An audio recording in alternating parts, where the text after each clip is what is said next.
Good morning, everyone, and welcome back to our second day of budget. We shall reconvene from yesterday's recess. And I'll just give a reminder that all public meetings are live streamed and recorded. Any verbal or written information provided may be included in public documents as per the Freedom of Information and Protection of Privacy Act, FOIP 40-1. So again, welcome, and I think we can, Councillor or Deputy Reeve Melhoff? Thank you, Reeve. In going over everything from yesterday, I would like to take the opportunity to request of council. I would like to motion to add to our agenda. I believe that would require a 2/3 vote to reopen an approved agenda. Looking across the floor to confirm that is the process. Do I need to motion to open up the agenda, or can I just motion to add to the agenda and state what it's about? Okay, I'd like to motion to add to the agenda an in-camera in the CAO section and regarding labor. Okay.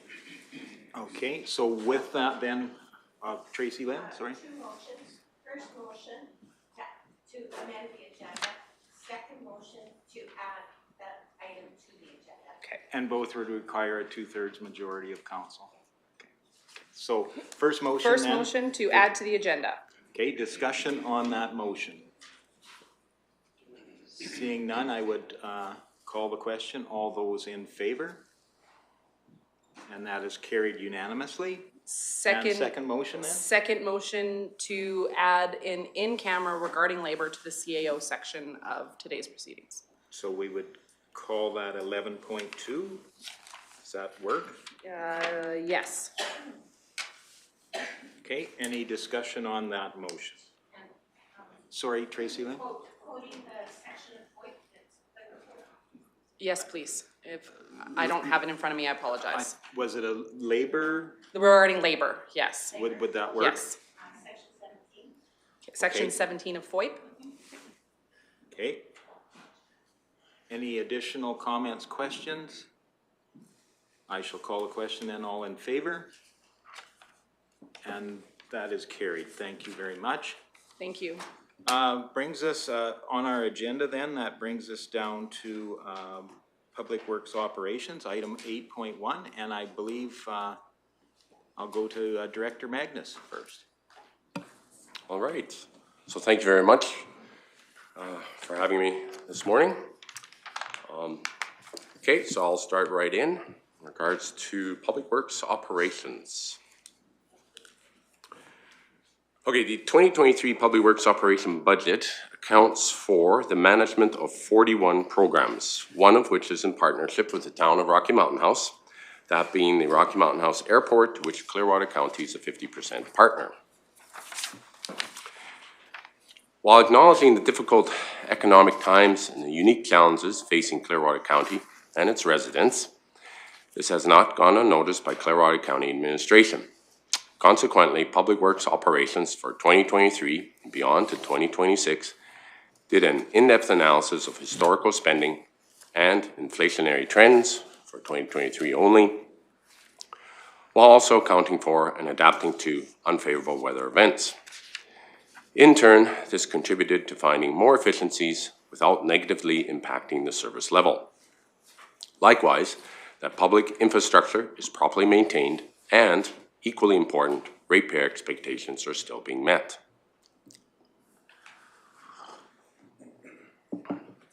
Hence, the final result is a 2023 budget that is sustainable while also meeting the current level of service. As such, Public Works Administration would like the Strategic Planning Committee for the whole to consider the following. In regards to operations, the total 2023 expenditures is $15,995,947, whereas the 2022 expenditures was $15,961,872. This is an equivalent to a 0.2% increase over 2022. Revenues, we're looking at 2023 right now, $1,707,850, sorry, and 2022 revenues, $1,460,815, or an increase of approximately 16.9%. Now, something else I want to just point out, once we include the programs that Eric, my counterpart, mentioned yesterday in regards to infrastructure, the couple programs that are under operations, in and of itself, if we include both infrastructure and operations, the total increase amounts to a 0.8% increase over 2022. Public Works Operations is categorically divided into 7 sections. Of the 7, 4 saw an increase in spending, while 3 saw a decrease. Together, they ultimately contributed to the overall increase of 0.2%. So what I'm going to do here is I'm going to go through operations, but really key on some of the highlights regards to operations. And once I've done that, I will turn it over to council. And if they have any further questions in regards to what I have brought to your attention or any of the other programs, by all means, please ask away. So the first category is what we call Public Works Operations. This category saw a decrease of 18%. The decrease was associated with salaries and benefits due to adjustment in program position allocations. However, airport operations has increased due to an increase in the cost of fuel, insurance, materials and supplies, and contracted services. Shop and fleet. We saw an increase of 7.9%. This was expected, as all of you may remember, what was brought forward to the committee's attention at the September 19th Strategic Planning Committee meeting of the whole. Increase associated with cost of fuel, which reflect unstable fuel prices for both diesel and gasoline. In addition, increase in the cost of materials and supplies, parts, which are due to supply chain issues. And again, we gave the committee a heads up in regards to those concerns moving forward when we are setting up the 2023 budget. Just another piece of information for each of you. If you haven't already known this, the price of diesel has doubled in the last year, which of course is significant, particularly for operations and what it is that we do in operations, along with infrastructure and much of the equipment that is used there, which of course runs on diesel. The next category, the third of 7, is what we call utilities, gravel, and maintenance. So I've done there is I've broken out those particular programs in that category that have contributed to this increase in 5% overall. So beaver control being one. Unfortunately, no beavers were trapped in 2022 due to changes in Alberta Environment and Parks regulatory trapping requirements. Therefore, 2023 reflects changes to the program, whereby the program will implement the installation of beaver exclusion fencing. Our goal is still to bring on trappers and see if we can get trappers, and we're looking at various options. But because of these recent regulatory changes through Alberta Environment that occurred this last year, it made it very difficult to trap beavers. So we've had to look outside the box and figure something else out in regards to protecting our infrastructure. For those of you who don't know, the beavers give birth between May and August, and kits, as they're called, the young ones, we're not allowed to touch them, and they're protected, so that becomes very difficult then to trap beavers. So as I said, we've had to come up with other ideas. Councillor Graham? Yeah. I'm just trying to be preemptive. I'm going to recuse myself when you start talking about the culverts, so just to preemptively, so I can just leave. Okay, thank you for that. All right, culverts.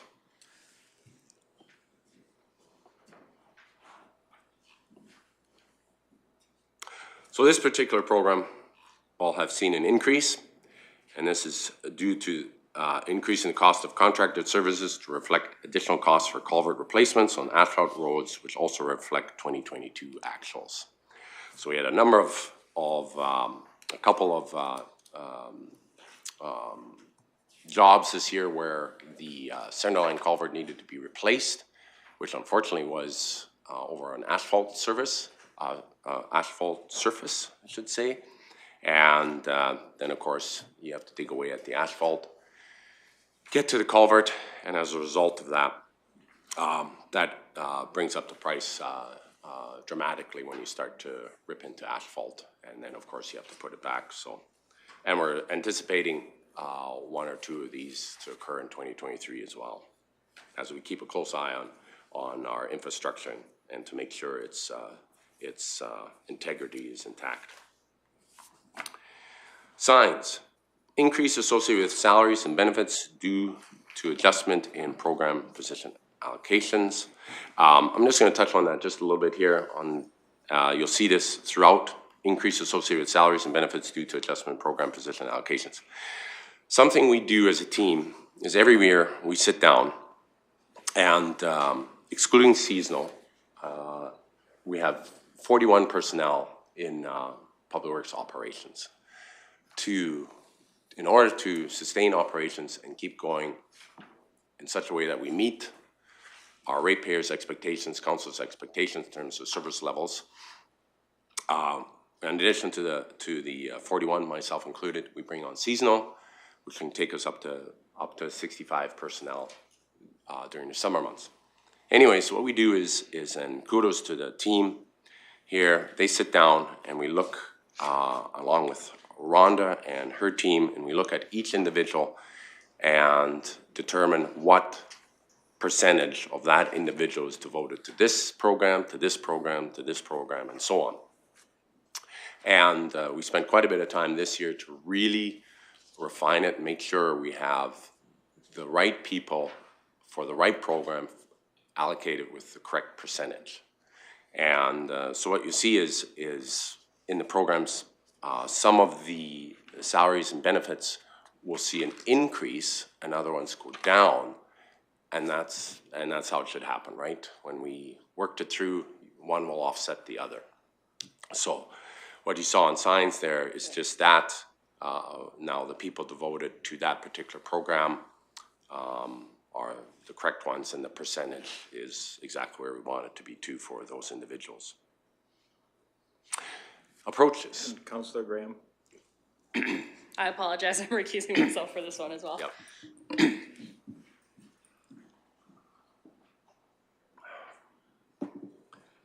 All right, so approaches. Sorry, and Yeah, Councillor sorry. Cermak? I just want to go back to culverts for a second. Mm-hmm. What's the life expectancy of a culvert? 20 years? 30? Yeah, 20 years. Rick, go ahead. What do you, as an Mr. expert here? So the estimated life of an average culvert is about 50 years. 50. That will vary depending on the acidity and the toxicity in the stream. It does hinge on the galvanized coating, and some streams will eat through that galvanized coating and reduce a culvert down to approximately 20 years. But your average stream, you should get 50-year life. So that leads me to another question. Do we test our culverts or look at them before we pave? Because that's really expensive digging up asphalt to replace a culvert that could have been replaced before we put the asphalt down. For all those that we can, if I may, this truly isn't my world, but we do. Okay. Some are underwater and we are not capable. Some are too small and can't get in, but those, I will say historically, 800 mil and larger, they are scoped out and checked out prior to a major lift. But the smaller ones, Councillor Cermak, it's just impossible. And as I state, some are simply right underwater. And those ones are the ones that have a tendency to pipe. Okay, thank you. I just needed that explained because ripping up pavement just doesn't make any sense to me, just to replace a culvert that should have been checked. And further to Mr. Emmons' comment there, Councillor Cermak, is, yeah, these are smaller diameter ones too, and difficult to investigate and to see their condition and so on. Sometimes it just happens that they fall apart. And that, yeah. Yeah. Okay. Approaches. Increase in the cost of contracted services and materials and supplies. This reflects 2022 actuals. In addition, increase associated with salaries and benefits due to adjustment in program position allocations, which includes an additional Class 1 driver. So for this one, what I'm key on is the Class 1 driver. Now, as I mentioned to Council on numerous occasions, because of our desire to continue to put down asphalt, we do hit this magic number, and it's around 23 kilometers. And at that point, if we want to maintain our current level of service, that requires bringing on another plow truck. So we've hit that with the paving ambition that's being put forward by council. And so we're bringing on 2 drivers in 2023, and that's reflected in this budget. Potentially 1 Class 1 driver and 1 Class 3, or it could be 2 Class 1s, but at the very least we need 1 Class 1 driver. And the reason for that is you need a Class 1 driver if you're going to have a body job and a pup. So anytime you're going to pull a pup. And typically we have the pup attached to the body job for your longer distances, like say for example Sunchild, we have a body job and the pup there, right? So that we can maximize efficiency in regards to sanding that particular road.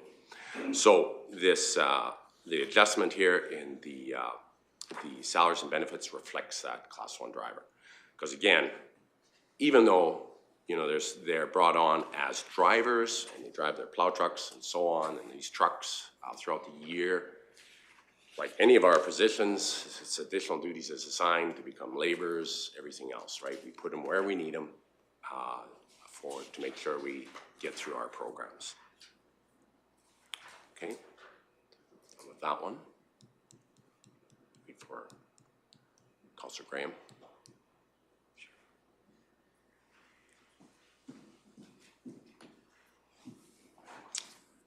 Okay, the next one is streetlights.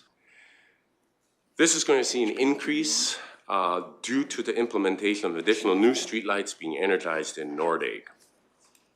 So that would be your manufactured home park, Elizabeth Avenue, as you all know, all the sales that have gone on, and now those lights are energized, and that's going to see an increase as well. Deputy Reeve Milhoff, please. Sorry, thank you, Reeve. Can we go back to plowing and sanding just for a sec? On our 4-year plan operating summary, so page 48, that actually doesn't have anything on that line at all. On this. Am I looking at the wrong spot? Perhaps that's what's going on here. Yes, I apologize. Sorry. You're good. I was looking at the wrong section. I was like, he just talked about snow plows. There's nothing there, so. No worries. I'm flipping between pages and thank you, sorry. No Okay, worries. so maybe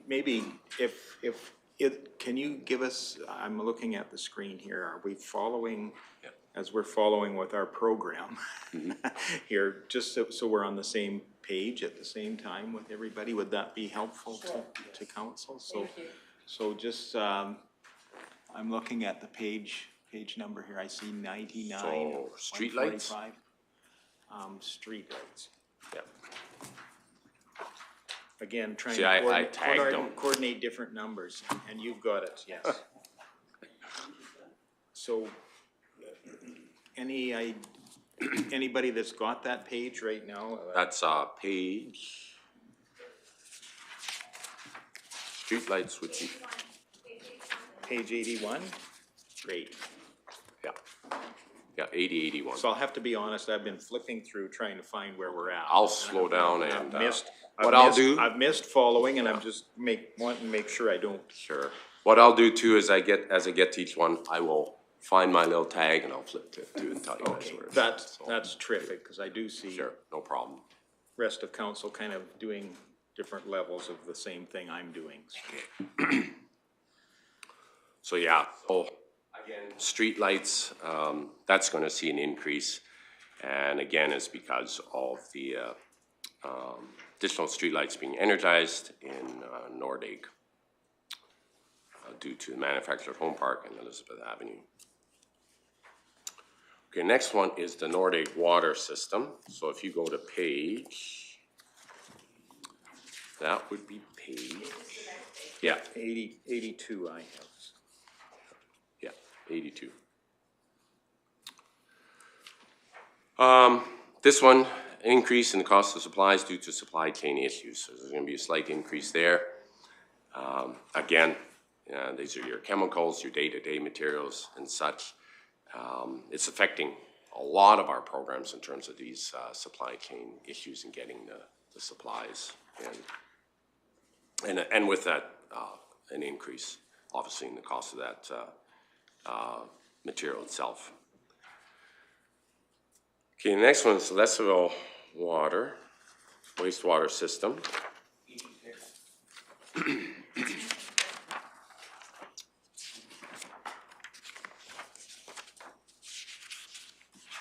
Yep, 86, Councillor Starmark is correct. So we're going to see an increase in contracted services to cover Magna Engineering Services Limited, overseeing the new mechanical wastewater treatment facility from 2023 up to and including 2025. All of you had the opportunity, most had the opportunity to go on site and see that facility and what's been happening there. And it's coming along great in regards to the construction of that facility. And so what's going to happen is it is a new treatment facility. So now it's shown in budget here, and unless council directs us otherwise, we're going to have Magna Engineering oversee its operations for at least the first 3 years. That way, if there are any hiccups, things that need to be dealt with, they're going to deal with it.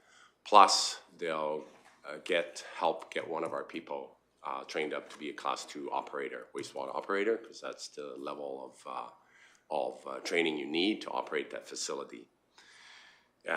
We have a wastewater operator in Jesse in Nordig. He's Class 1, and he's currently doing the necessary courses, and he'll come out and spend some time with Magna during the next number of years to get the hours necessary to get to a Class 2 as well. So at least we'll have one on board, if not two. But we felt it was best that Magna Engineering oversee the operations for the first 3 years. And you may all recall that innovation grant that we received. So that grant can be used for just about in any way we feel would be best served. And we felt we're going to use that grant to offset the cost of operations to have them operate that facility for the next 3 years. Okay. Councillor Swanson, please. So, this question for Rhonda, how is that grant reflected in this particular line item? Does it stay in restricted surplus as we use it, or how does that particular 500,000 unless? It should be in the revenues for this program, but it isn't, so I'll talk to Kurt and get it added in there. Okay, thank you. And Councillor Graham, please. It mentions in our book a potential increase in revenue due to a wastewater fee increase. Is that on the residents within Leslieville and Condor? Because I believe it said it for Condor as well. Or is that for people coming from outside and dumping wastewater into this system? So what we're going to do here, if not at the December 20th regular council meeting, at the very least the first regular council meeting in January, myself along with Kate Reglan, who is in the new year will be going over as a capital projects supervisor, as mentioned by Mr. Hansen yesterday. Our intention is to bring forward the water wastewater bylaw, which includes the rates for council's review and discussion. So that statement there is reflective of, in all likelihood, we're going to have to do some adjustments on those rates to better reflect current conditions. So that's where that's coming from, Councillor Graham. Okay, so we'll get to decide that in the December meeting? Correct. Okay, thank you. If not December, as I said, early January then. Yeah, to set the rates for the next 3 years for each of our communities, Condor, Leslieville, and Nordig. Okay, so we'll go to the Nordig wastewater system, which should be nearby, and that should be page, I think it's 88. Yeah.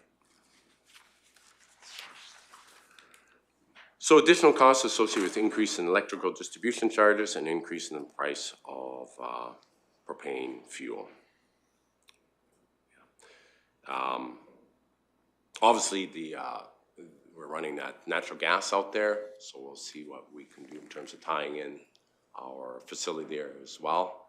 So that obviously is going to potentially contribute to an increase in costs as well, depending on the price per gigajoule of natural gas. All right. Okay, I will move on to surface roads. So this is our fourth category. Now this one saw an overall decrease of 1.1%. So first program is chip seal, and that is found on page 92. Yes, thank you, Rhonda. Okay, so you'll see in that one significant drop from the previous year. Reason why is no anticipated chip seal maintenance required for 2023. Councillor Swanson, please. I'm curious about chip seal. Is the price calculated based on volume or a price per meter? It is based on a price per meter squared. Okay. Yep.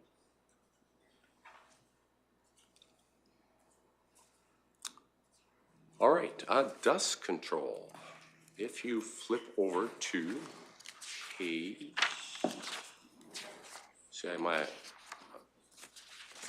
got my binder hole punches it, so it's 96, is that right? 96.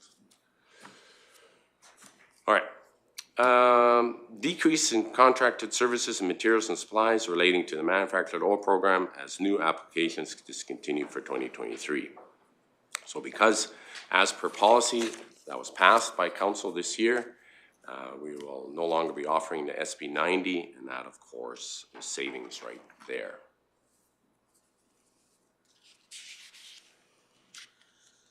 Deputy Reeve Melhoff, please. Sorry, thank you, Reeve. Please correct me if I'm wrong. When we went over the dust control, was this going to be brought back again in strategic planning so that we could look at how the summer had went with that program, so we could revisit it, or did that fail? I'm trying to remember. But then I think we asked for it to come back to have another look at it in the fall, or am I mistaken? Remember a conversation about that? Okay. Yeah, what I recall is that there was the potential, if council so chose, to bring that policy back. If I remember correctly, though, it was for the new year. Okay. Yeah. Okay, so we can look Yeah, at it in you the can- new year. yeah, if you would and like, then if that- revisit this Correct, program if that potentially.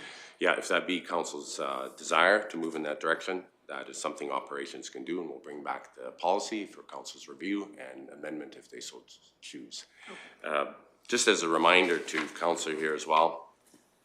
So just to give you a bit of a comparison, in 2021, the price of SB 90 was $5,250. Of course, according to policy, the ratepayer pays 50% of that, and then Clearwater County pays the remaining 50%. So for the ratepayers, $2,625 for 150 meters in 2021. In 2022, that price went up to $6,952 for 150 meters. And given the trend here, we see that again potentially going up for, if council chooses to reinstate it, it'll definitely be an increase from the $6,952 or $3,476 for the ratepayer at 50%. Yeah, it's not getting cheaper, that's for sure. Yeah, for sure. Councillor Swanson, please. I believe when we were having that particular discussion and or maybe afterwards, I guess I agree with you. There was supposed to be a report coming in the new year. But I also believe that we need to be looking for efficiencies in the fact that we need to find some vetted or approved contractors that want to lay that for our residents as well. I believe that it would another contractor, another local business or somebody that's going around, because I believe some of the other counties around us have contractors that do lay that particular product. And as long as we have it available for our residents when they come to you and say, I would like it, show them the card and say, here you go, we work with that person. I think that's the opportunity that we have here to make that transition for this particular program. And So you were saying the SB 90 to be available through a private contractor? And that is very common in many of the municipalities, where it's then goes to the private contractor. It's the responsibility of the ratepayer to reach out to them. They'll lay it down. Where that the municipality's made aware that was laid down, they'll stake it out. It's put into our GIS system, and it's there so that we can minimize any damage to that length, whatever they laid it down. Very common, yeah, very common. As an additional note, just for council here too, in 2022, we had 15 contracts for SB 90. That's the lowest we've ever had for SB 90. Whereas we had 71 for calcium this year. Yeah, so the price is definitely becoming prohibitive for many individuals to lay that down. And I'll go to Councillor Ratcliffe and then back to the deputy. Thank you. Just on that topic, I had the opportunity to speak with a contractor at the trade show, and you know, given the lifespan, and it depends a lot on the subsurface of the SB 90 program, that in the long run it is lower cost than the calcium spray. But so I would be in favor of having another look at this and explore different options for maintaining it and having it installed. And Deputy Reeve Melhoff, please. Thank you, Eve. I agree with both of previous councillors. We need to take another look at it, and perhaps contracted services will be the best option. I just want to allow for options, particularly in our subdivisions that already have this, including the Nordegg North. Like, that whole area is all SB 90, that's not pavement. So we need to have options for everybody, including us that use it too. And Councillor Cermak, please. Yeah, I would like to look also at the option of calcium. There is another form that is out, another chemical other than calcium. Have you looked into that at all? I did get some information at the RMA. Yep. And I was just wondering where that is sitting at. Yeah, we get inundated every year with everyone who has the magic snake oil, Okay. per se. It happens every year, yeah. And our team looks at it. Here's the thing, what we do is we want to test these products out, and you know, to be good stewards and to keep in mind the ratepayers that hopefully we provide them with a product that's optimal, right? So these companies come out and they say, we got it. This is tickety-boo, okay, sort of thing. And we say, okay, good. Put a test stretch down for us, kilometer, and they walk away. And they will not put a test stretch down. Every time we're batting 100%. You know, yeah, we'll look at it. You know, lay a kilometer's worth here, or something to that effect, or you know, 200 meters, 150. Nope, no one is willing to take that chance and put it down. You know, for us to look at it in a more thorough manner, right? So Councillor Cermak, yep, we get them every year, yeah, and like I said, put that out there for them to lay it down for us, and then allow us an opportunity to assess it. So, yeah. So they wouldn't put their money where their mouth is? No, nope. Isn't that funny? Yeah.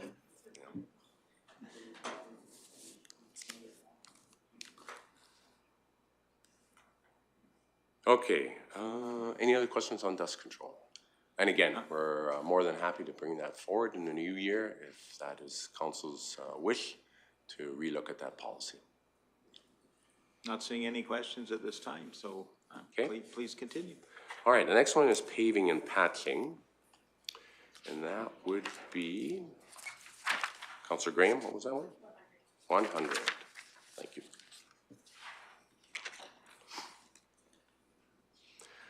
So in this one, we're seeing a reduction in materials and supplies as the majority of pothole repairs fall under the dust control program. So we've actually did some moving around, and we've now put that under the dust control program. Just as a note for council's consideration too, when we go back to looking at the dust control, currently we have just under 15 kilometers of warranty work that's out there in regards to dust control.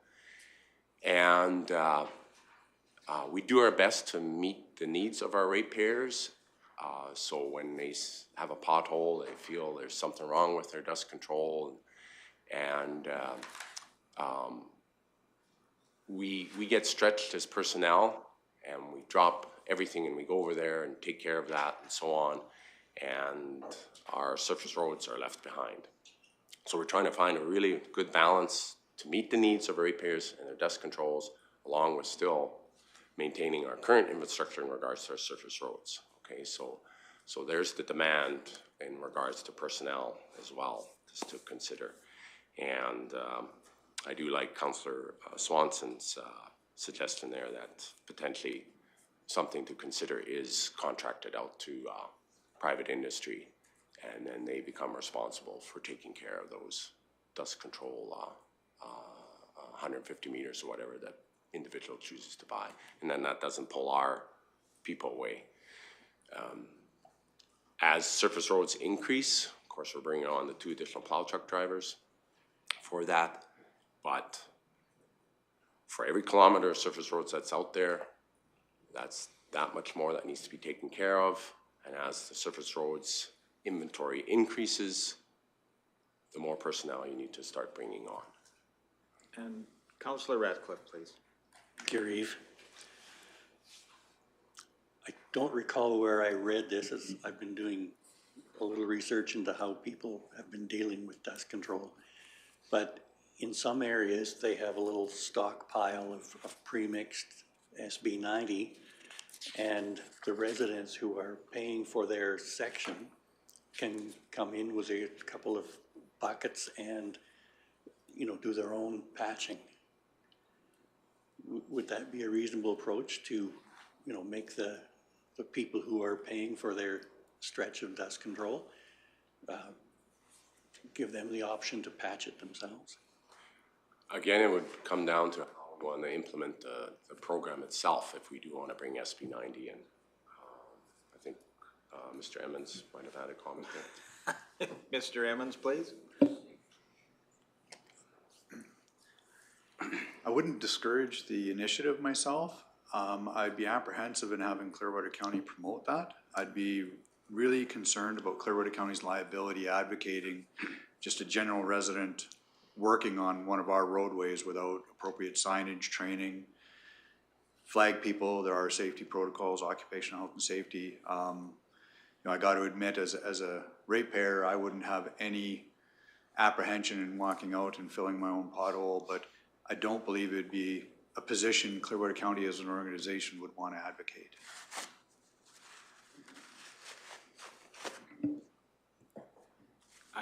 I guess I can't help but make a comment that I can just anticipate that there may be some speed bumps put out there to slow people down as they go by your dust control.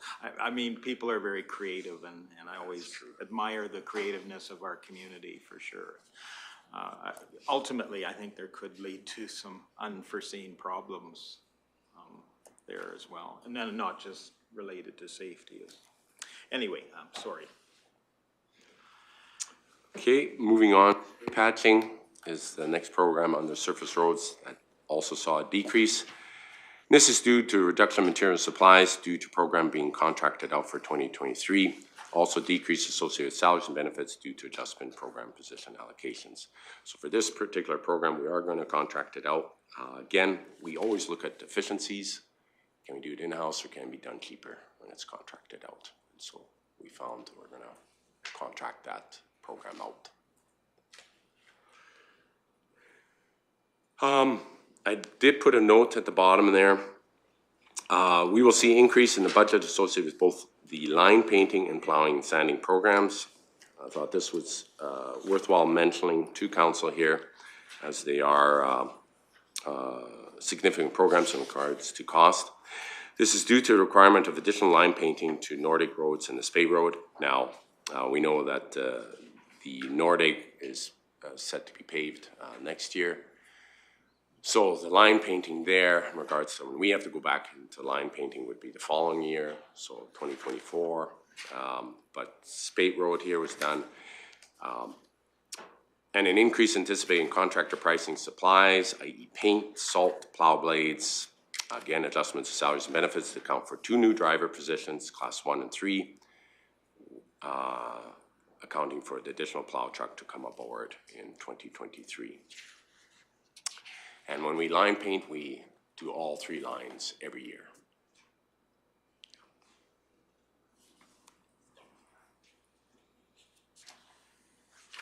All right. The next category is gravel roads. Councillor Swanson, please. Yes. Sorry. Before you move on, I would like to go to the plowing and sanding. Sure. That's page 102. I know we talked about this in the past, and you had said that we can't source our salt for our roads in Western Canada. Like, it has to come from out east, because or something, or we can't source our salt because the mine where it's being mined, it's no longer available. We got to go longer ways, right? No, other way around. Okay. So where we get it from is Saskatchewan, right? The company, CS or NSC Minerals. And they have the mines there, and they are the supplier of all salt in Canada, out of Saskatchewan. Ontario used to have one, and they chose to go the path of table salt. Right. So that's what they make now. So in that, I know that Calgary was experimenting with the beet juice, or like as another way to assist with their highways that was a little less corrosive. Is that something we can look at? I mean, we have the drawbar, I'm just thinking if we're gonna salt on the plows, I get it, but I mean, at the same time, I'm like, is there an opportunity to experiment or have a test strip? So, yes, we are bringing on our plow trucks. We were very successful last year in regards to what we call pre-wetting our salt sand mixture. So that's for anti-icing. And so in essence, yeah, you can say that's something like a beet juice, right? Okay. So each of our trucks, you'll see there's, as we move forward in doing our replacement plow trucks, we've implemented the tanks on the side as well. And so as we spread the salt sand, we pre-wet it, so it's a bit of a mist that comes out, and that helps us to further break that bond or inhibit that bond from the pavement to the snow ice as well, right? And so yes, we have now started to implement that, and it's been very successful as far. So in regards to your question about a beet juice, the material we're using, in essence, is along that line. Now, many of the cities, you'll notice, they lay that out completely. It's like 100%, and they put it out there. A lot of that's associated with traffic, right? They have the traffic that is able to help in regards to preventing that bond as well. If you have the traffic, great. But you have to be very careful, because there's a certain temperature that if you choose to apply it after a certain temperature, pavement temperature, now you're just making things worse. And now all of a sudden you got ice there too. So, yeah, unless you got the traffic that can continue to have that movement. Yeah. Okay, so not all our plow trucks are equipped with that tank right now? Not yet. Okay. No. Yeah, I think 2 of them are. Okay, thanks. And Councillor Graham, please. I was just, if we're moving on to gravel roads, I'm going to recuse myself.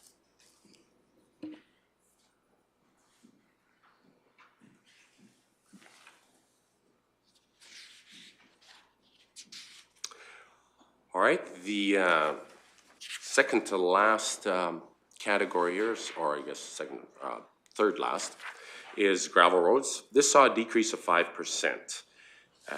This, of course, counts for our winter gravel, summer gravel, our contract grader pool, and our county grader pool.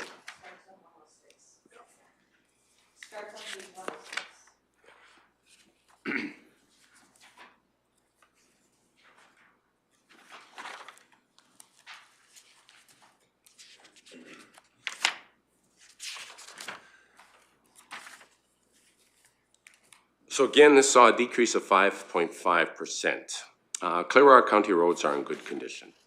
Recurrent problem areas, sections of roads have over time been rectified. This is reflected in the 2022 actuals and forecasts, hence decrease in contracted services and materials and supplies. Note, we will see an increase in the contract in the county grader pool and contractor grader pool programs. This is due to increase associated with the cost of fuel, which reflect, again, unstable fuel prices for diesel.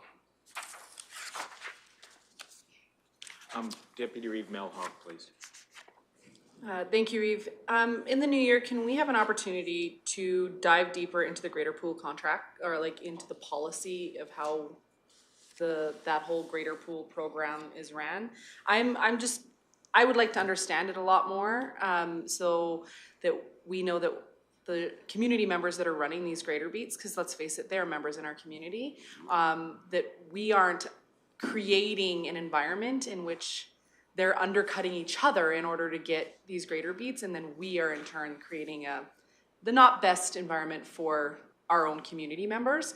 I mean, that's obviously created by themselves as well, in their own market competition, but I don't want to have it be because our policy isn't written properly. So if we have the opportunity to just go over that policy, confirm that we are on the right path, that I would really like us to do that, please. Sure. Yeah, Thank you. we can bring that policy to council in the new year, for sure. Councillor Graham, please. I can talk on this. I thought we were doing the gravel roads as a whole, so I recused myself, but I'm not involved in this. Speaking of the policies, can we also look at the snow removal policy when we're looking at the greater pool policy? I would be interested to look into that and the amount of time that we have to clear roads and everything. Sure. Yeah, currently it sits at 96 hours. We're one of the very few municipalities that actually put a time to it. Actually, I think the one and only. All the other municipalities, basically, they'll get to the roads when they get them. And that. Interesting enough, I believe it's Lacombe, but don't quote me on that. They do say in there that if you have trouble getting out, jump on a skidoo or get yourself a 4x4. Yeah. Huh? Red Deer? Red Deer. Red Deer. Oh, goodness. Yeah. Well, Yeah. a great shout out to the courage of our Red Deer Yeah. counterparts. Right. Yeah, we're one of the very few, if not the only one that has a time set for snow removal, the 96 hours. And that's why it's important for us to go through those policies, so we know those wonderful tidbits. Yeah, yeah, we can bring that, Great. sure. Thank you. Yeah. That's crazy. Okay, so that was in essence just our gravel roads category. The next one is solid waste. So this is our second to last one. This saw an increase of 6.5%. So we'll look at each of the programs within solid waste and what has occurred there. Landfill, increase in contracted services reflect 4-year average for leachate hauling and disposal. This will be offset by recovery from other municipalities as per the closed industrial cells cost sharing and liability agreement, which was signed off on January 1st, 2021.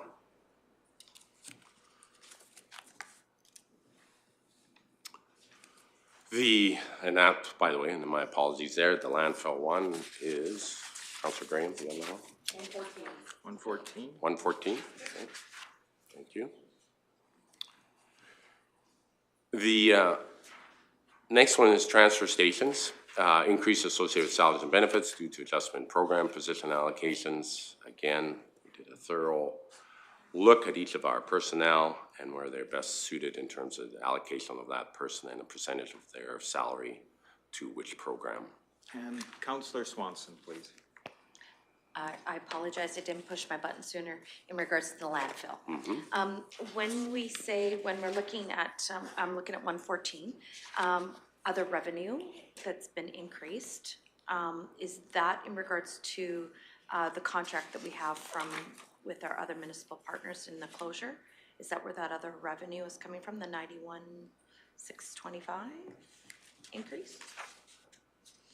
It would have been line 58. Is this in landfill, Yep. Councillor Swanson? Line 50, when I go down to the bottom of that page, Revenues. line 58. Yeah. Right there. From there to there. Yeah. No, that one would be just through tipping fees. Okay, Yeah, landfill's just what we get as per the bylaw and the tipping fees set for that, yeah. Okay. So the increase, again, it all comes down to volume and how much volume we receive per year.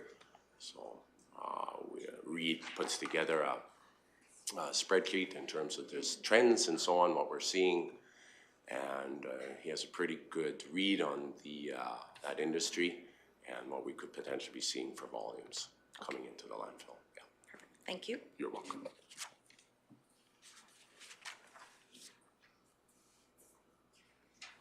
Okay. Transfer stations, and that is page 118. Again, increase associated with salaries and benefits due to adjustment program position allocations. And then recycling follows right behind that. And that is that 120, I believe? Cost increase for fees related to third-party recycle material facilities, increasing cost to Clearwater County to recycle. So, as most of you are probably quite aware, we don't get much for recycling anymore, for plastics and such. Actually, the only recyclable material that we see any type of revenue associated with is cardboard, and that's about $5 a ton. Otherwise, we're paying to bring it to Red Deer. Yeah. There's no money in recycling right now. Is there any value on metals, the white goods Yes. or anything like that as well? Yes, you're correct. Metals is the one other one too, yeah. And usually what we do is we collect the metals at the landfill over a number of years, 2 to 3 years, and then at that point in time, we'll put out bids for the collection, or ask for bids for the collection of the metal per ton, and that can fluctuate as well. But yeah, we still do rely on metals, yes. Councillor Ratcliffe, please. Are you suggesting that we should review this policy, the recycling policy, you know, as markets for recycled materials has changed? I don't know if it's so much review. It's what we'll need to do is, as most of you probably are aware, the Extended Producer Responsibility Program came into effect this year. Okay, passed legislation. So that in itself is going to lay out the path in terms of working with the producers and recycling what we call a circular economy to work with the producers so that they get their material back. Again, it goes back to it, right? In essence, that's what the EPR program is. So Councillor Radcliffe, I don't think it's so much a review, but what Reid and I are doing now is monitoring it very carefully on how the province is going to implement the EPR program and its effect as to each of the municipalities. So recycling is still going to occur, but some of that may offset some of the costs associated for us to recycle the materials. Yeah, and that's to be determined. Yeah, I'm thinking that we are collecting and sorting things like glass that are best just gone into the landfill. Or have we adjusted the program? Well, accordingly? again, I guess that would be the direction of council. If I would not recommend putting it in the landfill, even though there's no money to be had, we would still recycle. And that's why I emphasize, let's see what the province does with the EPR program and the establishment of that program within each of the municipalities. Okay. Yeah, I doubt that most residents understand the current situation with recycling. Yeah. And that may think they're helping the world, but it just ends up costing more. Anyway, my thought. Okay, the next one is collections, and that is found on page 122.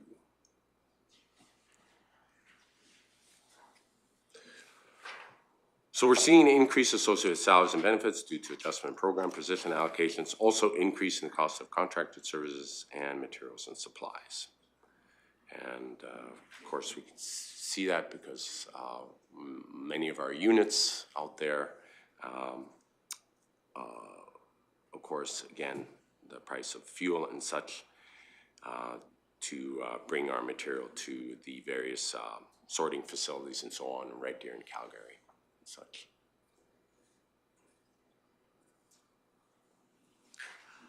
Councillor Swanson, please. My question has to do, back in, I believe it was the end of September, we had kind of an initial report in regards to the solid waste report that was being done. Are we going to get a follow-up with that in 2023? The report will be finalized by the end of the year, and then it'll be a public document. So we will put it on the website, and it will, at that time, council will have the opportunity to review it on their own if they would like, or we can bring that report back to council and give a summary on it. Just on an additional note to that, Councillor Swanson, the capital projects, and when we do hit capital projects here, I'll just touch on it now here because it leads to your question here, is we put in as placeholders starting in 2024 the various capital projects that would need to be done as per the recommendations put forward by that study. Okay, so it starts in 2024. Ultimately, it's your decision. You know, if you want to bump it, leave it status quo for now in terms of the facilities we have, but something for council to consider for the next 10 years in regards to these programs and making them efficient as per that study. Right. Thank you.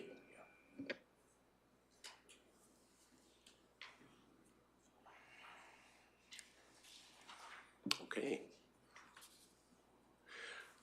The last one is Nordig operations, and that is page 124. 124.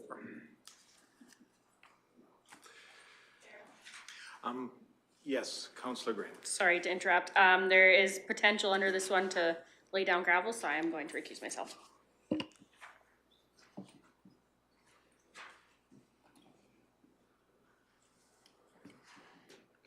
And Councillor Melhoff?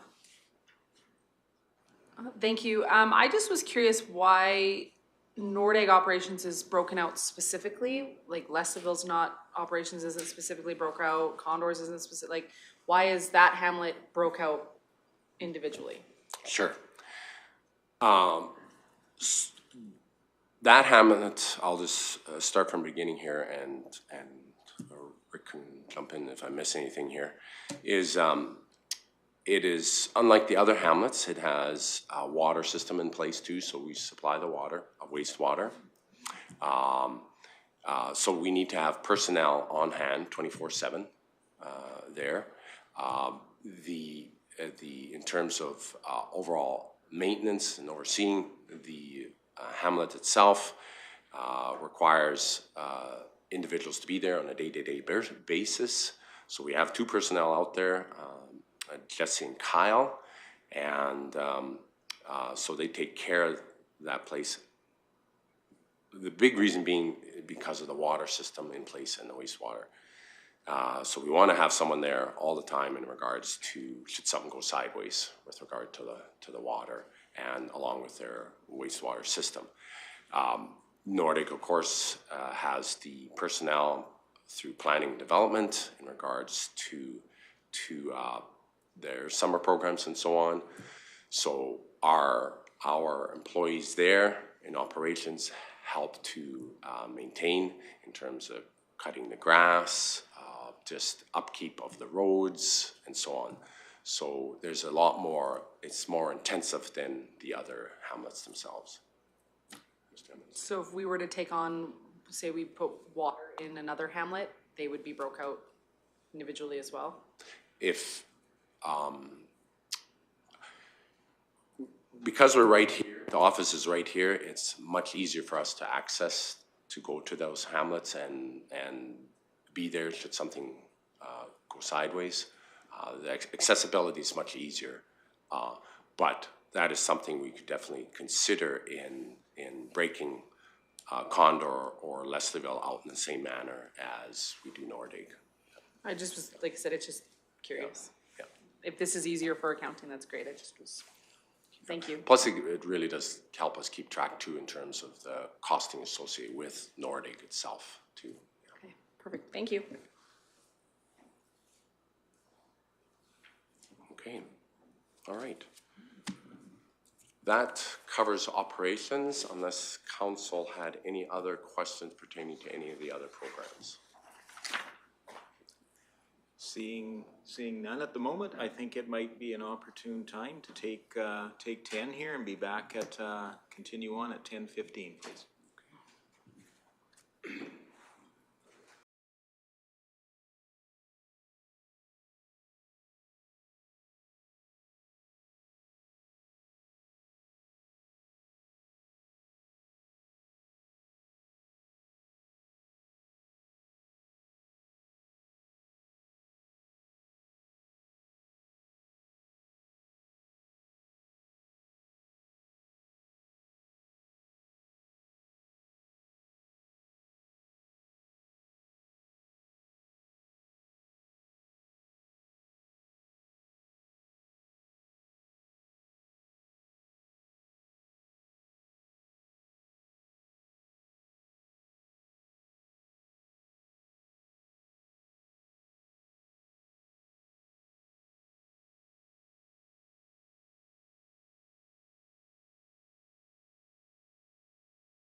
Welcome back, everyone. We continue along with our agenda, and I think we were ready to start on the second half of 8.1, Public Works Operations, probably the capital budget next, I would assume.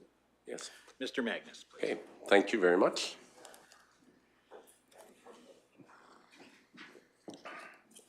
So what I've done here with capital is,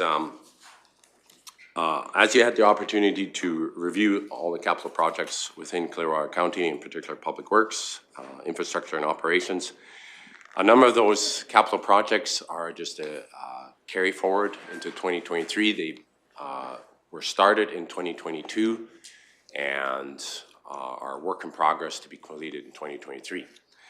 So what I've done in regards to capital is I'm going to focus on those capital projects that are new or specifically have not started in 2022 and therefore are being completed in 2023. Okay. All right. The first one is the airport, and that is found on page 46.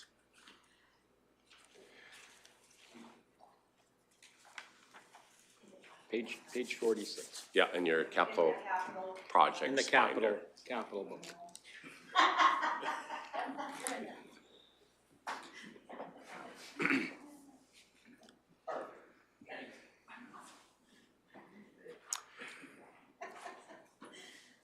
So what we're looking at in regards to the airport and working with our partner, again, sorry, my apologies. Oh, wait, Councillor Milhouse. I was gonna let you present it first and then ask my question, but that's Okay. fine. I can ask first. I thought the terminal building was already designed, several of them actually, and went out to the airport committee for them to determine which one was the best option and then was brought back, or am I mistaken on it? You are correct. I'm exactly where you're at. I saw a number of designs, right, like yourself, and I'm not sure exactly where they all went with all these designs. So the latest information that was given to us in terms of the documentation presented to us as administration in regards to their capital projects was exactly that as you see written in the summary. Final design to a terminal building, 2023. So what that consists of, Deputy Reeve Malhoff, I'm not entirely sure the details behind that. Okay, I'm personally not comfortable approving $100,000, I believe it's 100,000 specifically for our contribution for the terminal building design and final conceptuals, et cetera, until we have a little bit more information on that. Because if this work has already been done, I don't know why we're doing it again. I think I might just add, I think that part of that money associated with design and engineering was through an existing grant, but I'm not 100%. I think I recall that discussion at ICC, and I'm a little hesitant to say because I know those minutes are not agreed to yet, but I believe there was some discussion around a grant being used for that design phase, but I don't know if staff knows any more details on that. I was not involved in the latest ICC meeting. Reeve Lougheed, I know Mr. Emmons was there, and if there was anything more to say beyond yourself, Mr. Emmons at that meeting, that would be to the two of you. Yeah. Mr. Emmons? Thank you, Lougheed. Deputy Reeve Malhoff, this process has been lengthy, so my memory might not be 100% accurate, so I might stand to be corrected. I believe we've gone through the process. The town has presented a number of options, 4 if not 5 as I recall. There was discussion on settling out on 2, but that final design has not been ratified, agreed upon by both councils is my recollection. So I believe this is going forward with the process. bringing out more detail and design options. I believe this is just still encompassed in that process. I don't believe either council has officially expressed its desire in any of the options. Oh, okay. Just with it being in total a $200,000 project, I just think that it would be a little bit more specific. And if it's the official engineered drawings, I can see how those, or architectural drawings, et cetera, I can see how those can have that type of price tag, but I just was surprised and it just wasn't laid out as well for me. I have another question regarding airport capital, and that is what is it called? The 1982, or the mowing tractor needing to be replaced, or wanting another mowing tractor. Historically, that has worked. They've been able to do the mowing with either a partnership with us or equipment from the town out to the airport. I'm not sure why we're changing the way that is being done.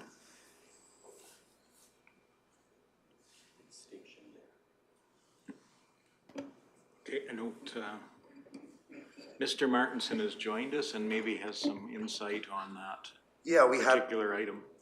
we were at the meeting and CAO Emmons and I had a brief discussion about having a meeting with the town in the future and see how, we might be able to better understand that scenario and see where we can help, maybe with a service. As council's likely aware, we do quite a bit of mowing in that area with paved road, servicing the airport that we're responsible for, as well as our north property that serves Public Works for roads and our waste authority. So we're doing quite a bit of work there. We have lots of mowing equipment going there. We also have hand-me-down equipment that's suitable for 100 hours a year, but no longer suitable for our 1,500 hours a year. That's another option. And so I think CAO Emmons and I have plans on meeting with the town in the new year to better understand that. So are these things we can put as placeholders until we better understand that, so that we're not coming back for a budget adjustment should they have to go forward, or should we be removing them now? Mr. Emmons, please. Always with council's authority, of course, but council can approve it with the condition that administration explore, so it doesn't require a budgeted adjustment down the road. Approve but not release the funds until further information comes back. As Mr. Martin said, we have met with the town and looking at other options. Well understand the town's position. They're currently utilizing approximately a 55, 60 horse tractor that's at the end of its life. It's well done, but just before we get into a brand new replacement, are there other options in that? Yep. Those are being explored. Yeah, especially if we're like Director Martinson said, if we're mowing the road right beside it anyway, spending a couple more hours to do a few more passes down a taxiway might be a great partnership opportunity with our partner in the airport. And Mr. Hagan, and then I'll go to Councillor Swanson, please. Thank you, Reeve Lougheed. Just to add to that, note that the funding source is restricted surplus. So if we don't move ahead with that purchase, that money just remains in restricted surplus. Councillor Swanson, please. I did a quick look through the town's budget summary last night, and so to answer your question a little bit about the terminal building, you're right, there was a grant, the ASIP grant that they had received, $200,000, of which a part of it was already used, and so I'm looking at their budget document right now. They have $160,000 left, and that was supposed to be applied to the terminal building. Our commitment is for $20,000 is what they have that in particular, so I agree with you. There's been a lot of designs. There's been a lot of not clear communication in regards to where the direction of that particular building is going. So yeah, we will be going something. But when I look at your forecasted summary, we do have in particular for, I'll say 2027, there's a large amount that's going to that's there, but also 2024, sorry, that's where I would say our half of the building is at, and that could be the runway on 2027, sorry. But 2024, you have a fairly large number there through restricted surplus for the airport. So I suspect that that'll be our contribution in 2024 for that particular item. I agree, we can table, I agree about the mower too, like, I believe there's some efficiencies that can happen there as well. And, I would like the town to explain their use of their ASIP grant, so that way we aren't caught in a fill in the gap process. So, I'm okay with approving with restrictions for some of this. I guess I would just comment that as I recall the process in the past, a number of options were presented to the public and then for public feedback, and I don't think there was any clear decision made from that engagement. So I think as a placeholder, I've seen in the past, Clearwater County has used kind of a midpoint of those proposed costs for that as a placeholder. So I can see that as being useful in finding an appropriate reserve or place or marker to place for that project, should it come to fruition in the next number of years. So, Councillor Melhoff, or Deputy Reeve Melhoff, please. Thank you, Reeve.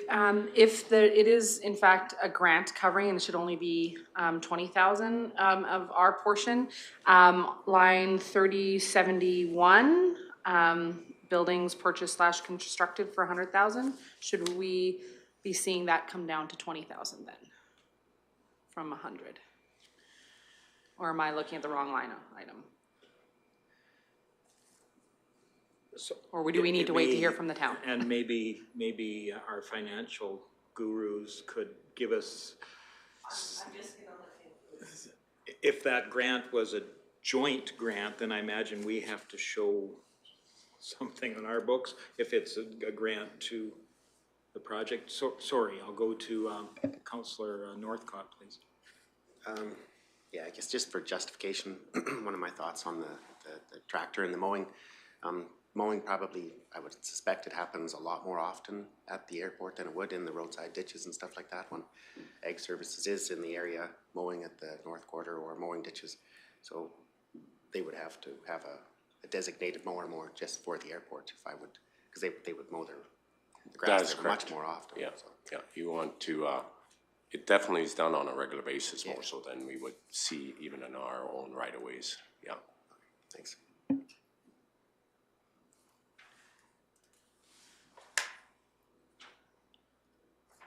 Additional thoughts on this item? Councillor Cermak, please. I'm confused. If the town got a grant for 200,000, why do we have to put 20,000 into it if the grant is to cover looking at the building? Why do we have to pay anything? Shouldn't the grant pay it? Well, I believe there was some of the grant had been used in the previous study, so there wouldn't be that full amount of what they were. It says that there's still 160,000 But left. I think the thought was that this work I think their estimate was that this work would cost $200,000. So there would be a shortfall in. So there was an initial grant of 200,000. Part of that grant, I believe, was used for work that's been done previously. So part of that grant was already accessed and spent. Let's put it simply. So that leaves if you were trying to undertake a $200,000 projected engineering work or study work, then you'd be short $40,000 overall from that. So then the equal share, 50-50, would be $20,000, but maybe I'm not recalling correctly. Deputy Reeve Melhoff, please. There's a potential for that, but it sure wouldn't be the 100 that's sitting currently on here either way. So I would hope that it would be zero if the grant is fully realized, but it wouldn't be the 100 that's here. And that's On either why end of it. previously I was saying, Yeah. in our accounting process, sometimes we have money due and money, you know, the Yeah. money comes in a cyclic manner and has to be accounted for, For sure. and not just kind of, it has to be balanced out within. And I'll go to Mr. Aiken, who can probably give us some insight on this. Thank you, Mr. Chair.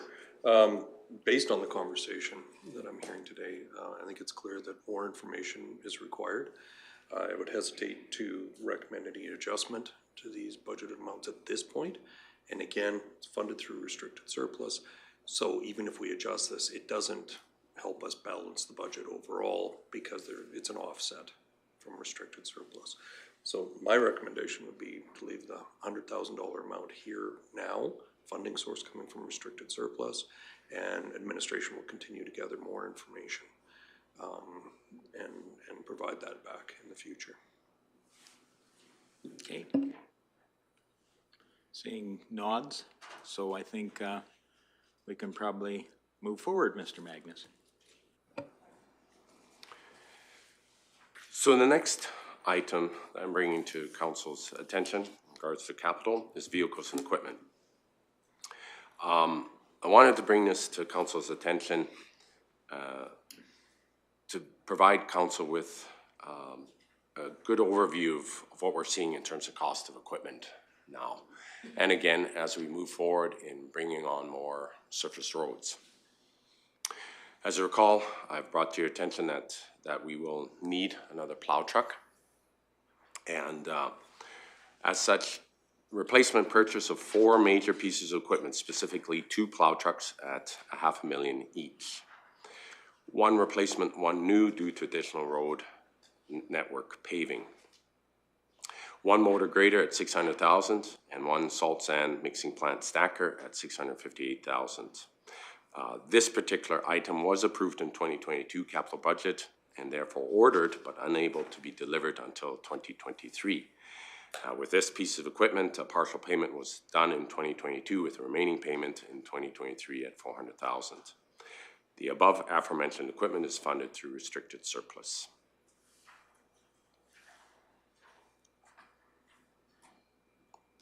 Okay. Seeing nods, I think Right. we can move on.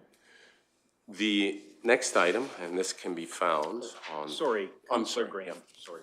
Sorry, I was late to the buzzer there. I did have something to bring up with vehicles and equipment, and it was a potential reallocation, the ones that are in tax revenue to a vehicle and equipment restricted surplus. Should I bring that up now?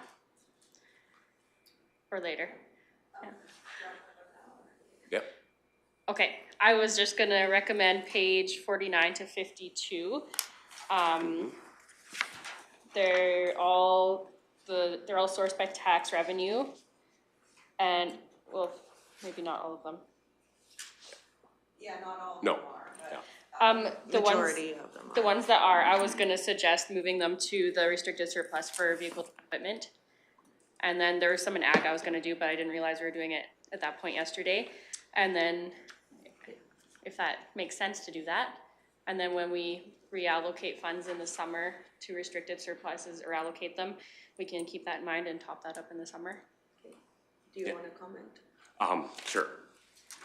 I think that's a very good comment, Councillor Graham. Interestingly enough, my fleet and equipment supervisor, our fleet and equipment supervisor, Mr. Scott Bertal, and I sat down and looked at our restricted surplus associated with capital equipment. And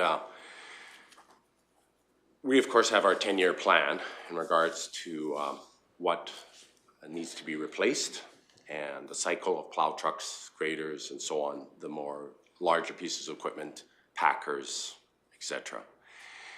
And what we did is we sat down and what we've done in the past is try to utilize the restricted surplus and apply it to the larger pieces of equipment.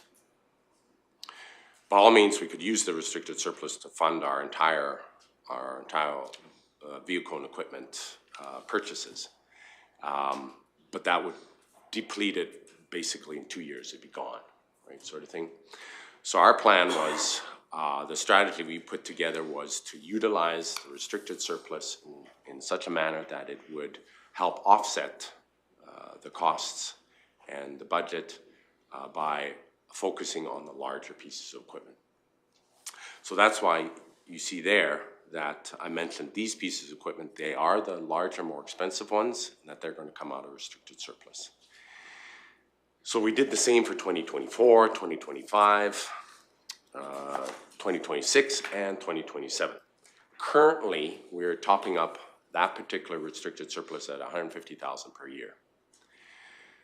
Given the replacement of pieces of equipment over the next few years, the larger pieces of equipment, that would deplete our restricted surplus to capital equipment by the end of the year 2027.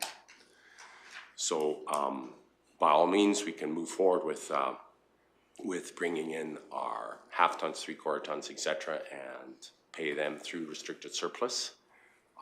But my recommendation currently is that we continue to utilize that restricted surplus for the bigger ticket items. And unless council so wishes or chooses to top up the restricted surplus associated with equipment more so than $150,000 per year. But again, that's entirely up to the wishes of this council. Okay, thank you. You're welcome. Ms. Serhan? Yeah, I would just add to that would be a great way to accomplish balancing 2023, especially given that the projected surplus in 2022 is around $4 million. Council could make the commitment to fund, like what's being funded through tax revenue currently for those equipment and vehicle purchases is $1,040,000. So if council chose to make the commitment to put surpluses from 2022 into the vehicle and equipment restricted surplus account of that amount at the end of 22 and fund 2023's tax revenue portion out of that, that would be a good solution for helping to reduce the deficit in 2023. I guess I would have one quick question relating to the amount that you top up, the $150,000. As we go to the next increment, as we recognize we get more paved surface, we need the next increment of the fleet or the pool.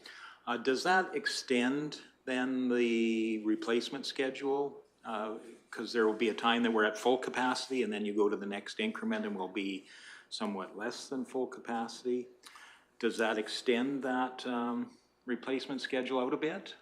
Yeah. So it would help us with the 150 a year being enough or not enough? Yeah, there will be a time period there, I think it's brief, 1 or 2 years, where the replacement cycle starts over again, before it starts over again. So there'll be somewhat of a reprieve, but it'll be a very short period of time. Yeah, I think it's 2 years tops, and then we start the whole cycle again in terms of the replacement of these plow trucks and so on. Yeah. Okay, well, thank you for that. That helps me. Deputy Reeve Milhoff, please. Thank you, Reeve. How much do we put into the fire apparatus restricted surplus every year?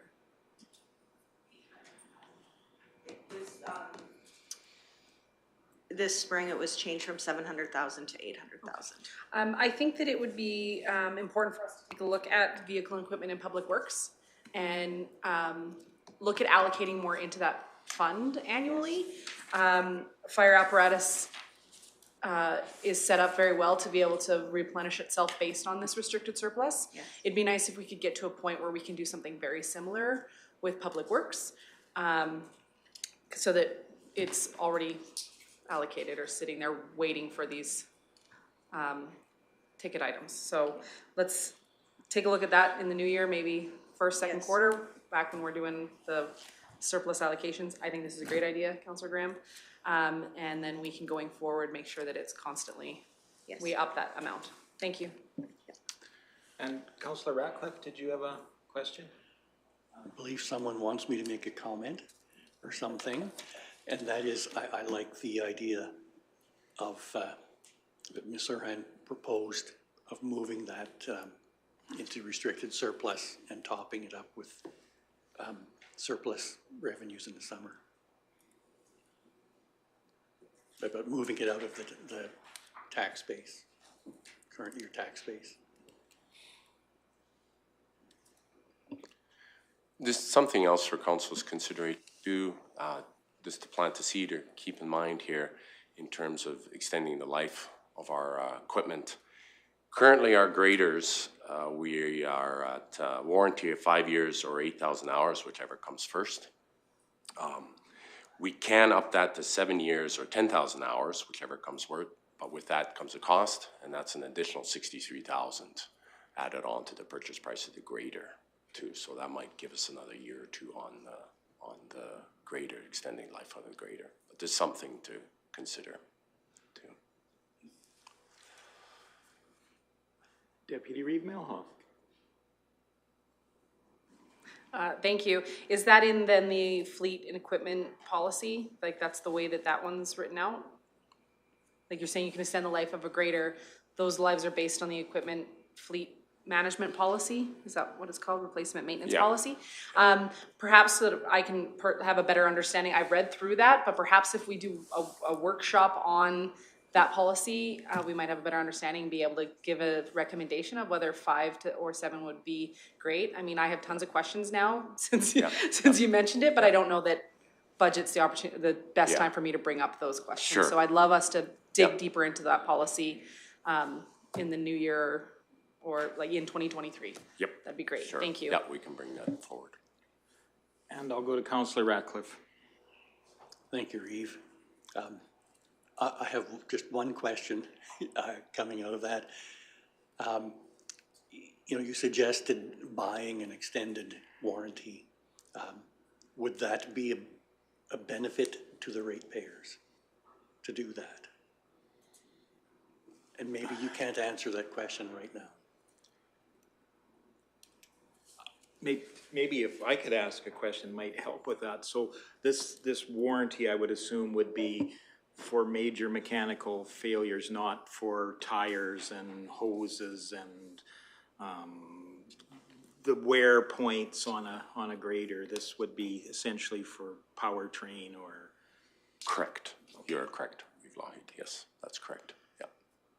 So, I mean, that's extending it another 2,500 hours? Would that be approximately? 2,000 hours. 2,000 hours? 7 years or 10,000 hours, whichever comes first. Couple years more warranty coverage then? Yeah. Basically? Yeah. Potentially. Yeah. And that's $63,000 per grader? 63,000 right now. Per yeah, grader. Per grader, yeah, if we wanted to go that way. Yeah.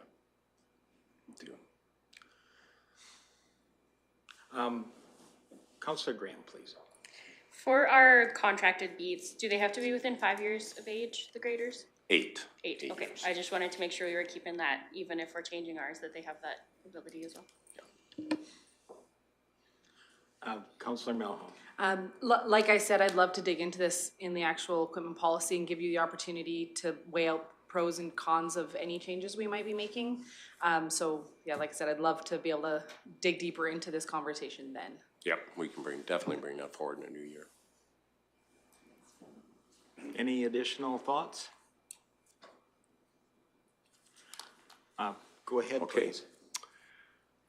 So the next one is water wastewater, and that is your Nordic RV trailer sanitary dumping station, and that's found on page 54. So as council may recall, the project was tendered in 2022, so it was a capital project set for 2022. We did put it out to tender, and it came in well over budget, and we only received the one bid. And through council motion, resolution 247-2022, the project will be retendered in the winter 2022, so either late this year or early 2023. And that's budgeted at $747,000 and is funded through restricted surplus. Councillor Swanson, please. Although I agree with all the intent and everything that's going on with this particular project, I'm worried at the fact that we have some other construction that's going to happen through any expansion if this council so decides in regards to the third phase of you know, there's multiple other construction projects happening at the same time. I'm a bit blown away by this price. I'm like really blown away.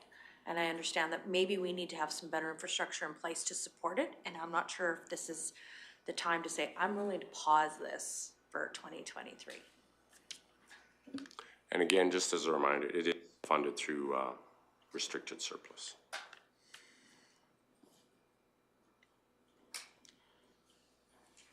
Councillor Graham, please. That was quick. I hardly even had my button touched anymore. I know, I saw the motion. Sometimes I'm paying attention, sometimes not. I agree. Councillor Swanson, I think, has some very good points there, and I would be in favor too if we wanted to put a pause on this for this year and see where things go. Okay. Councillor Cermak? Yeah, I only have the concern of what area this is being put into and the safety concerns with the traffic due to lineups and waiting times. Do we have enough area in this to accommodate that? Yeah, according to design, there is enough area, enough movement for traffic. The thought is to eventually open up such a way that there's both an entry and an exit point, and that there isn't just one combined entry exit point. So that is being considered and looked into in the design itself. Yeah, because for that price tag, you need a lot of trailers to dump in there to get that paid back. And so you're gonna have some fairly long lineups, I hope. Thanks. Councillor Radcliffe, please. Thank you. What I hear from the community is that on long weekends, because there is currently a dump station there now, I understand, that there will be a lineup all the way out to the highway for people to use that one. So I think it's needed. Pausing for another year or something could be the right thing to do, though.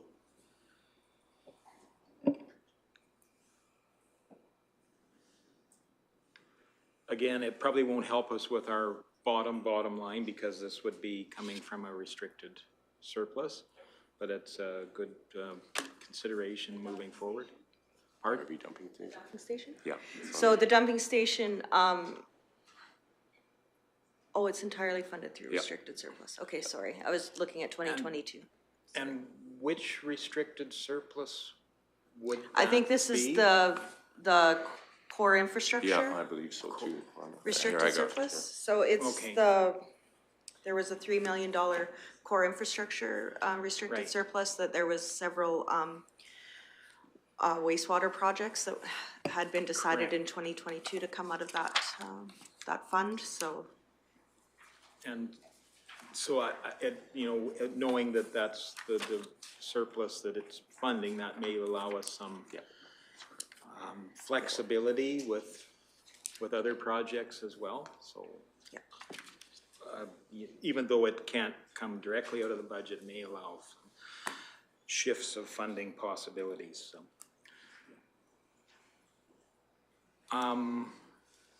Deputy Reeve Melhoff.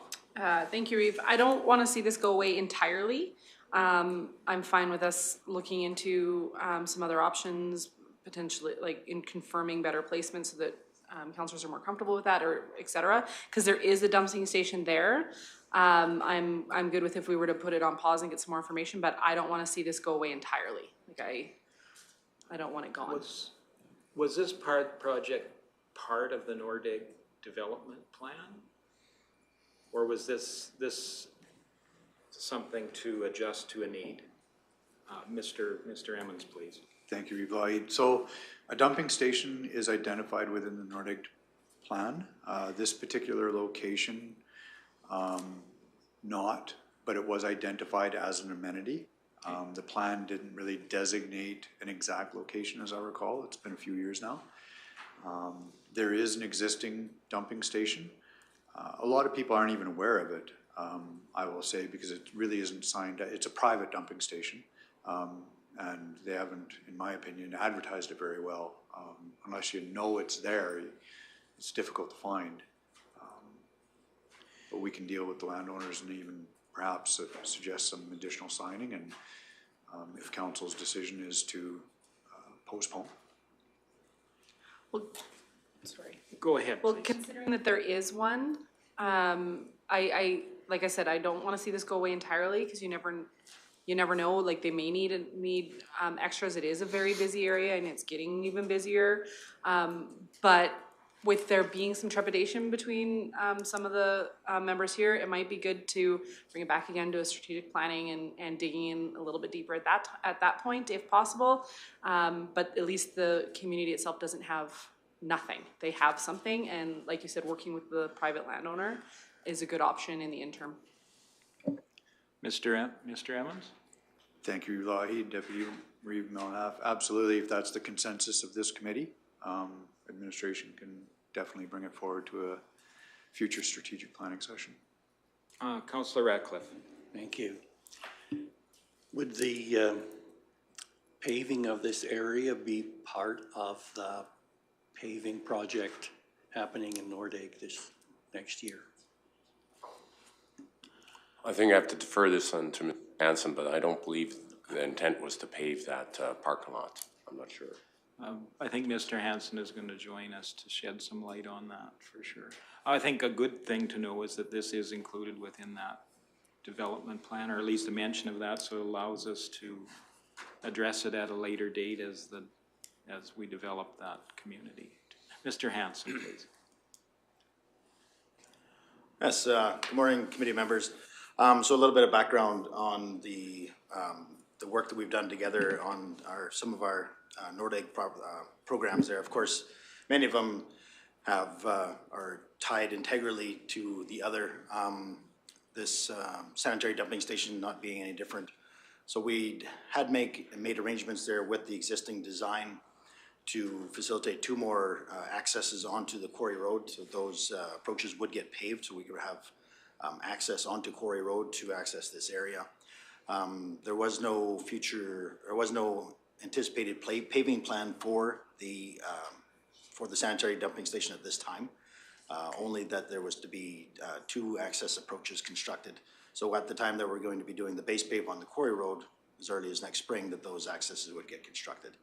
Now, if this committee feels that the location needs to be revisited, you know, we could certainly pause the construction of those approaches if it's not appropriate, or unfortunately, you know, we've all been out to Nordegg numerous times, and I've never seen a perfect scenario for a sanitary dumping station to facilitate high volume traffic. You know, we understand that a Monday of a long weekend, it's going to be busier and there's going to be traffic backed up.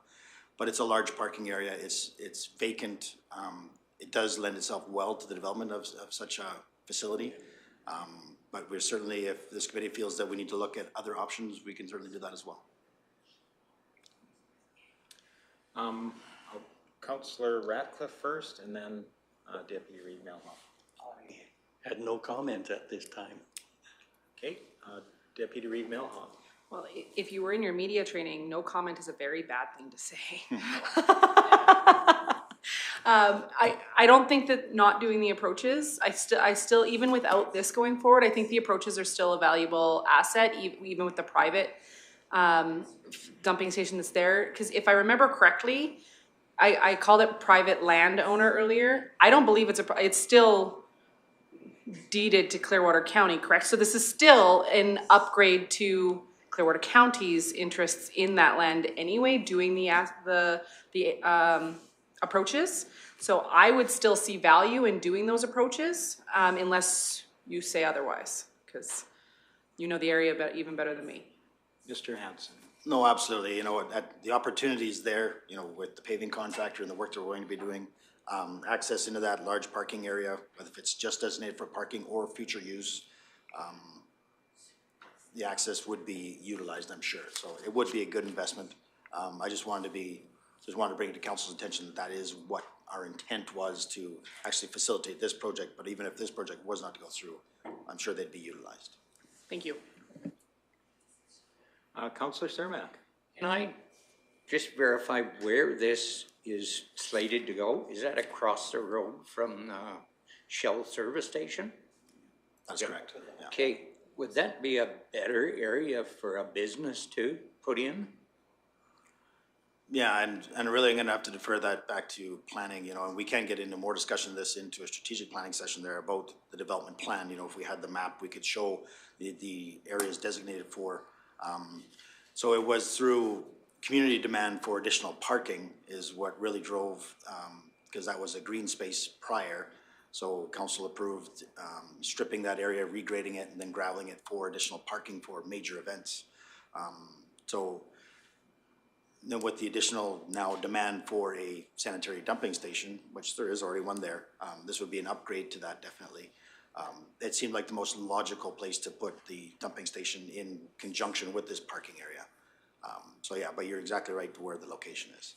Okay, thanks. I was just wondering if there was a better suited area somewhere off the main highway that would be not taken away from businesses if they wanted to put one in there. Yeah, the only thing I can add to that is that, you know, any plan can be revisited. It is, you know, it's right along Stewart Street. We know that we need to acknowledge our parking deficit, and we can certainly bring that plan back though and review that with council to see if there's a better location, just to even do a second check into what would be the best use of that land. Okay, thanks. Okay. Any additional thoughts? Councillor Ratcliffe. I guess this is what I was supposed to say before, is, you know, we have a few items here that we would like some more information on, and it sounds like something to add to a workshop where we can go deeper into these issues and come up with a plan to move ahead.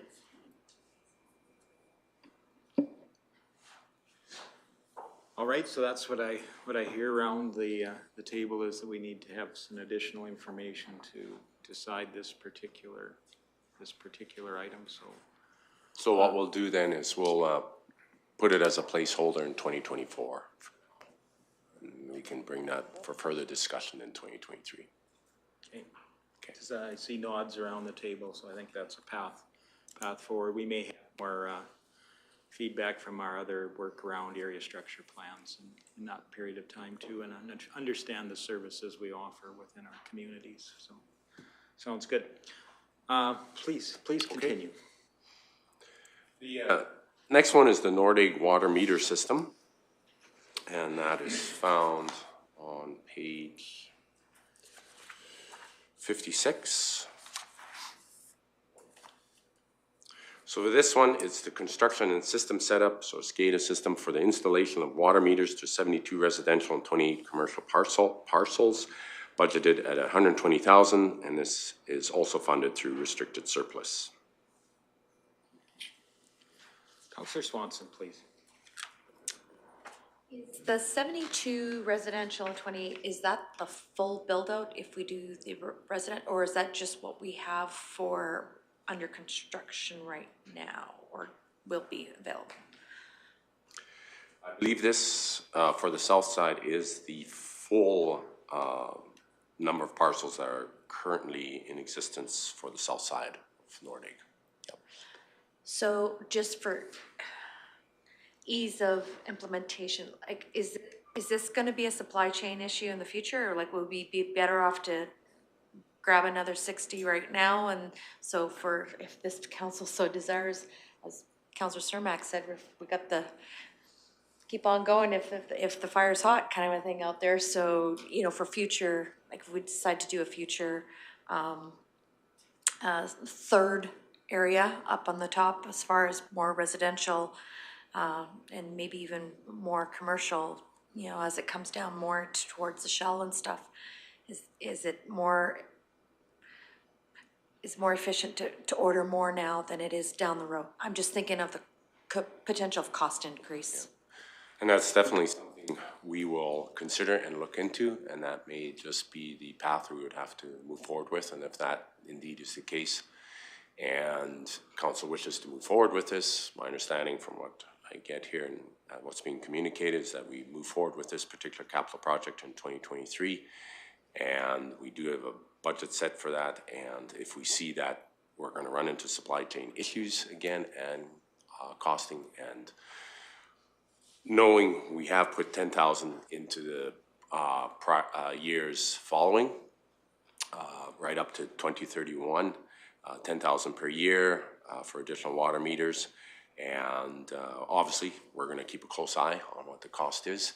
And if we feel this is to our benefit to purchase bulk per se, and go with the current pricing, and that puts us over the 120, then definitely Eric and Kate will come forward and ask for an adjustment to that capital item to account for that.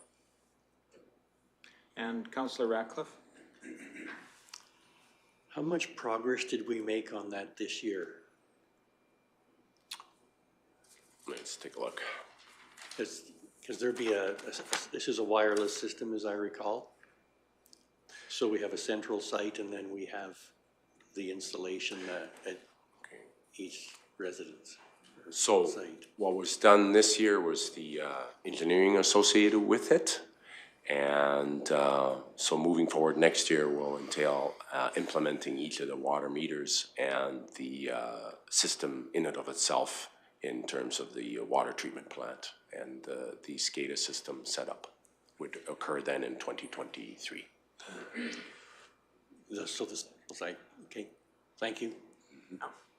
And just to remind me, this was done essentially to create some equity in the cost recovery process for utilities? Is that why we're metering now as opposed to our present system? What has occurred in the past is right now everyone pays the same no matter what amount of water they use out there. It's a set rate. And the feedback we were getting from the residents and so on, and rightfully so, is you know, I'm not using any water at all, you know, and I'm still being charged this rate, right, sort of thing. They may only be there a portion of the year, etc. And so that was part of the reason as to moving forward with a water meter system. Okay. Yeah, Sure. Okay. Thank you for confirming that for me. Any additional questions? Seeing thumbs up time, or am I missing? No, I'm not missing. Okay. The next item is the Nordic wastewater treatment plant, what we call a muffin monster. And that is found on page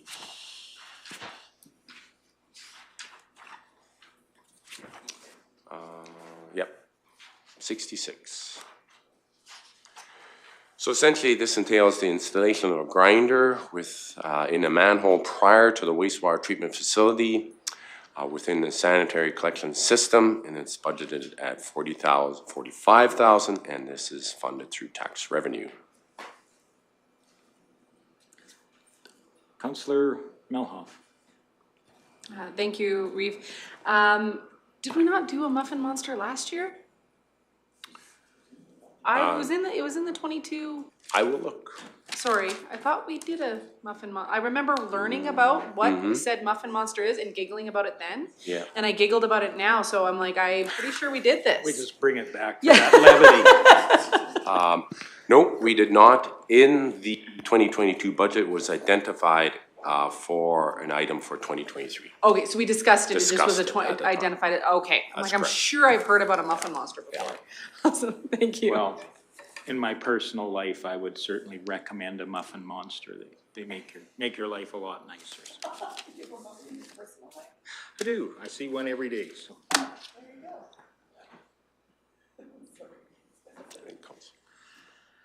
Councillor Graham, sorry. I was just gonna inquire, when we just took the 747,000 out of the core infrastructure restricted surplus, would it be appropriate this would be in core infrastructure, would it, right? Yep. So would it be appropriate to take this when it's funded by tax revenue, to take the $45,000 and put it in there?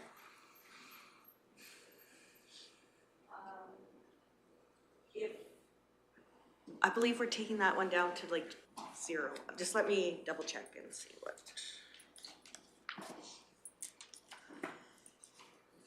No, we just added 747 to it, that's what.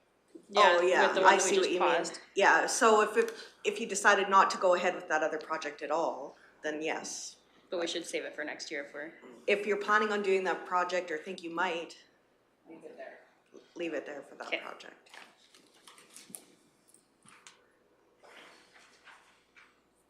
And I think if we're at the point in balancing our budget that we need another, whatever this is, $1,000, we can probably consider that as 45, well yeah. too.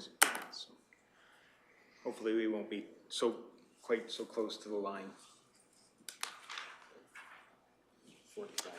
All right, the next one is Condor paving, and that can be found on page 68. So again, this is asphalt paving on the roadways within the hamlet of Condor as a result of the prior year's construction of the curb and gutter and upgrades to sanitary collection mains. Also includes paving the Condor Community Hall parking lot. This is budgeted at $2,130,000. Currently, I believe this includes the $128,000 approved by council for the Community Hall parking lot, and this is funded through restricted surplus. So on this item, I will recuse myself. Being a director of the Condor Community Center, I shall allow Reeve or Deputy Reeve. I just want to make sure I'm not interfering with this budget.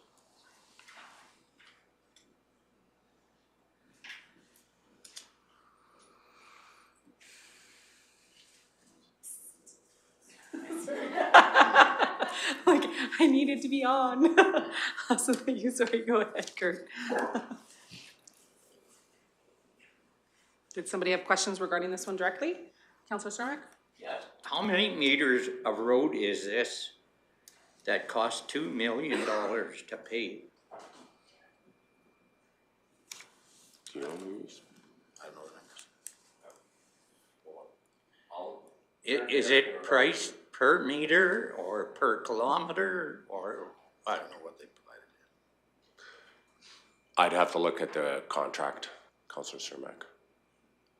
Oh, it's already been let out for contract? No, let me rephrase that. I'd have to go back into the design in terms of how they managed to get that number. So I'll have to go back and look at that. Yeah. Because that seems really expensive compared to other paving projects that we got going on.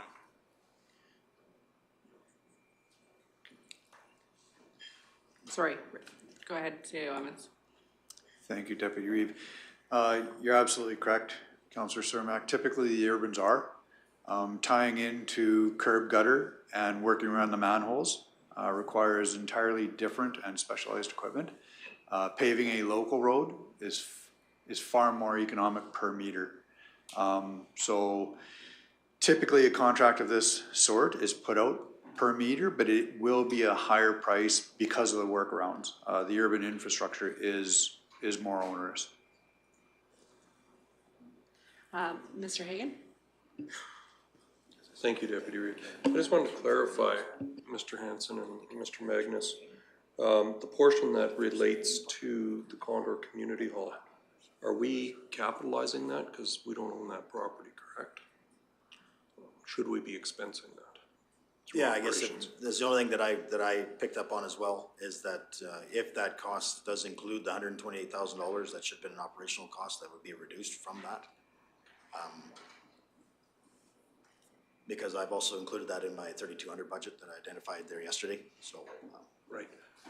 Okay, thank you for clarifying. Councilor Radcliffe? I was just going to say the same thing, that it looked like a duplication for the parking lot at Condor.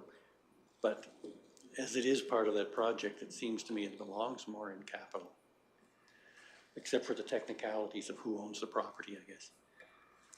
Yeah, seems like those technicalities get important there when it comes to finance. I've learned that over the years. I felt the same way for many years. Okay, that was all, thank you. Sorry. Sorry, Mr. Hagan?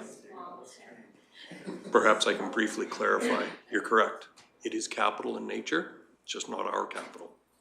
It belonged to the community association. They would recognize it as a capital asset. Potentially. So we'll review and confirm that the amount that is in draft budget, if it does include the community hall parking lot, that should be reduced out. Ms. Saran was going towards her button, but Yeah, I'm just gonna say that we'll confirm that that amount is either in or not in that capital project, because it already is in operation. Mr. Hanson? Yeah, I guess one thing I'm just going to speak to, some of the estimates that were created this year, you know, I'm gonna say hyperinflated due to the risk in asphalt pricing. I guess if one thing I can do is provide assurance and please allow me the confidence that, you know, every one of these projects that we look after are subject to tender prices.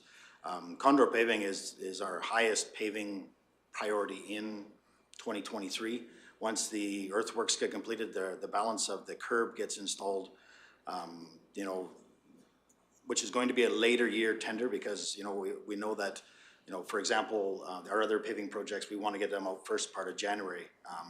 Because the earthworks contractor isn't quite complete yet, we have to, you know, be assured that that work is going to get completed in a timely fashion. We can't tender the paving project there if the earthworks guys are still there. We'd be in a conflict of those contracts.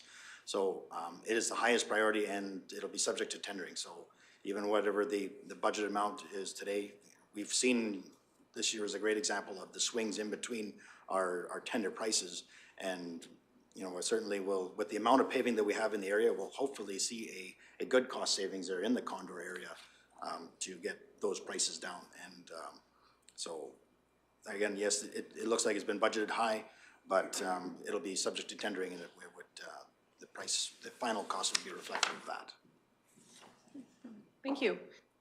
Any other questions regarding Condor? Then somebody grab the Reeve, please. This is where we need the elevator music.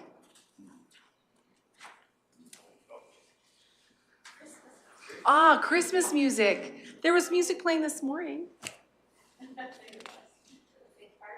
Right? It was great. Or those dad jokes that everybody's can pull out.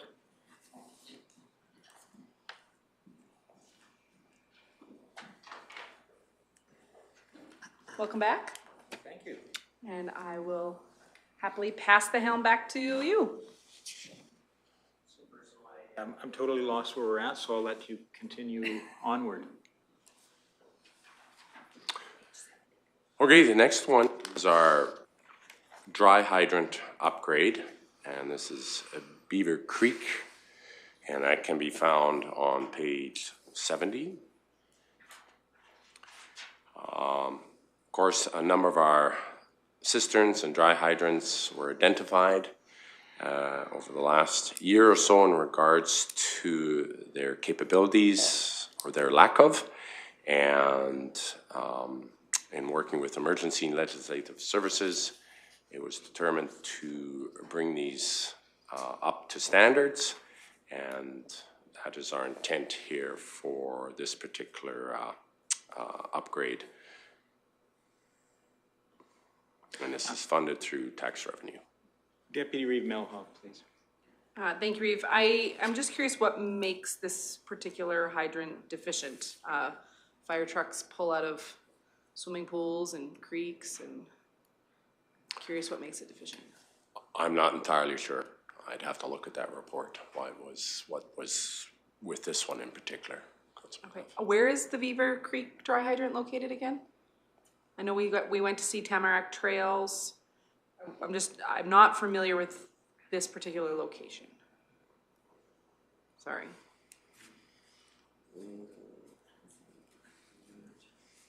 I'm not entirely sure either. This one, unless Christine knows. Yeah, she's gonna see if she can pull it up. Okay, thank you. Mr. Hanson, please. I guess I will add a little bit to these dry hydrants have been identified as, a lot of them, of course, becomes with the accessibility to the water. Not necessarily that, understanding that, our fire service is very resourceful to be able to get in, to some pretty precarious situations when they have to.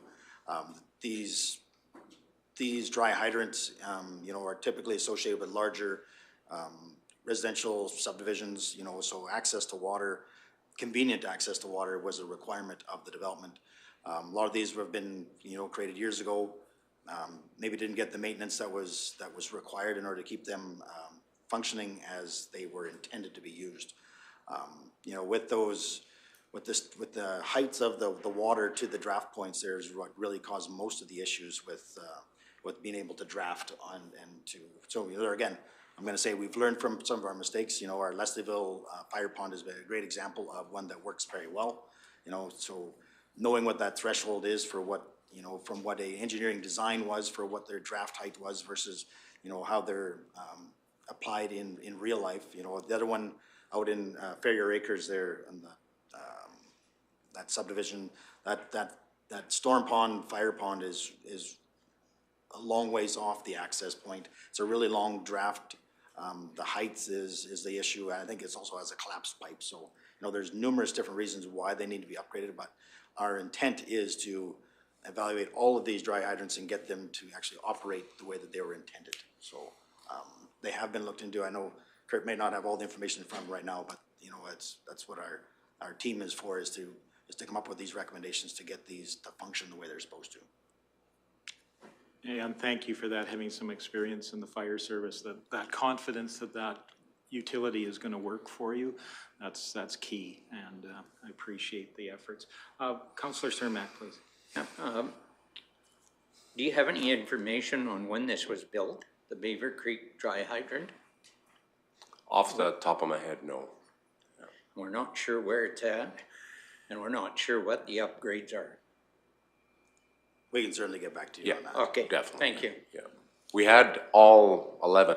We have a total of 11 dry hydrants / cisterns, and they were all inspected this year.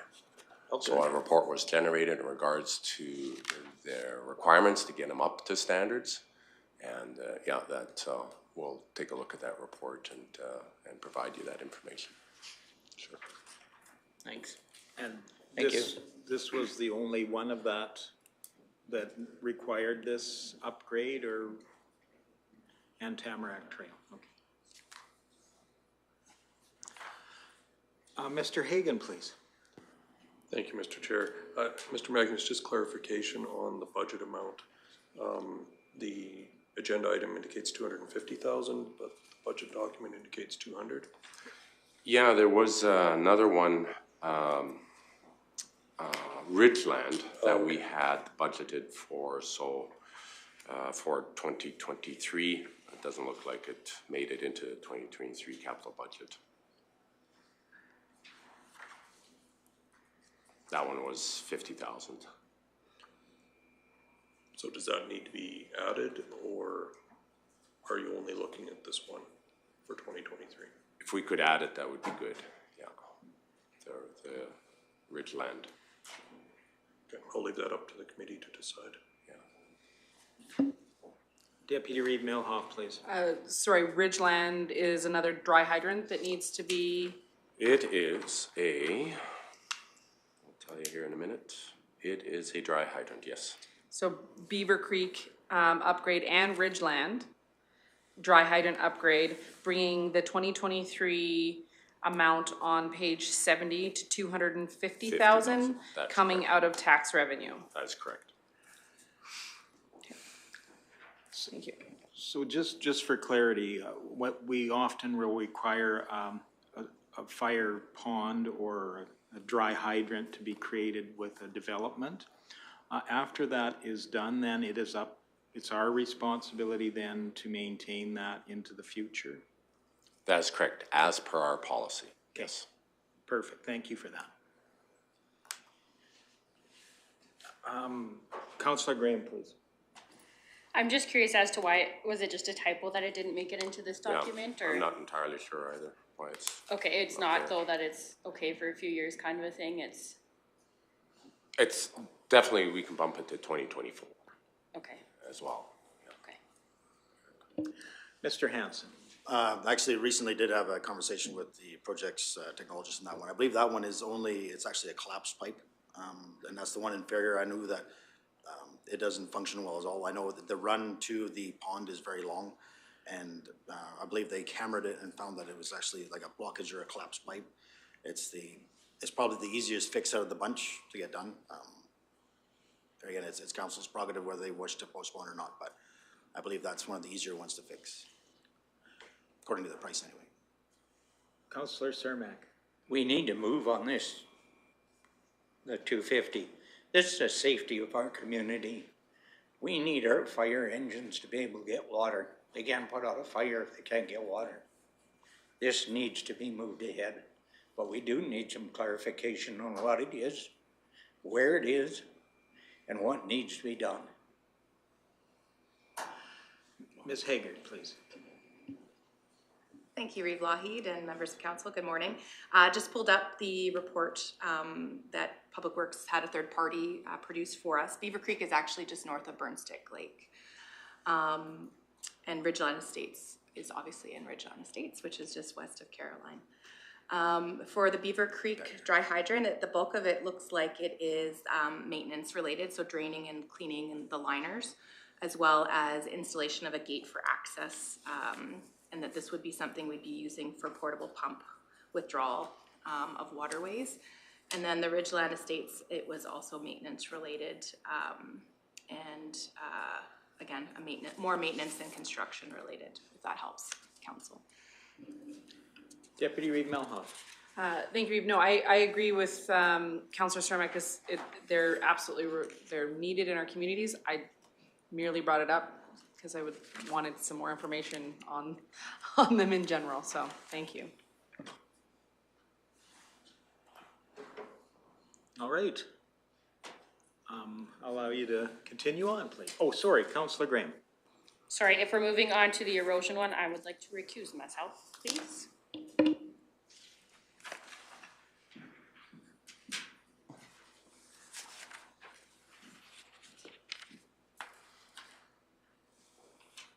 Okay, so the next one is the erosion on Range Road 6-4 along Clearwater River. Sorry, Councillor Ratcliffe, I missed your light. Thanks, Reeve. I just wanted to confirm how many dry hydrant upgrades are involved in this item? Just the one? Or is there several? Two now. Two. Yes. So Ridgeland, Beaver Creek, and Ferrier. Ferrier is Ridgeland. No. Sorry, that's my nomenclature there, but it's, okay. Ridgeland is west of Ferrier. Okay, North, west. thank you. Hunky subdivision. Yeah. Okay, so again, erosion Range Road 6-4 along Clearwater River, the riverbank and erosion repair due to encroachment of the Clearwater River. So engineering budgeted at $30,000, funded through tax revenue.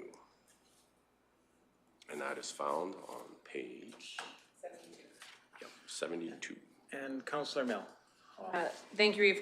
My question was just regarding the funding source. Was this due to the flooding, or is this just a continued, this is going to be an issue? Because if it's regarding the flooding, did we not compile a bunch of those and apply for disaster recovery, or does this not apply to that? This has been an ongoing issue. The recent rainfalls we had in June didn't help it any, and it was not to the point where the disaster recovery program allowed us to fund that one. The road was still there, it didn't cause damage in regards to our infrastructure, but we are seeing advancement of the Clearwater River, which over time here will have an impact on our infrastructure. So we want to get ahead of the game and do the necessary work to to maintain the integrity of that infrastructure. Perfect, thank you. Okay. All right, the next one is bridge rehabilitation. Yesterday I gave each of you a map of the various bridge structures and where they are located, separating out the construction repair and for 2023, and that was 9 there, so that's just an error in the agenda item. It should have been 9 bridge structures rather than 7. My apologies there. And then for engineering, 4 structures. And this, the funding associated with this capital project is through restricted surplus.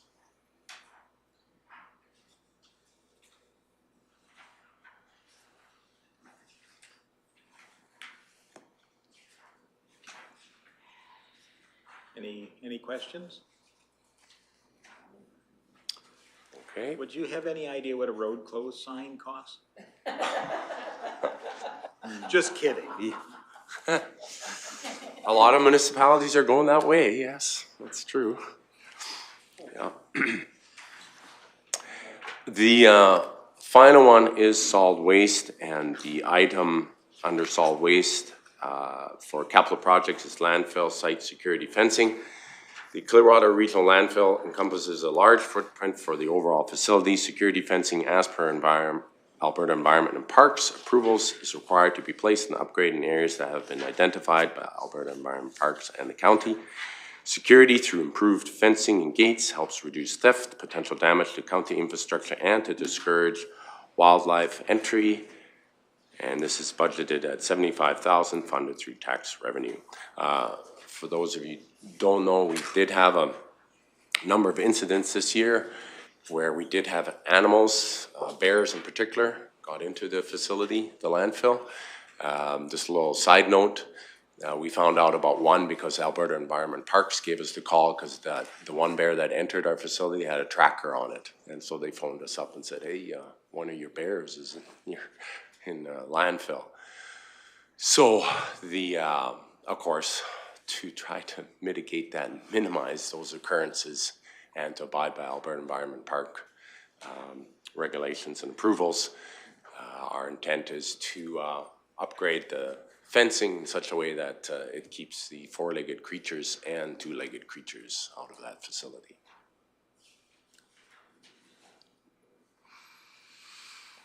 We should just revoke their garbage cart. Yeah, that's right.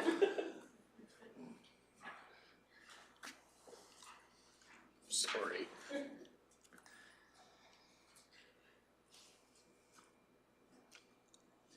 Oh, Deputy Reed Milhoff, sorry. Sorry, thank you, Reeve. I actually did have a little sticky in bridges, I'm sorry. Yep. Can we go back to bridge file 1963?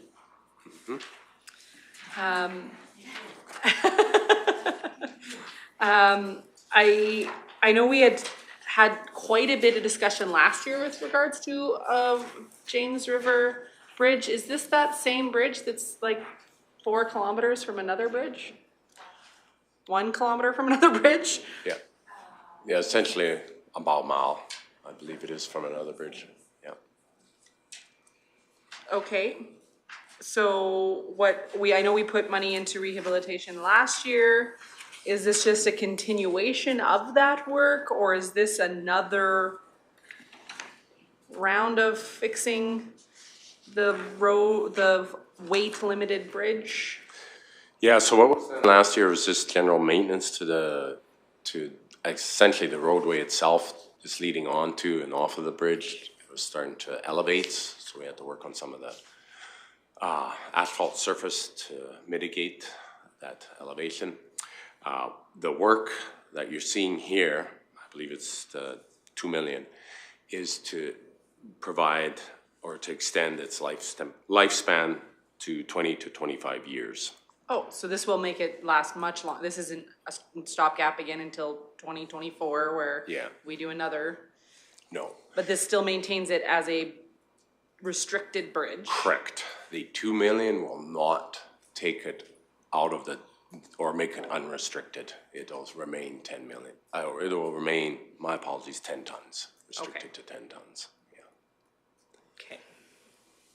I'm probably gonna have more questions about this going forward, but I'm gonna gather. Come back next. Councillor Radcliffe, please. Just wondering what the capacity of that other nearby bridge is. It's unrestricted. It's unrestricted, so Yeah, any load. yeah. Oh, okay. Right, thank you.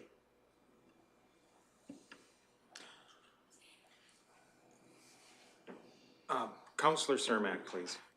Just to give council some background on this, there has been numerous meetings at the James River Bridge over the years. And I think some of the previous or some of the administration were at those meetings and they're very heated. I know that the other bridge, unrestricted, a mile away, but boy, the people in this area are really furious about keeping that bridge open. It is quite an expense to do it. But I think just to appease the people down there, we need to do it. What's their rationale? They don't want to have to go onto that major highway and make those turns every day. They can just whip straight into Sundering. It's kind of a safety issue they put forward. And Councillor Swanson? Yeah, I'm appreciative that it is a restricted bridge to 10 tons, and I know our CPOs have been pretty diligent over the years of making sure that. But I mean, all it takes is one bad apple to wreck it all for everybody, and that's my concern. I mean, but if we can make this happen for 25 years for $2 million, I'm fine. But I mean, our CPOs better up the fines. Maybe they need to make $2 million fines to replace it. But thank you again for this. Councillor Northcott, please. What would be the expense to upgrade this bridge to an unrestricted load limit? A replacement, complete replacement. And what would be the price tag on that? 8 million. Okay. Thanks. At the very least. Yeah, if not more.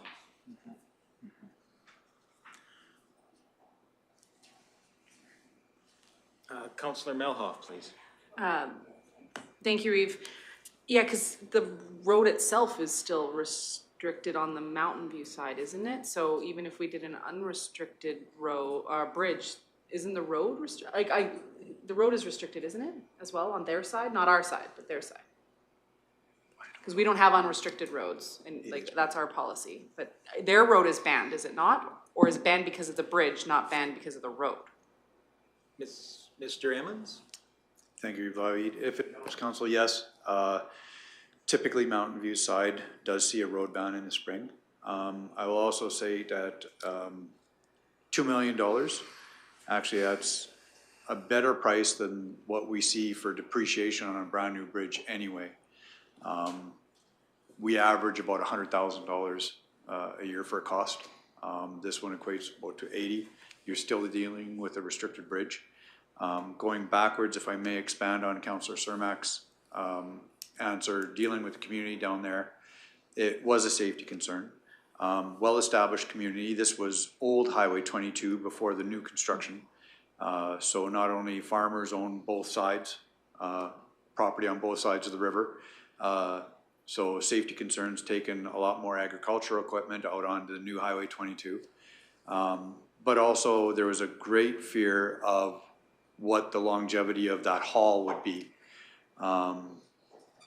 Because it would turn it into a no exit road and what would happen to James River Hall. So there was concerns from the community in that regard as well. As Councillor Cermak pointed out, I've attended a few of those meetings and they do get fairly passionate on this subject. And these are some of the reasons I've heard. Just thought I'd share that with council.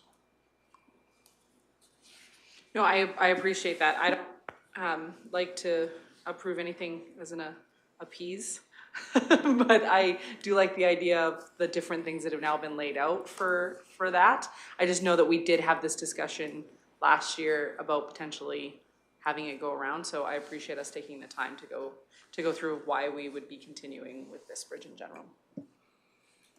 Councillor Ratcliffe. Would there be any grant opportunities to offset the cost of replacing this bridge?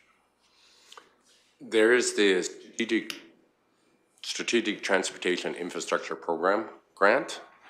That goes through Alberta Transportation. We do send in our applications on all of these.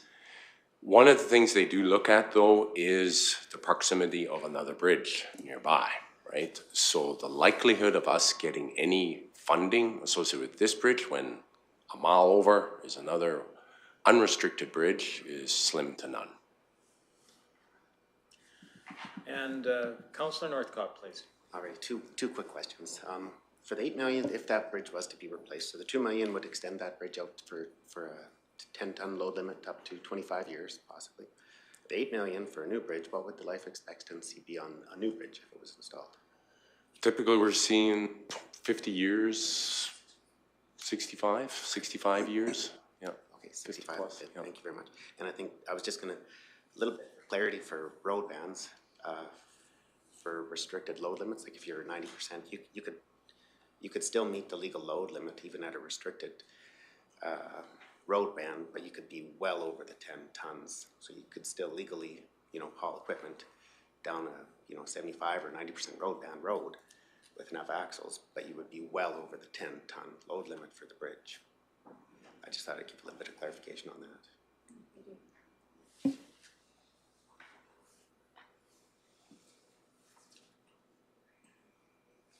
Any additional questions around this bridge file? I guess Okay. Continue forward. That's it. Capital, unless there are any other questions pertaining to capital projects.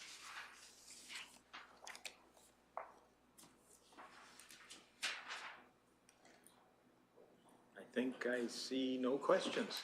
I love that with inflation, 0.8% in your operations. 0.2 for ourselves, 0.8 including Eric. Oh, but either way, like I legitimately impressed when the municipal price index was projected to be significantly higher than that. So when you mentioned, I was impressed. So thank you. I think there's a change in the municipal efficiency king hat around. Just say. No, I work with a fabulous team and administration as a whole. Just do what we can. All right, any additional questions for Public Works? Councillor Swanson. I'm prepared to make a motion. Okay. Make a motion that the Strategic Planning Committee can, approves the Public Works Operations Draft Operating and Capital Budgets. Okay, further discussion? Councillor Melhoff. does that capture the amendments that we had made regarding the restrictions around the airport and the dump station in Nordic? Yep. Okay. Ms. Serhan. It would just be a recommendation to council, not approving the actual budgets today. Yeah. I'm just confirming that it met with the different amendments made. Okay, and Councillor Graham? Yesterday, weren't we accepting for information? I think that's the process we were using up till now, accepting for information the report. Councillor Swanson. Friendly amendment accepted, except for information. Okay. Mr. Hagan, please. Thank you, Mr. Chair. And perhaps just to clarify, what we thought in structuring this agenda for the committee was that it would be easier for the committee to accept each one as information throughout the process. And then after having gone through the entire presentation and through the subsequent adjustments and so forth, you will have an opportunity at the end to decide how you want to frame your resolutions in terms of recommendations to council. Do you want one overall overarching recommendation, or do you want to split it up a little bit into pieces and so forth? So we wanted to give you the opportunity to experience these few days to help you decide that before you get there. So those, I anticipate those resolutions and motions will be coming, but it'll be up to you, up to this group to formulate what they look like. Great. Thanks for that clarity. Any additional questions on the motion before us? Seeing none, I call the question. All those in favor? And that is carried. We have a few minutes left before lunch. I think we could probably start a bite or two into planning and development, utilize our time as much as possible, and so I welcome Mr. Riaz to join us. Thank you, Mr. Chair. And I'll turn the floor across to you to present your portion of the budget, please. Thank you, Mr. Chair. Good morning, committee members. I am pleased to present to you the 23 draft budget for the Planning and Development Department. As you are aware, the main goal of the department is to manage the use of land, both public and private, within the municipality. It also provides advice to council, other departments, and the public regarding land use policies, development trends, and relevant provincial regulations. The department comprises 10 staff members, ranging from the director, development officers, planners, economic development officer, and West Country coordinator. The department's functions are regulated by Part 17 of the Municipal Government Act. The department's areas of service include the processing of planning applications, such as development permits, land use bylaw amendments, subdivisions, real property reports, and land use complaints. It also includes the preparation and upkeep of the county's high-level policy documents, such as intermunicipal development plans, the municipal development plan, area structure plans, and land use bylaw. Other key areas of involvement include supporting the creation and expansion of local businesses, the sales of municipal lots in Nordeg, and the coordination of recreational activities and events in the West Country. Council should note that the department's 2023 draft budget is really similar to the one of 2022 with some variations. These changes are mainly due to particular projects and staffing needs. So I would like to start with Plan in General, which is the program that allows us to do our work, or day-to-day work. So there are 4 main changes in this program when compared to 2022. The first one is regarding wages. This service level has increased due to the addition of a new bylaw compliance officer position, as well as a new planning intern position. Last week, the province or municipal affairs approved some funds for a new planning intern, and the municipality is committed to match those funds for this new position. So that's why we have increased that program. The second one will be contracted and general services. This program has increased due to the preparation of the Leslieville and the Condor restructure plans. We have also initiated the work on 3 restructure plans for the West Country development nodes, being the Saunders Alexo, Sean the Gold Eyed, and the White Gold Lake. Deputy Reeve Melhoff has a question, please. Yes, thank you. Before we get into expenditures, I actually had a question regarding revenues. In 2023, there's no projected lot sales at all for Nordeg? Don't we have all of the like business lots going to be going for sale in 2023? I will get into that later. Oh, sorry, it's just completely blank there, so. Oh, okay. And I thought we were, anyway, never mind. Okay. You're Thanks. reading ahead. Well, in my program, it's first, so. Okay, so that's probably the way it was organized. And Councillor Graham, please. I have a question about the area structure plans. I think we need to have a conversation about growth hamlets personally, which I don't think this is the place to have that, if I'm correct. Well, can I talk about that openly? That's okay. So us three, Councillor Swanson and Councillor Cermak and myself, are at the Condor area structure plan kickoff, and they do not want to be they do not want to grow. So I personally think we need to have a discussion about growth hamlets, and if they're not a growth hamlet, then do we still need an area structure plan for them? Yeah? Okay. Mr. Emmons, I believe, or? Yeah, go ahead. Councillor Graham, if I may, every area structure plan is actually, in my opinion, more for us as a municipality about planning out a well-designed, well-thought-out community from a land-based perspective. Every area structure plan takes a willing developer. We can have the best laid plans and they can sit on a shelf for 30 years in any community. It's when a developer comes forward, is a municipality prepared? And that is beyond these walls, our authority. So truly it's more, and hearing from some communities don't want change at this time, but it's the preparedness of, and I would offer that as perhaps a perspective, if that helps. Okay, yeah, that makes sense. I appreciate that. I just wanted to respect Condor's wishes, and if we didn't need it, but we obviously need it, so never mind.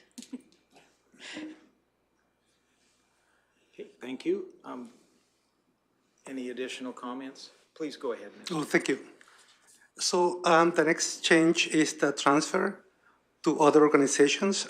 This program has increased due to the commitment made by the county to support the natural gas extension to the Hamlet of Nordic.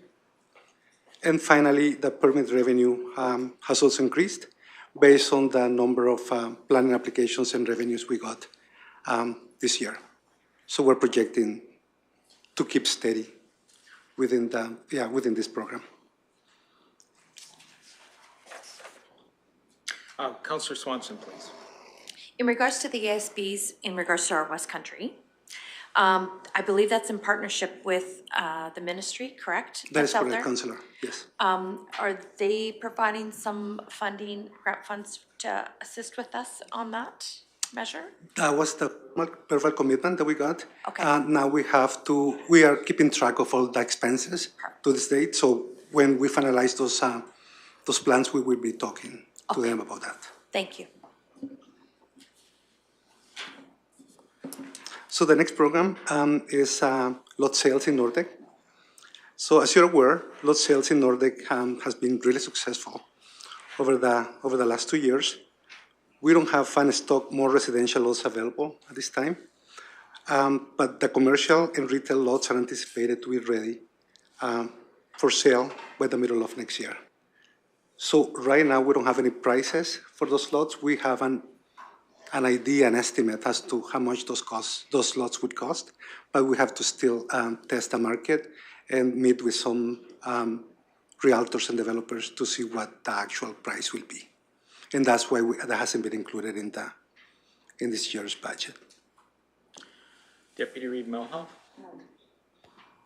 Thank you, Reeve. Your explanation makes sense. However, you do have projections for 2024, 2025, and 2026. So you can guess what your revenues will be in well past 2023, but you can't guess what your revenues are going to be on 2023? The difference, the difference will be that we have set prices for the residential lots, but we haven't sold any commercial and retail lots, so we don't know the actual prices at this point in time. Okay, so then that'll just be an adjustment in the middle of 2023? That's what I'm anticipating. Okay, thanks. Councillor Cermak, please. The phase 2 in the town of Nordic that we were building this year, we were working on it. When is that phase 2 to be completed so that those lots are for sale? We are waiting, Councilor Cermak, those lots to be ready for sale in 2024. So we still got a whole year yet of work to do on phase two? Yes, we have to complete all the infrastructure work. We also have to complete all the survey and then go with the subdivision approval process. And then we still have to get it into the market. Holy. So that's gonna leave kind of a lull for buying for a year then? For residential lots, that is correct. That's kind of not real good when we're thinking about strike while iron's hot. Thanks. Deputy Reeve Melhoff?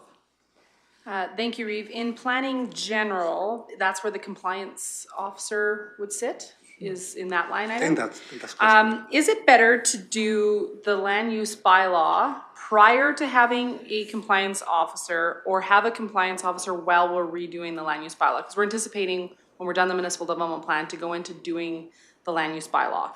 Which order should that happen in? Should we have one while we're redoing it so they can be a part of that, or have them after we've done it? And me recognizing that planning department needs hands, they need some help, but is that the right person at the right time? That is an option, Councilor, but I would prefer to have that person on board right away, maybe next year, so that that person is part of the process to rewrite the land use bylaw. And also we are a little bit behind on enforcement issues. So it will be nice to have this person on board right away and start working on some enforcement, next year. And I'll go to Mr. Hagan. Thank you, Mr. Chair. If I could, I just wanted to add some additional clarification further to Deputy Reeve Melhoff's question about the revenue for 2023. While we probably could come up with some sort of an estimate for that, it's still not going to change our bottom line through our balancing, because again, council's direction is that those lot sales revenue goes back against the specific restricted surplus account. So while the revenue would go up, the transfer to restricted surplus would also go up, thus canceling each other out in terms of our balancing exercise. So just for clarification. Yeah, exactly.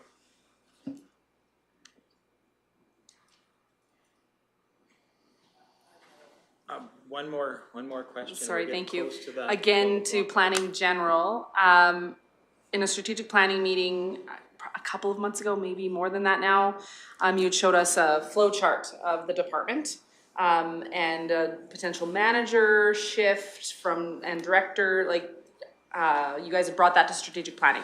How does that affect the budget, or is that happening? Is that being done or not being done, and how does that affect this? That is not being done. It's not? And not to this, at this moment. We're waiting for some additional assessment regarding job descriptions. Okay, so the big change in this one is the compliance officer request. In the intern, yes. Okay, thank you. Super. So with that, we will break now for recess and be back at 1 o'clock, please.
Welcome back after our recess, and thank you to Mr. Riaz for allowing us to take a recess in the middle of his presentation. So I'll turn the floor back over to you to continue on.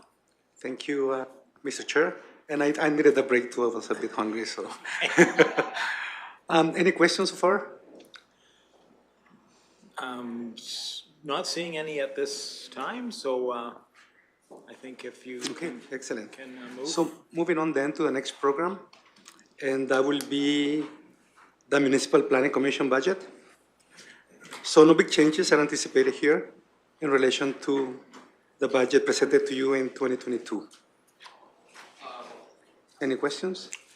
Okay. So moving on to the next program, which is Heritage. No major changes are being considered regarding operations, with exception of some funds being allocated to ensure safe access to the mine site in anticipation to the limited reopening of tours. So could I just pause for just a second? Which page are we on now? Do we have? 250. 250, okay, I was just needed to flip one more page. There we go, good. Were there, I thought I saw a light or two. Deputy Reeve Melhoff, please. Sorry, thank you.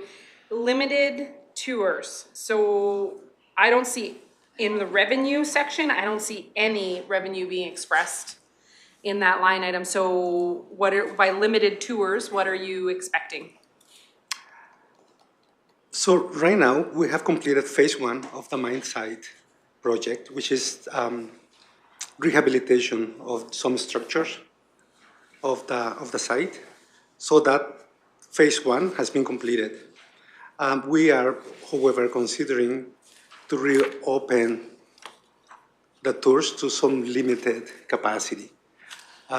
Based on the safety of some buildings, we cannot run the tour inside the buildings. So we're basically looking at having some outside tours just to expose the public to the area, but not to inside of the structures. So we need to block some buildings and clean the area and provide safe access. When would tours be anticipated to start? We are looking at May. May? Thank you. Councillor Swanson, please. With the mine site tours, we do hire seasonal employees. Those applications go like in the next month, correct, for those particular job openings? That is correct, yeah.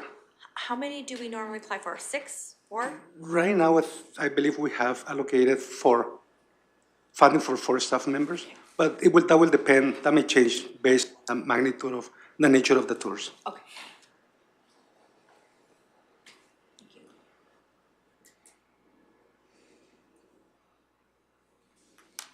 Any questions? No? Good. So moving on then to the next program, which is economic development. This program is not anticipated to have any significant changes for 2023. Some activities were not carried out in full based on the pandemic restrictions. Plans are to update the community sector profile, keep producing more brochures, posters, tourism maps, podcast interviews with local businesses. We're also looking at creating new videos about the Rocky to Nordec rail trail, and also to promote investments on developable properties. So yeah, no major changes on this program. Deputy Reeve Melhoff. Sorry, thank you. Sorry, I thought we were just at Heritage General, not totally done Heritage and Mine Site. Sorry, I have a couple more questions regarding Heritage. With regards to the mine site, you said you were going to start doing tours, but does that include then doing tours with the Discovery Center? Because there was no revenue expressed on that line item either, so I just assumed it was not going to be open in 2023 either. Thank you, Councillor. We are exploring the possibility of opening the Discovery Center, again, based on some limited capacity. At this point, And that will be part of the capital explanation. But right now, we have not developed the full display for the Discovery Center. So we have done, again, phase one, which is the initial evaluation and an inventory of the artifacts, but we haven't created yet the actual displays, and that's part of the phase two project. Can I ask a follow-up? Yes, please. How long has the Discovery Center been closed? I believe it's coming to 3 years with 2023. Typically, how long do these phases take to be accomplished? That is actually a really good question, but considering that we went through 2 years of pandemic, Where they were closed, they given were the closed, opportunity and to do this type of work. yes, but also it was the public engagement was also limited to the phase one, which is the public input. Okay. Yeah, so we had to rearrange some of those meetings and create different options. Okay. Thank you. And Councillor Swanson, please. Going to the economic development in that relation, is this where our CAPE fees come from as well? Because it's CAPE is economic development. I would assume that that's where that comes. That is correct, is? Councillor, Okay. yes. Thank you. Not seeing any additional questions? Good. So moving on then to the capital budget.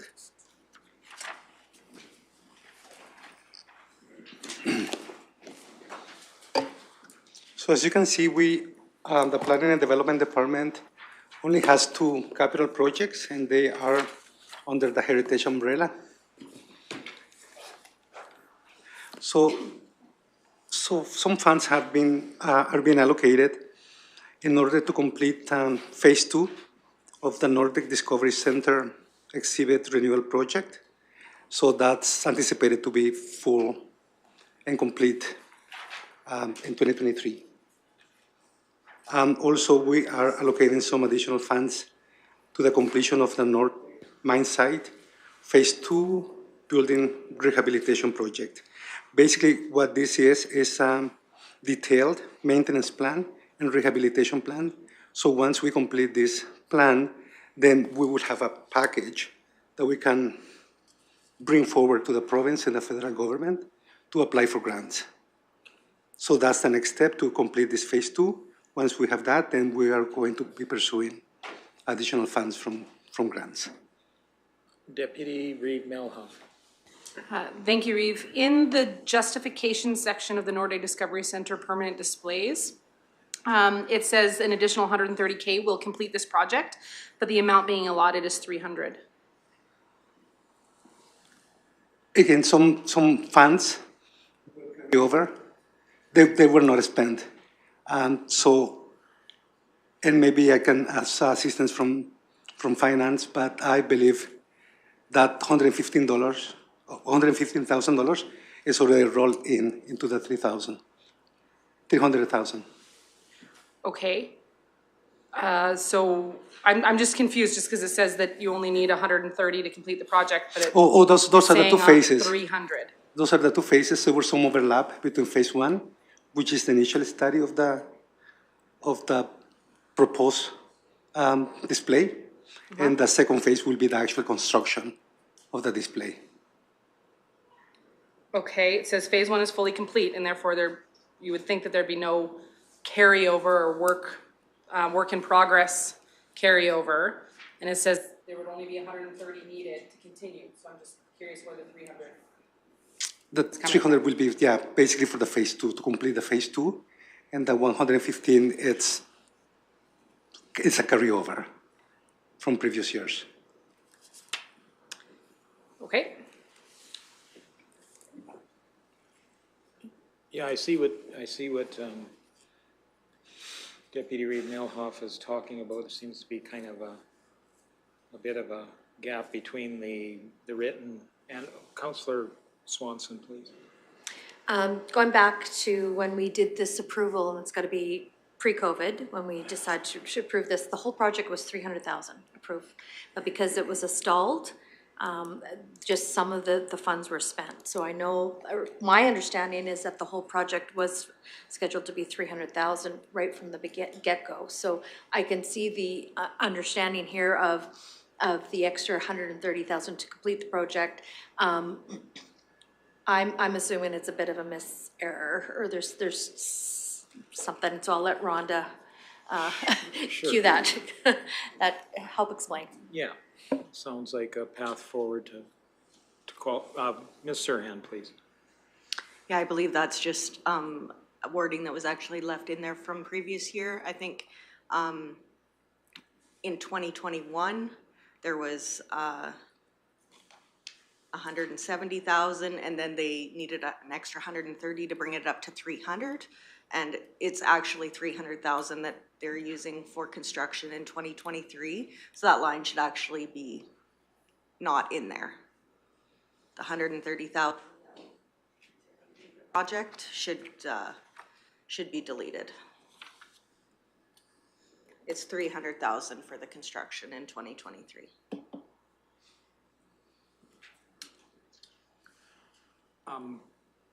I'll go to Councillor Cermak first and then back to Deputy Reid. So Rhonda, so the ask for this year is 130,000? No, the Or ask, the 300's already in previous budgets, the ask for this year would be zero. right, so the 300,000 is what the budget will be to complete construction, but those funds are being carried forward from previous years. It's all in restricted surplus, the work in progress restricted surplus. Okay, thank you. That clarifies it for me. Deputy Reid Melhoff. Thank you. So that, like, it's just fully carry forward. So then last year, the stuff that came out of tax revenue, the 98,000, because then if this project was originally supposed to only be 300,000, the project is already showing that it would be 398,000. Yeah, in 2022, they bumped it up from the previous asks. And then in 2023, they did do some work in 2022. So they did some, the phase 1 design work. And then it's just the construction that's left in 2023 for 300,000. Okay. When we did our Nordeg Strategic Planning Day, I remember being told that these displays may not even be available for the 2023 year, something about where they're being constructed, et cetera. Has that changed? That they will be now, and yay, we're good to go? Yes, and it was subject to phase 1 being completed too, which has been done. So now it's just a matter of getting all the materials and writing the story that's going to be told. Okay, thank you. Councillor Swanson. Back to the Discovery Center, I know we have mentioned before that the library is possibly moving in that. The library has got nothing to do with the Discovery Center operations at all. Like there won't have to accommodate their move if they so come to the Discovery Center. Is there nothing in the budget that would be that we would have to accommodate to have them move over? No, nothing has been allocated. Yeah, I think Mr. Martinson's going to join us as well, which might have some light on the library issues. Okay. Welcome, Mr. Martinson. Thank you. Yeah, if the library moves, then there is some expenses that would have to be incurred by the county that would come through our budget, and we would have either the option to look at our current budget and accommodate those costs through our library, current library funding, or we would come to council and make a request. But because the details aren't the plan isn't in a detailed enough place right now to put a funding amount on it, we haven't done that for this year's budget. Okay, thank you. Thank you. Deputy Reid Melhoff. Thank you, Reeve. The line 3081 is showing it as a land improvement purchase constructed, and that's for the displays in the Discovery Center? Ms. Serhan, please. Yeah, so that just happens to be the object code for the object code that we use for this capital improvement.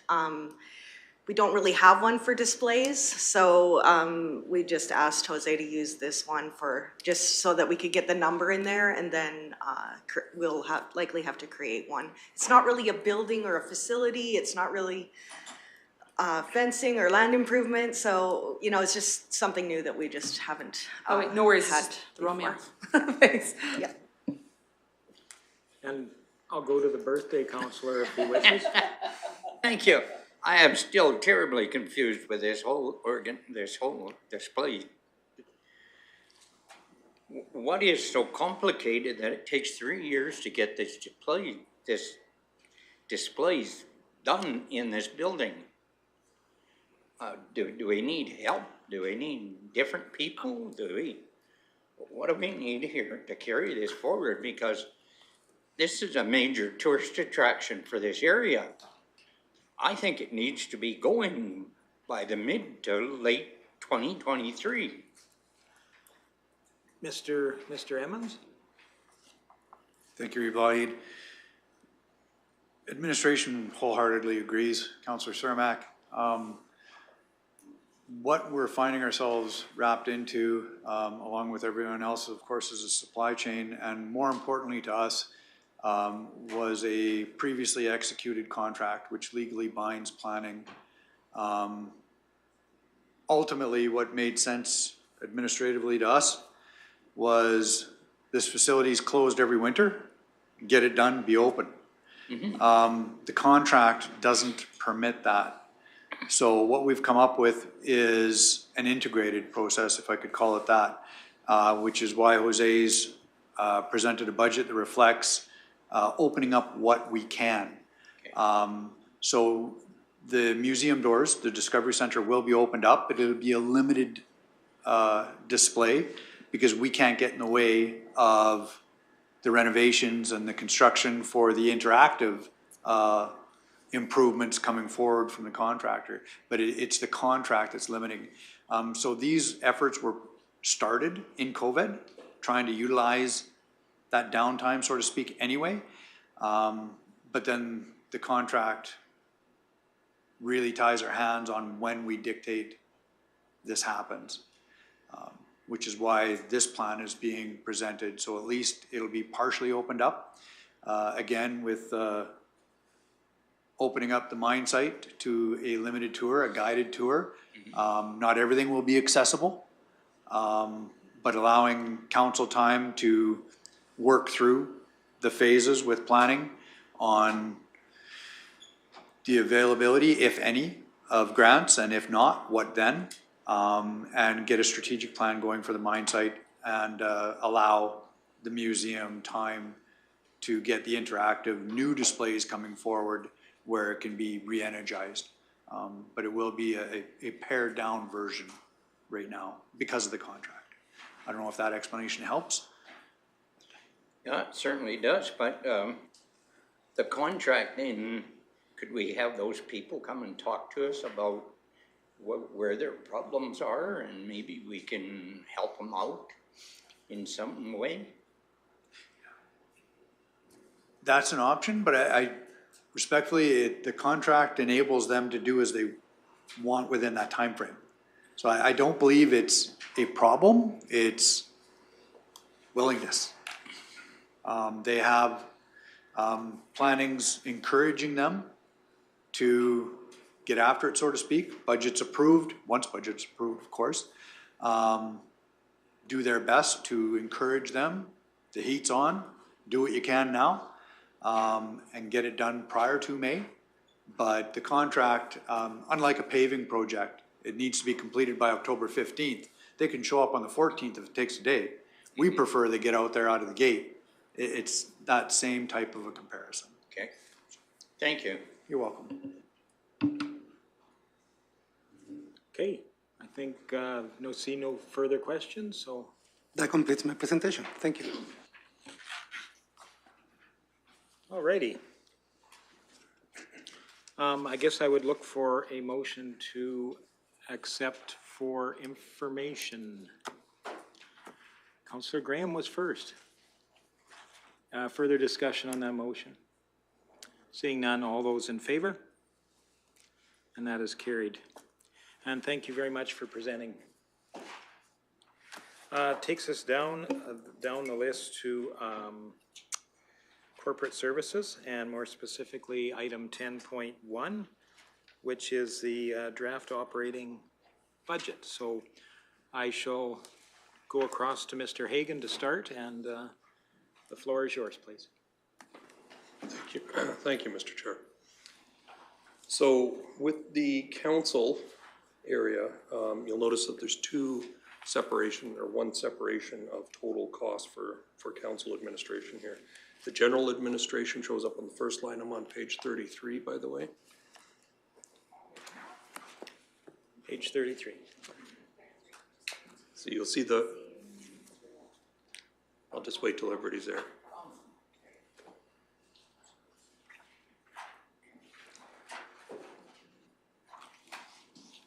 Councillor Cermak, I think you were there, page 33.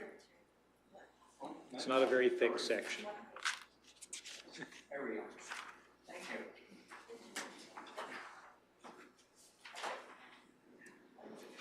Everybody's good?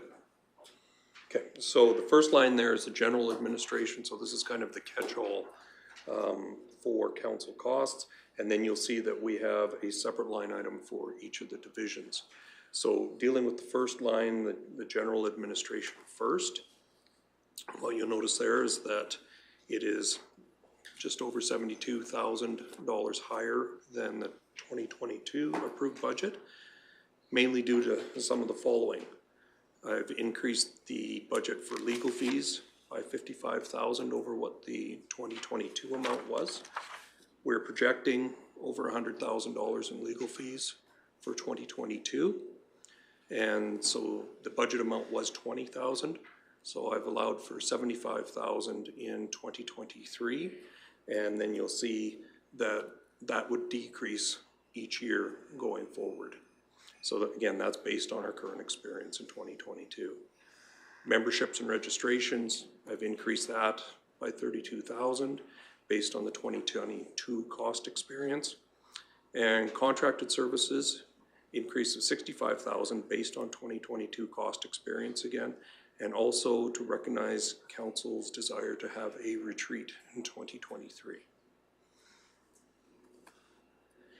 Any questions on the general costs? I'll go to Councillor Graham. Then I may have a question or two. I am curious, the contracted services, is that just for the council retreat?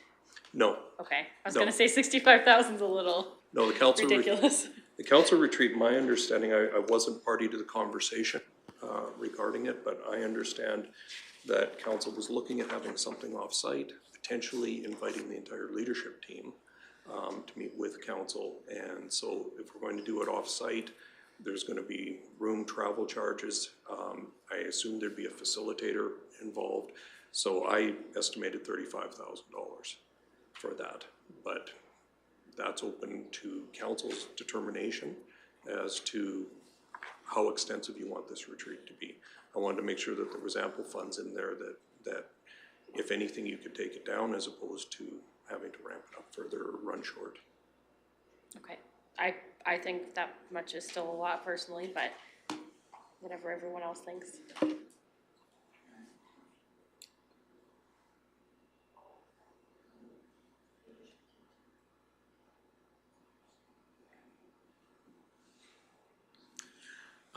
I would have one question. This is certainly a public document, and quite often the public focuses on certain compensation levels and stuff like that. And I'll look more specifically at Division 3. I notice a rather bright future for whoever that person is. And I just kind of is there any way you can explain the discrepancies between the individual divisions? Certainly.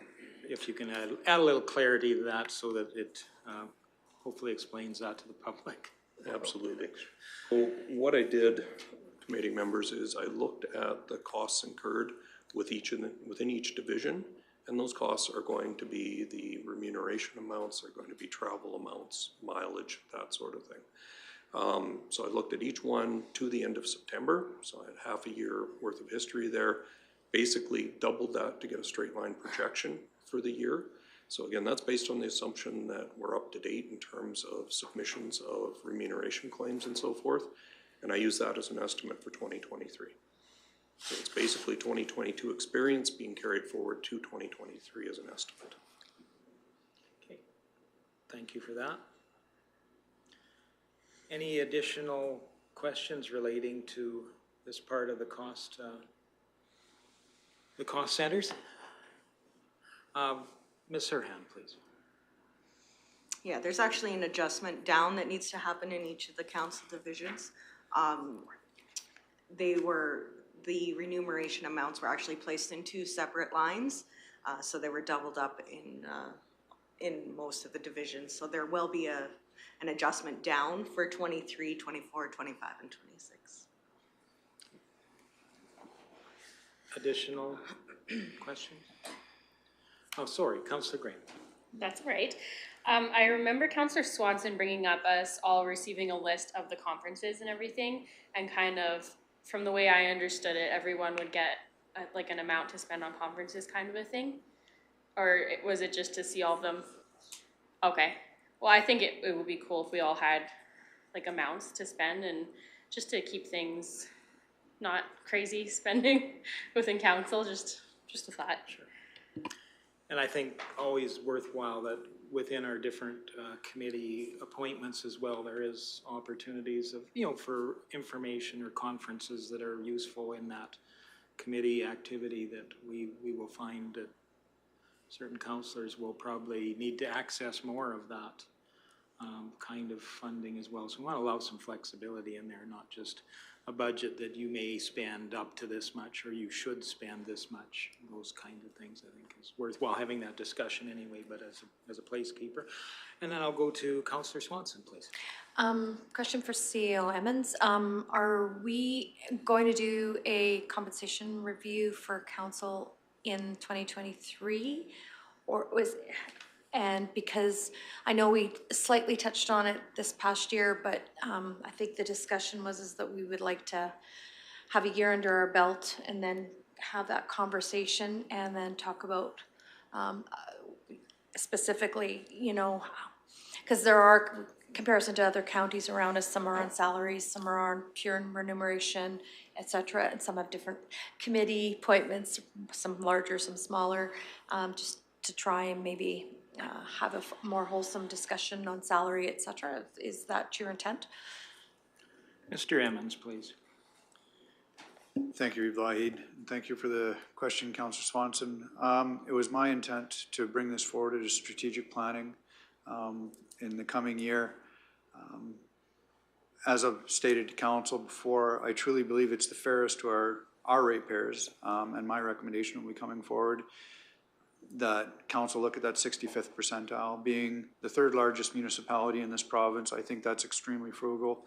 And then Council doesn't have to worry about being overpaid, because truly the 65th for this municipality is on the frugal side, I will say.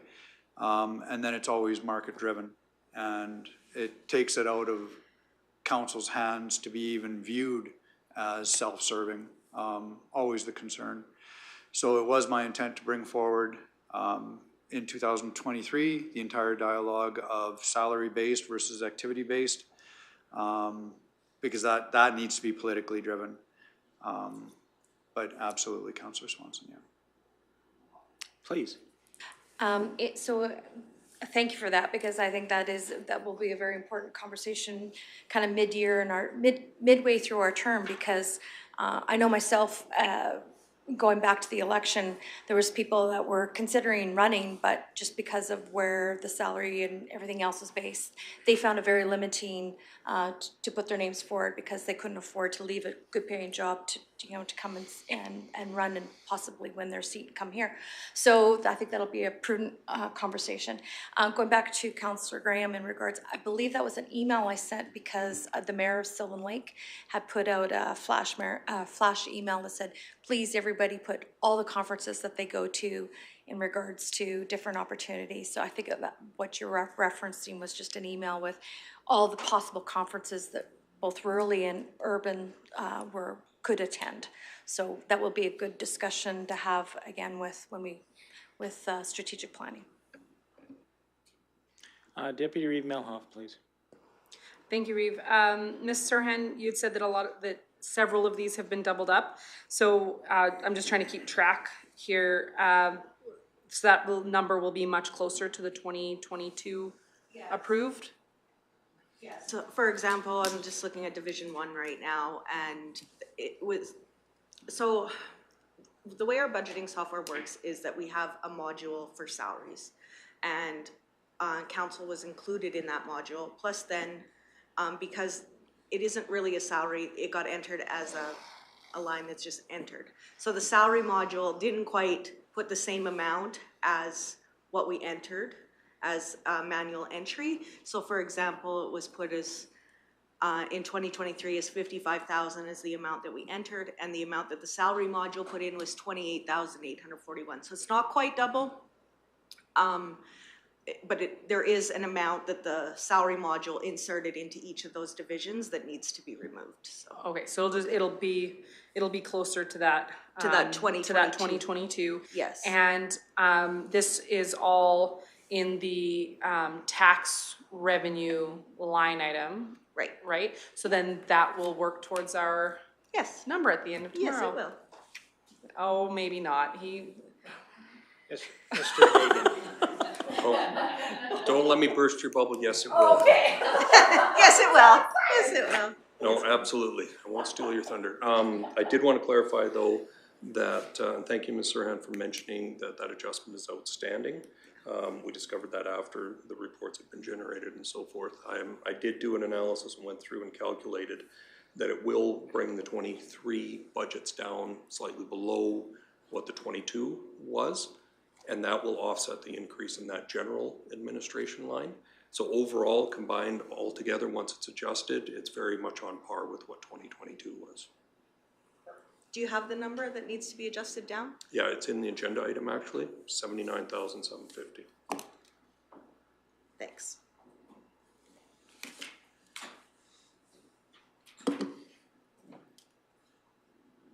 Okay. I see no further questions on this particular cost center. Maybe I would ask one question. Ultimately, in our overall budget, is this approximately 1% of our overall budget, or would I be incorrect in assuming that? I would have to look at that. Sure. And see, we'll probably get a better idea when we do the reports, probably tomorrow. It's interesting. I just, kind of get grasping of, governance certainly has a cost, and just trying to get a line on what those costs are and be able to convey that to the public. Yeah, it's just a little bit above 1% of the operating, which would include that amortization of the tangible capital assets. Right. Yeah, just over 1%. Okay, see no further questions. Now there may be a small capital part. Not to the council part. Okay. I'll please continue. Okay. So just move on to item 10.2, which will be corporate services itself. Okay.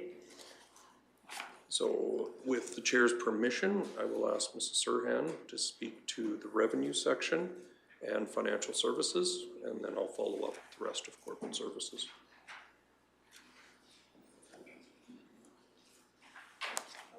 Oh, sorry. Oh, we will need a motion to accept for information. Councillor Cermak, further discussion? Seeing none, I call the question. All those in favor? And that is carried. Thank you.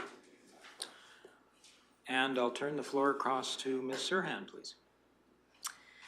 Yeah, so in the corporate services revenue program, we keep the revenue separate from the rest just because the tax revenue portion is included in here, and it's good to keep that separate and just make sure we have a conversation about it. So I did get an estimate from our assessment department, but of course our assessment isn't finalized until February. But the way it's looking is the assessment is increasing tax revenue by about 3%. So without any adjustment to tax rate, there would be a 3% tax revenue increase. And we have also included an additional 2% in tax revenue to adjust for a tax rate increase. So that goes from 46,690,000 to 48,314,000. The other things included in this, just a small portion of user fees and sale of goods. The operating grant is the MSI operating grant. Penalties and fines, most of that is tax penalties. We have had an incredibly successful year collecting tax revenue, and I'm happy to let you know that we are, our total outstanding taxes are the lowest it's been in at least 5 years at this time. So in the last 5 years where we've been at this time, this is the lowest it's been. So really happy to report that the tax collection has improved greatly in this last year over the previous couple. Investment income, this is one that we maybe could adjust back up. 2021 was quite a bit lower than 2020 due to the rate decreases in 2021. However, later in 2022 now, we are seeing an increase, and likely in 2022 we are going to meet budget. To begin with, we thought maybe we would be a bit below in 2022, but it does appear that we are going to be actually slightly above budget in 2022. So that is one spot that we could increase the budget if council was thought that was prudent to raise the revenue in 2023 to match the 2022 budget. Again, of course, it depends on how much outgoing cash there is also for capital projects. That makes a difference on our investment income. Rental revenue is just a small amount for road lease, road allowance leases, and then just a small amount of other revenues. Now, the expenditures in this line are just offsets to the revenue, which the transfers to other governments. This is the community partnership grant that we provide the town, and this is what they were using to offset their rec expenses, the capital expenditures in rec, where there was a community partnership grant. This is the grant they were using. So Rick and I both spoke to the town administration, and they're just going to fund something else with that and fund their capital projects through restricted surplus, so it's just a little less confusing. Matt will come back at the end after we're done with corporate services, and we can speak a little bit more about the programs and projects that are included in that rec number, but I just wanted to make note that this is the grant that they were using to sort of fund their portion of the rec expenses. The other expense there is the bad debt expense, and that is, we are anticipating it not being as high in 2023, so we have decreased that from the amount in 2022. Deputy Reeve Melhoff, please. Thank you, Reeve. Sorry, you did say that Matt's going to come and we can chat more about rec. The rec projects and stuff that he probably has more information on than I do, but I just wanted to make sure that I pointed out while we were in that spot that that's the grant that they were using to fund their rec. Excellent. I will reserve my questions for when he comes back. Thank you. I would have one very short question before we move.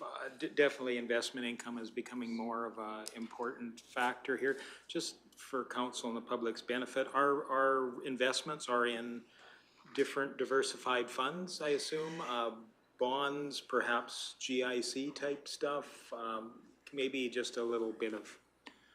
Yeah, for sure. The MGA regulates the types of investments that municipalities are allowed to invest in, but Murray looks after, our Director Hagan looks after our investment portfolio, so I'll just let him speak to that.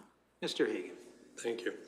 So essentially, it's a balancing act within the confines of what we're allowed to invest in, to ensure that we're maximizing investment income, but at the same time making sure that we've got adequate cash flow, that we can meet our obligations as they come due. So particularly, it's challenging when you have a timing difference in that we start incurring expenditures January 1, but we're not actually collecting taxes until later in the year. So poses a challenge there, and then especially when you consider our construction season, and that's where significantly more expenditures are going out at that time of year. So what we do is create a cash flow forecast for the year based on past experience, based on the budget decisions that are coming forward, and try to project out what the cash flow needs are going to be. And then essentially our vehicles are our operating account, so we try and keep that, you know, somewhere between $2 and $3 million on a regular basis to meet day-to-day expenditures through our biweekly check runs, our payroll expenses and so forth. And then from there, we have a high interest savings account that we try and keep a small balance in. So that's the first place that we transfer from if we need cash to meet our obligations going forward. And then beyond there, we have 30, 60, and 90-day investment accounts that each one progressively gives us more interest. So the longer we can push out those investment amounts, the more opportunity we have for income.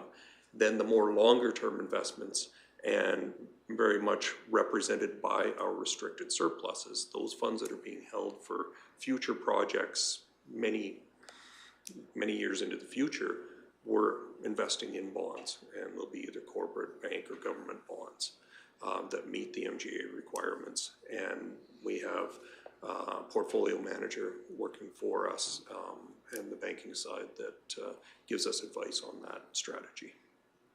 Thank you so much. You're welcome. Deputy Reeve Milhoff.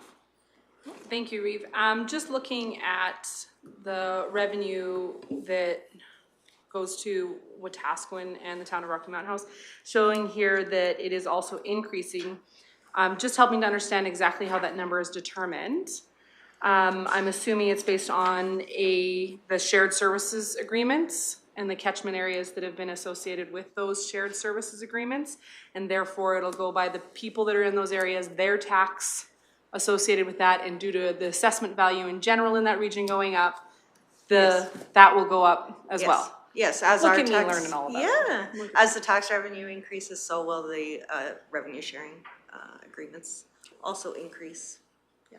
Perfect, thank you. I didn't actually see where it was increasing year to year, but so maybe. Yeah, it's shown, if you, in the changes section here, Oh, it in the shows that change. it's. I was just looking at the summary page, but it was a flat, more or less a flat. It's on page 138. 130, Yeah. 138. Okay, thank you. I originally thought those were static numbers, so that's why I zoned in on that. Yeah. They change every year. I was looking at the. Yeah, no, 138, just in the description there. Okay. So the County of Wetaskiwin revenue sharing actually is included in that property tax revenue because it's actually not our revenue. We give that revenue to Wetaskiwin County. So that decreases the amount of revenue. So as that increases, that just is a larger decrease to our tax revenue in 2023. Thank you. Sorry, Councillor Milhoff and myself were comparing apples and oranges. So sorry. Yes, good. My bad. Councillor Ratcliffe. Just wondering how much our investments have shrunk as the economy has contracted over the last year. Is that something, is that a concern? No, as Ms. Serhan touched on, what we saw in 2021 and committee members may recall when we presented the financial statements, the investment income for 2021 came in under budget because of the decreasing interest rates. Of course, lately everybody's aware the interest rates are going back up, and so we're starting to benefit from that. So although that can hurt us on the borrowing side, on the investment side, it's very positive for us. So the general decline in the economy really hasn't affected us, and that's mostly because of the way we're shielded through the MGA. we're not exposed to equity investments and so forth. We don't own stocks in companies, that sort of thing. Just too risky when you're dealing with public funds and the public purse. So because of that shielding, we don't see those potential gains that we might see, but we also avoid that risk too. And so ours is much more secure. Okay, thank you for that. You're welcome. It's nice to know those checks and balances are there, so we can't do a conference to Las Vegas and put it all on red, so. That's right. That sounds great to have those constrictions. Deputy Reeve Melhoff. Thank you, Reeve. We have a more in-depth conversation with regards to tax increases, decrease, any changes of that in the spring, correct? Correct. That's So- not something we need to discuss right now and go deep dive into that. That'll be a strategic planning specifically on tax rate. There's a bylaw that's passed every year by council for the tax rates. And yes, you can do a larger discussion then, but it is important to understand how much tax revenue you are going to have to generate to have a zero deficit in that year. So if you think 2% is not the right number, we can adjust it so that so that we are looking at something closer to what you think council might be interested in seeing as a tax rate increase, because if we don't choose the right number, if council doesn't changes what the number is in the spring, then a budget adjustment has to happen. Okay, I just think it's important to know that we will be having more Yes, in-depth you will. conversations on this. So if we're not spending as much time as even I think we need to be spending on any type of a tax change, it's important for people, for our wonderful viewers to see that this is a deeper conversation that will Absolutely. be happening. Absolutely. It's not necessarily a This done isn't the deal. end of the Yeah, conversation. there's more to come. Mr. Hagan, please. Thank you, Mr. Chair. And if I can just add to that, again, a reminder that the 2% is based on an estimate of where we think the assessment values are going to come. When we come back to you with that draft bylaw in the spring, we will have solid numbers based on what's been actually submitted for our assessment value. So at least we take that variable out of the equation, and then council will have more information to base their decision on. Yeah, that's why we just don't have information to make those decisions today. Okay, moving on to financial services then. You'll see that the labor, travel, and staff development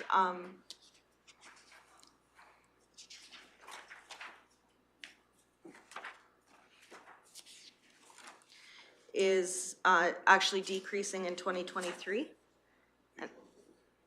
Yeah, 143.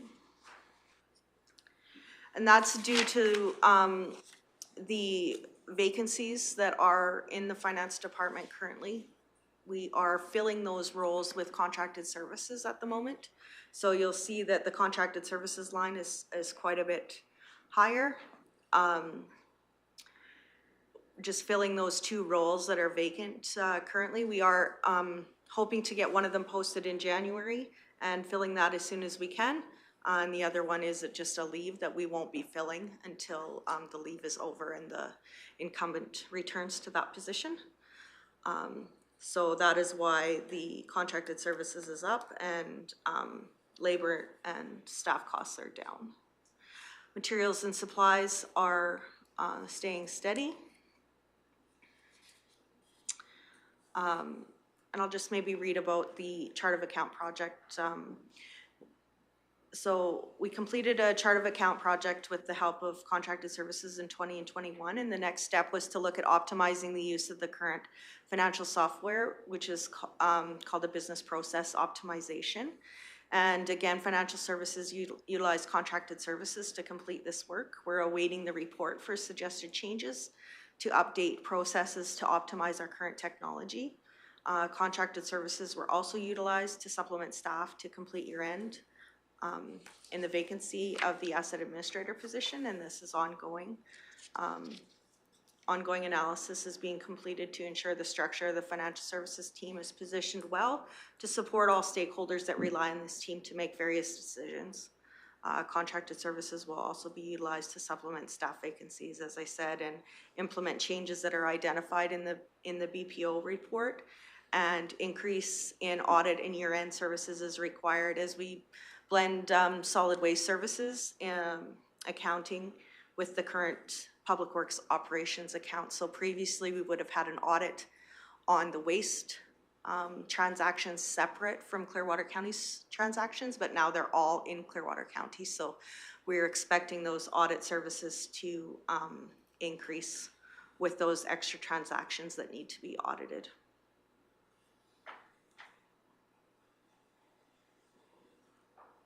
Any questions there?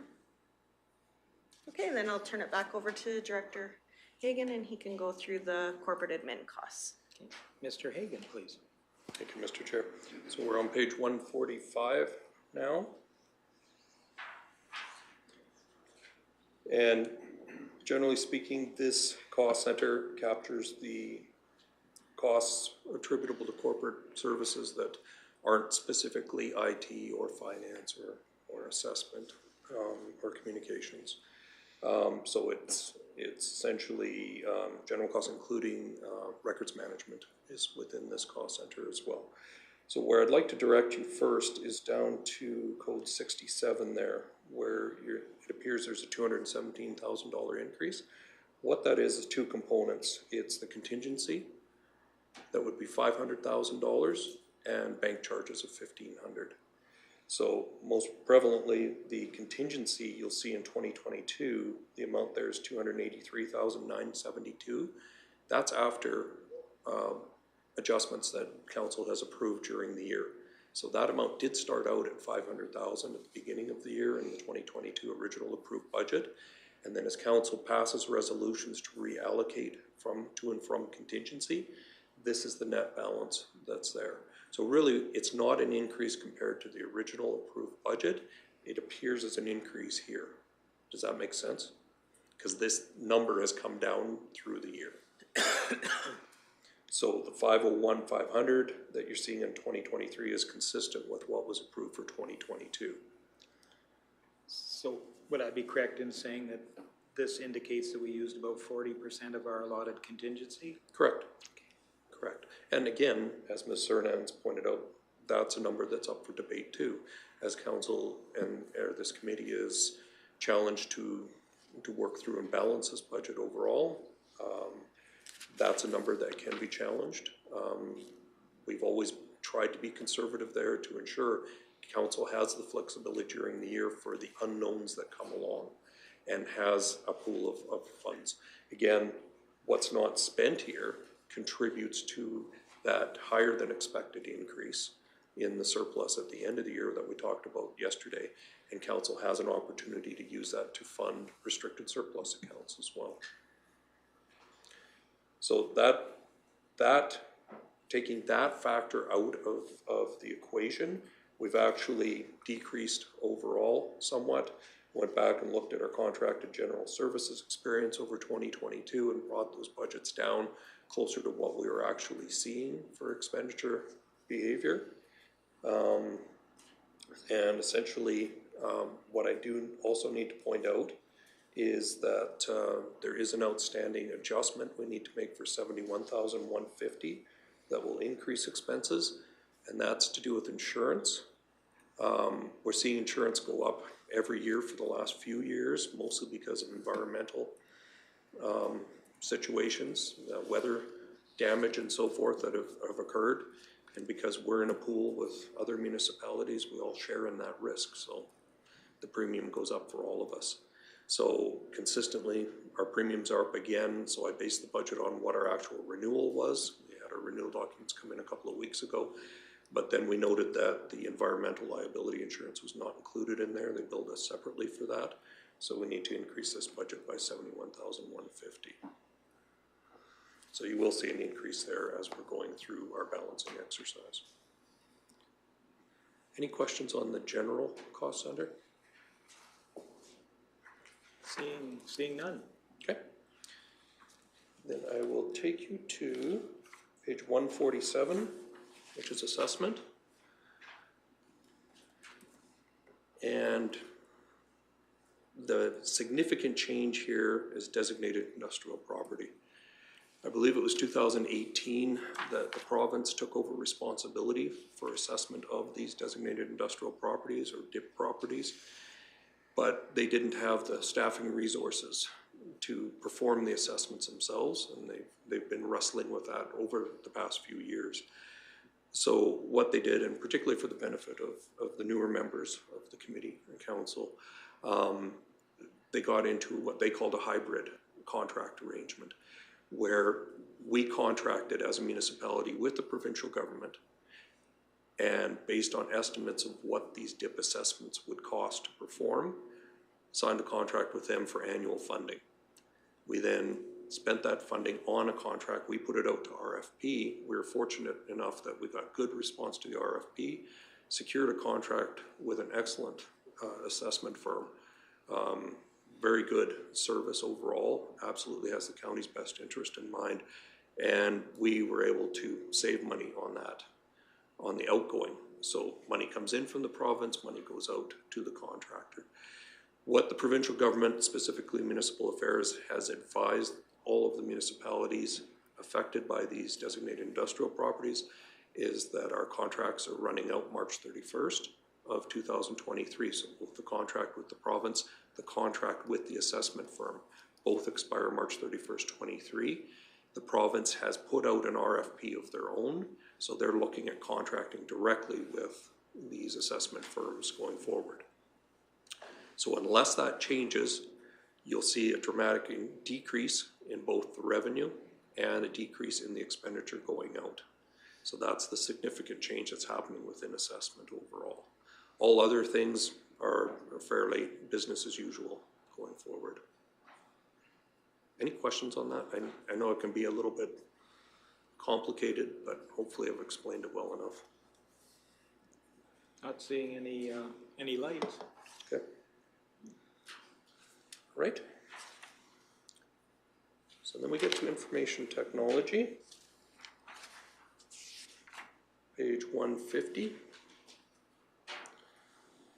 What we're seeing is an increase overall compared to the 22 approved budget. We've got new applications or computer programs coming online and higher licensing costs for the existing programs that we already have. Within IT, there's also a transfer of the vehicle tracking costs that were previously tracked under GIS over to IT, so that shows that going up, but there's a corresponding decrease in the GIS cost center. And we've also noted that the work that was done by Mr. McDonald and his team doing updates on our desktop computers, laptops and so forth, have got us caught up to current standards. So we've reduced the expenditure that we see required there for 2023.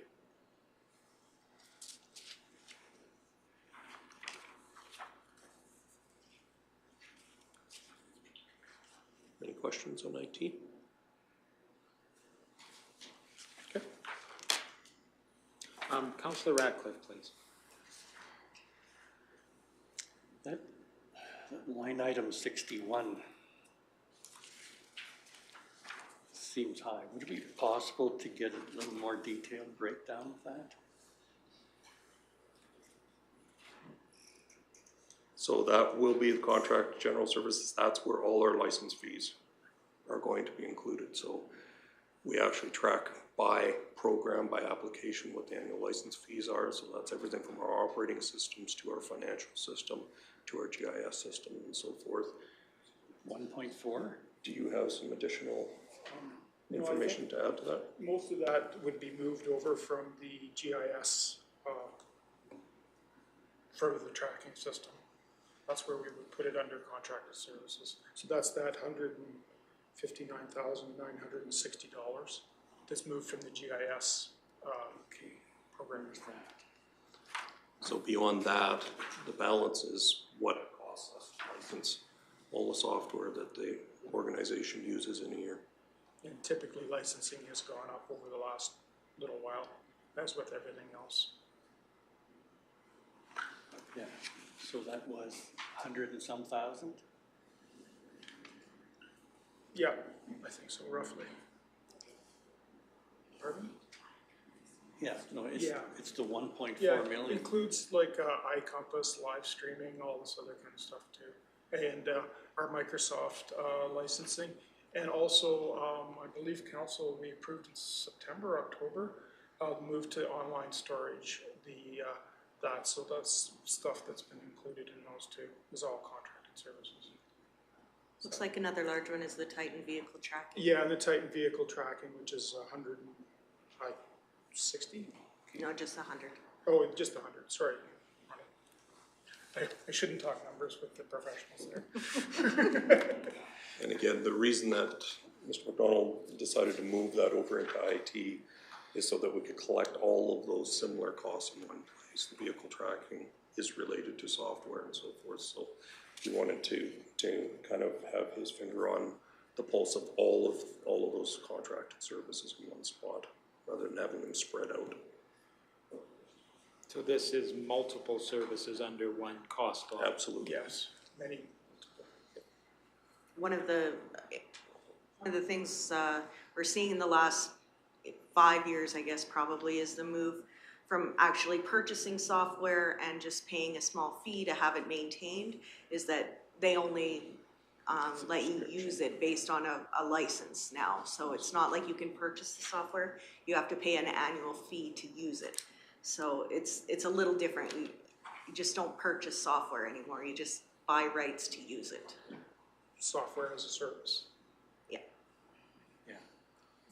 And does this have then some enduring warranty that your software stays, because you've been part of this service, that your software, you don't have to buy a new software system every 3 years, Exactly. whenever the one comes out, that they would be ongoing with a service that's serviceable. Yes, exactly, and they keep updated, they keep all your patches, they do all the heavy lifting, typically, instead of, us assigning more resources to that, so it's actually a little less resource intensive too.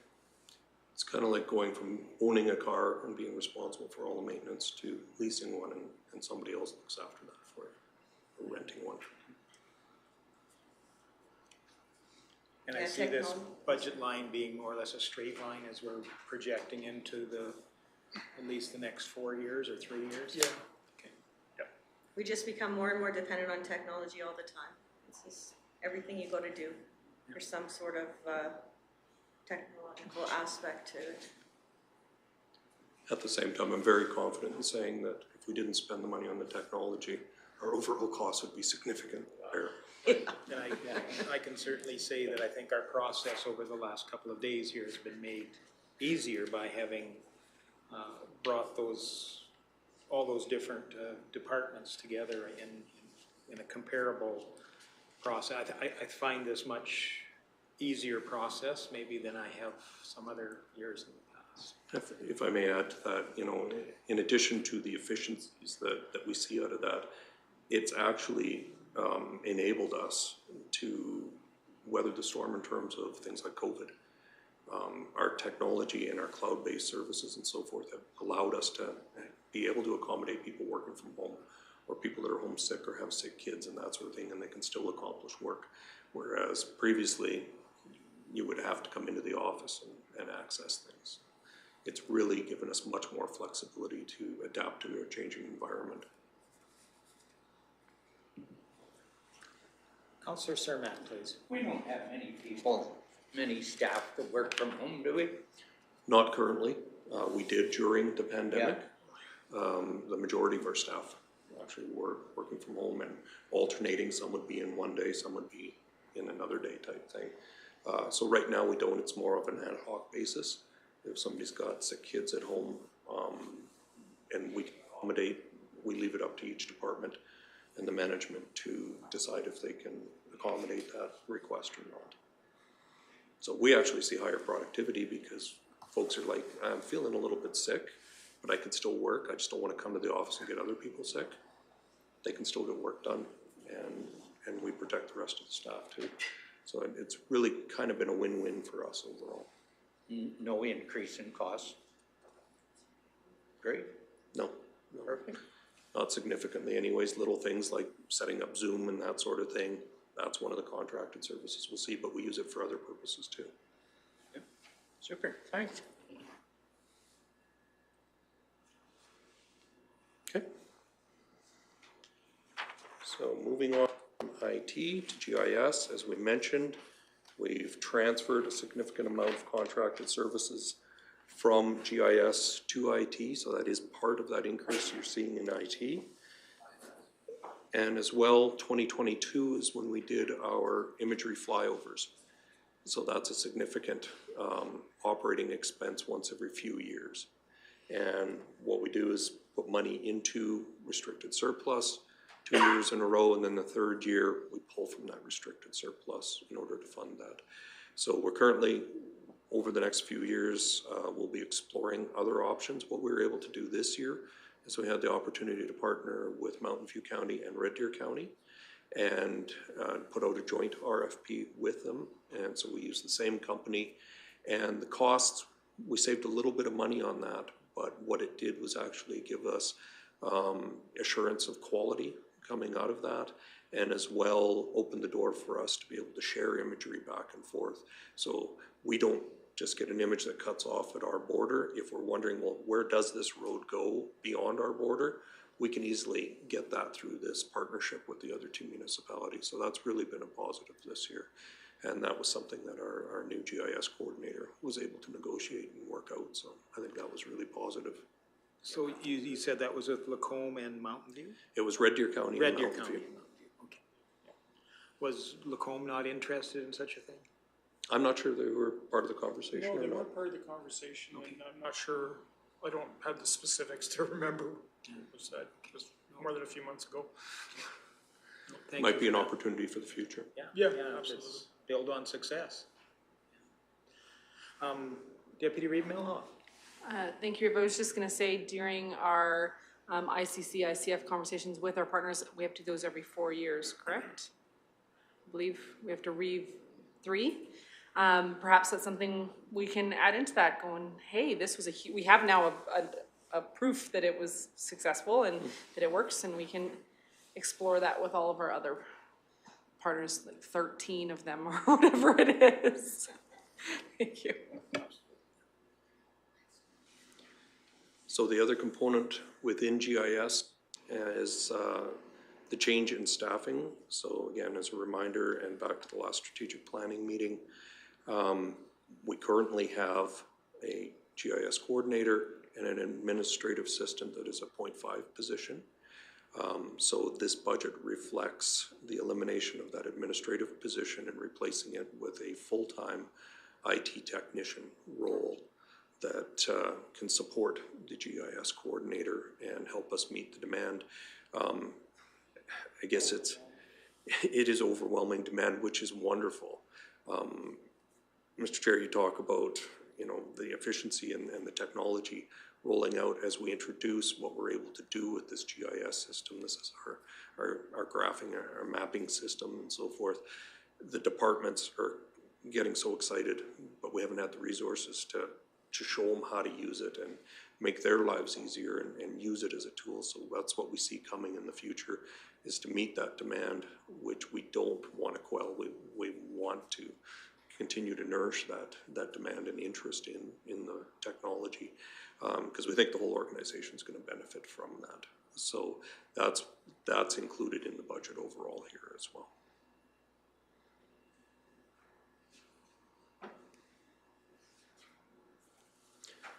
So if there's no further questions on operating, I'll move on to capital. Oh, did I miss communications? Oh, sorry. Communications is quite consistent with the prior year. Ms. Tudyk had the opportunity to speak to council about the communications plan going forward, but we don't see any significant cost increases coming out of that. We can allow for staff development and meeting of the communication needs of the organization consistent with the 22 budget as well. So taking a look at the capital, There's three basic line items here.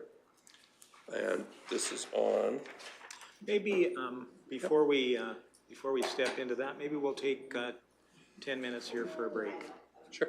if that works for you. Okay, 10 minutes back, we'll be back at, 2:30 then.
Welcome back, everybody. After our recess, we will be continuing on with corporate services, and we'll go to Mr. Hagan, please.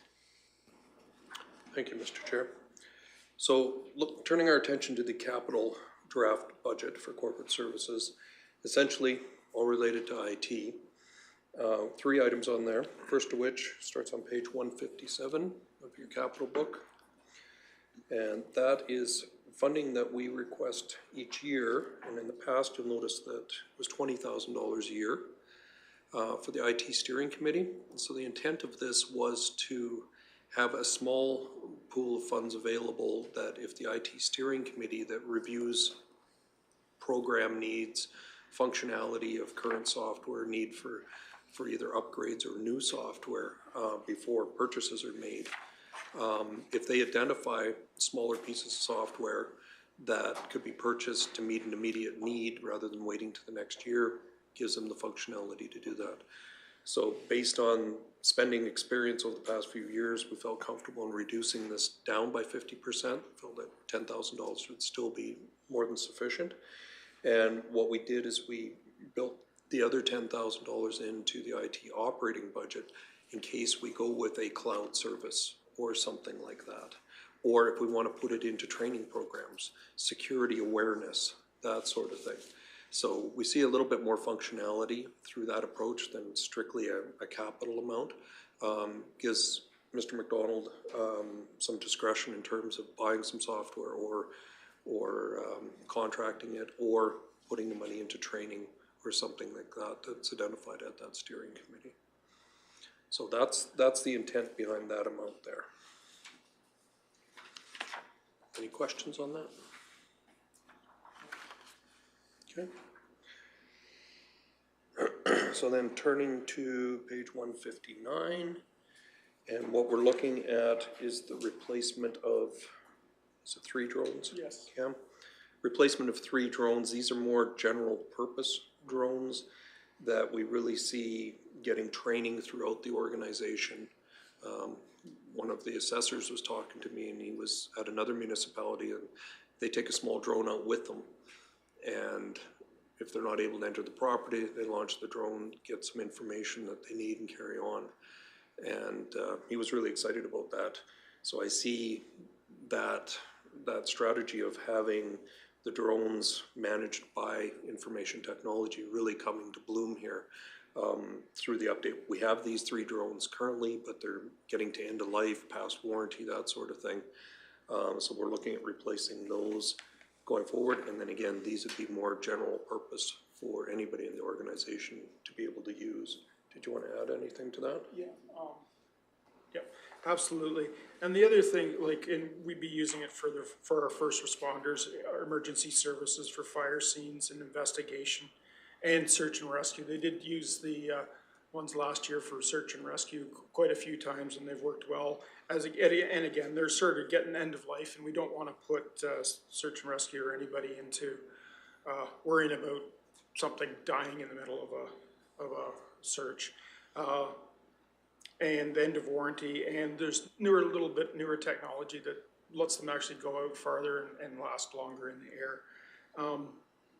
We have other places where you can use them, like waste management.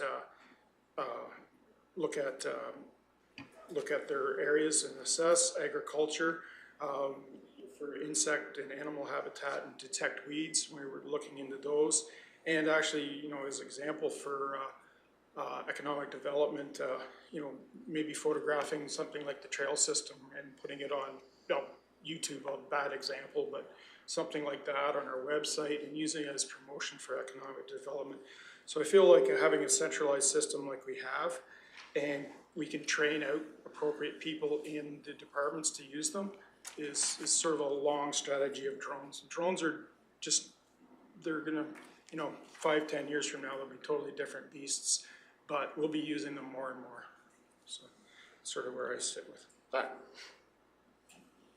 Councillor Northcott? Thank you very much. Just on the topic of drones. Yes. For property inspections, is there any consent or notification or anything like that that's sent to a resident prior to a drone flying over their property? Typically, no, but there has to be a height limit. I can't remember the actual height. I think it's 400 feet or 400 meters. I'm not 100% sure. I'd have to ask Evan or one of the pilots that are actually trained. But I know there's a height limit, and but I think in essence, I think we probably would leave a note or something and say that we've done it. I think just out of common courtesy. And keep in mind as well that we don't give prior notification that our flyovers are occurring every 3 years, and those are taking pictures of every property in the county as well, so.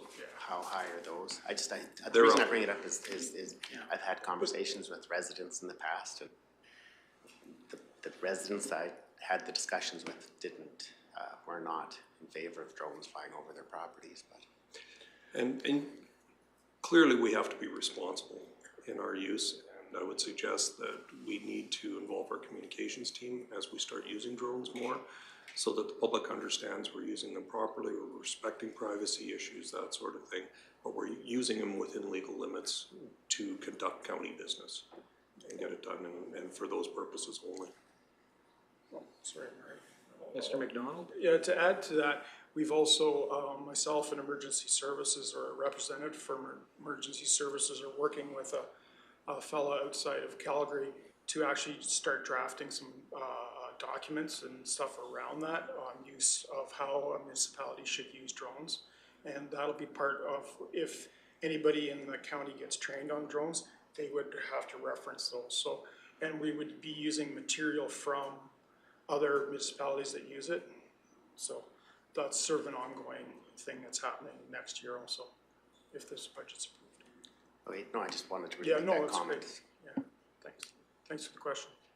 Councillor Ratcliffe? Thank you. You list here a number of possible uses and benefits for these 3 drones. Yeah.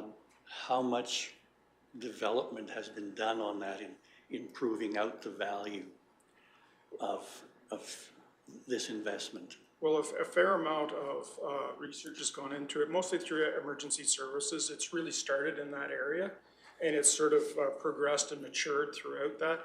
Last year, we were analyzing and using drones, for example. I think they actually used it on that new bridge for Matt and some other spots, and I know Communications used it for, I think, the signs and stuff like that. So we've been slowly getting more, not buy-in, but more ideas coming forth with people.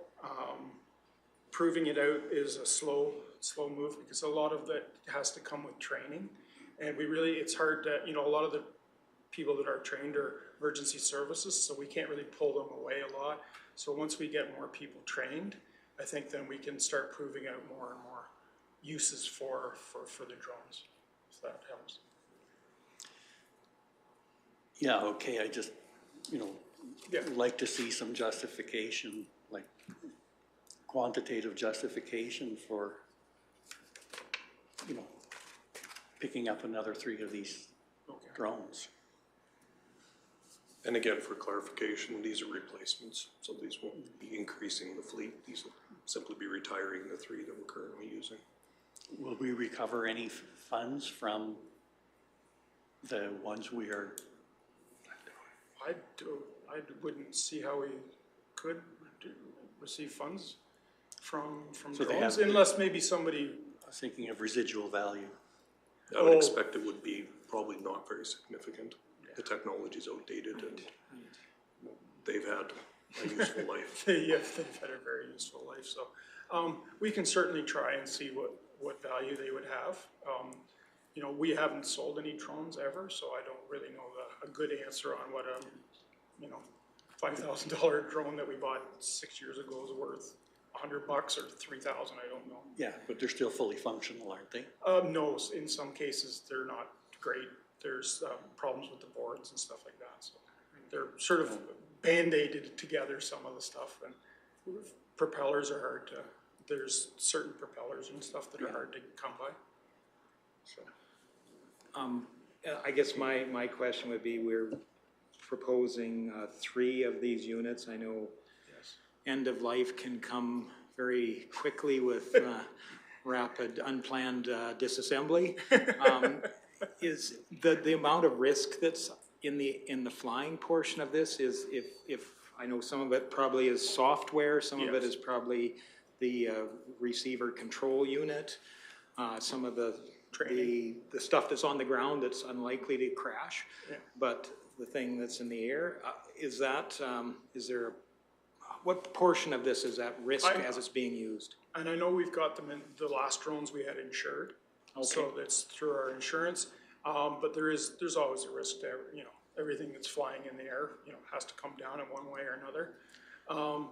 But I think the other thing that is if we have a good, robust training program, I think that's most of the time that's probably sufficient to take the risk out of the picture. Properly trained people typically do things better. Okay, thank you for that. Councillor Swanson, and then I'll go to Councillor Sermon. Yeah, I see these as a really safety in this regards as well, because sometimes, like I'll just look at Public Works as far as measuring stockpiles or overburden or things like that. They can be in a predicament. So, and this, putting a drone up, you get a very quick idea about, even the day's job, if they, taking gravel off a side, they can measure that quite quickly with a drone. So I see a lot of efficiencies along with the safety aspect of this. So I know that technology is ever changing, and we'll probably be looking at these every couple of years. Not every couple, but a few years anyway. Councillor Cermak, please. Yeah, I do personally have a drone, so I enjoy it. But I would like to see that if we are going to go over private property, that we do put something in our, I don't know what they call it, that's on the internet that you can look into, saying that, it's possible that we could be flying over private property from May till September. Just so that it's not a big alarm to our citizens that they hear this thing going over top. Because we had one neighbor that was flying and he was looking in my front window. And I have this nervousness about people looking in my front window, and I usually have something at hand that could depart this thing real quickly. So I would like to see something put out there so that our residents know. And I would suggest you don't depart that, because you'll be the one in trouble then.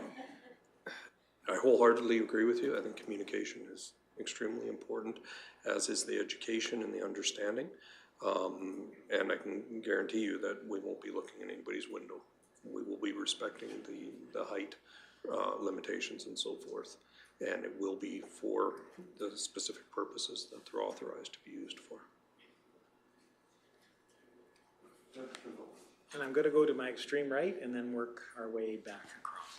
I was just gonna voice that I very much agree with that statement, even just normalizing it with residents, that there's potential, because criminals like to use them too to look into people's yard. Yeah, and I don't like having things like that flying over my place, so I would just agree with trying to inform the people that this is potentially gonna be flying over for these reasons.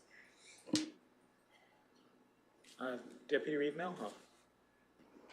Thank you, Reeve. Perhaps having either a review of a policy that's associated with drones or the building of a policy associated with drones might be beneficial for the team. Outside of the Weed and Pest Act and any emergency services use that they could follow, because obviously those already have legislative measures associated with them that wouldn't have to be subject to a policy perhaps, but perhaps a review of a drone policy might be beneficial. Agreed. And Councillor Ratcliffe, please. Thank you. Just going to say that I, in a bigger machine, can fly at 200 feet above ground level over private property. That would be legal. So, but also these drones have the capability of keeping a flight path record, so that at any time you could see what they had been used for and where. Yeah, okay, Yeah. great, thank you. Yes, absolutely, they do. I think that's one of the fringe benefits, Councillor Radcliffe, of that if we do fly something, we can actually prove the flight path that we've thrown, so there won't be any questions that we weren't in somebody's window. Mr. Hagan, please. And maybe just to add as well, that when emergency services has used the drones for fire smart mapping and so forth, and WUI planning, we've had communications go out over our website and social media and so forth, letting folks in the area know that the county is using drones already. So we'll be continuing that consistency of communication and improving on it as we go forward. Any further discussion on this line item, or do we need to continue to drone on? Just kidding. That's a dad joke. In seriousness, are we okay to move on? Okay, thank you. All right, so turning to page 161, the last item that we have on the draft capital budget for corporate services is connecting the landfill scale house to our network, our core backbone. So this would be I guess, a project that we would be looking at no matter who was putting a core backbone in the area. But it also, I think, follows on council's directive and the broadband committee's directions to try and maximize opportunities wherever we can to connect our county facilities onto the network and save money in the long run in terms of operating costs. So I'll let Mr. McDonald speak to the actual estimate of amounts and what that includes. Okay. Mr. McDonald. Sorry. Good. Thank you, Chairman. So we, of course, it's a rest. We based it on a standalone build out to the scale house, not knowing the terrain and too well, and you know, if there's rock in the ground or something. So we used a number of 150,000 to go out to that scale house. I think with a possibility of putting it out to RFP, I think we can bring it in significantly cheaper, but I use that 150 as an estimate for the unknown. So that's where I was with, you know, thinking about the money for the engineering services, for all the crossings we have to do. There's not a whole lot of crossings there, but there's a couple gas crossings and stuff like that, which always tend to add up financially. Yeah. Thanks. Deputy Reeve Milhoff. Thank you, Reeve. Previously, I've asked about other things being able to connect into the backbone, and they had to go through an ISP potentially. Was that just because that the property that I was referring to isn't one of our own properties? Yes. And that's why they have to go. Don't we also need an ISP before we can connect any of our own properties? Technically, we don't, because we would use the fiber optic backbone, and we would just put our devices at each end, so we wouldn't need an ISP for our own properties. Okay. Because we're not charging ourselves, we're just putting our own equipment in. I think I'm saying that right?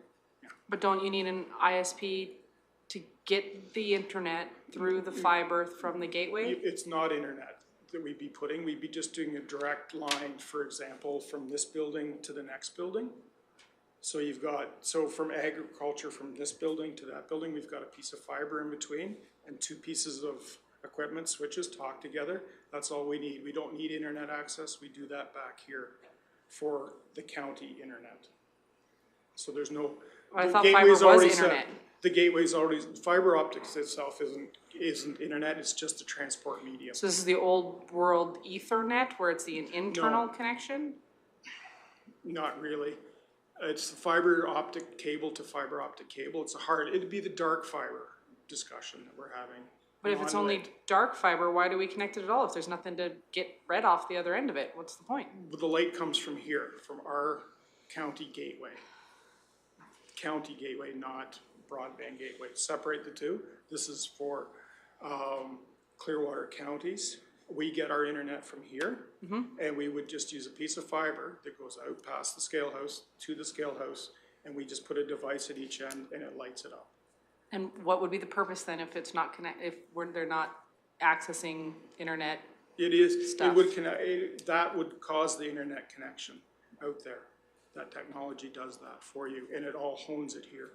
Okay, so we have an ISP that connects us here, and That's an then internet service provider. are yeah. doing it there. Yeah. Okay.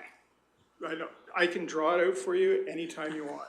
Okay, I'm just, Here. I'll let you hold the end of this cable.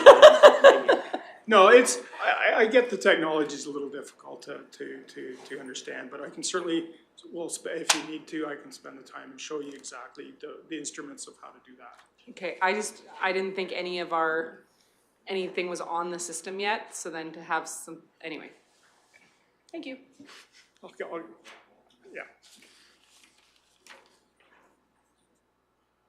yeah. Councillor Ratcliffe, please. It would really be like putting a camera in your barn and watching calving from the house. It's just a longer distance. Anyway, I think this is a great idea. It would let us do so much more at the scale house, possibly even operate it remotely. Yes. Or multiple sites remotely, so it's the right thing to do.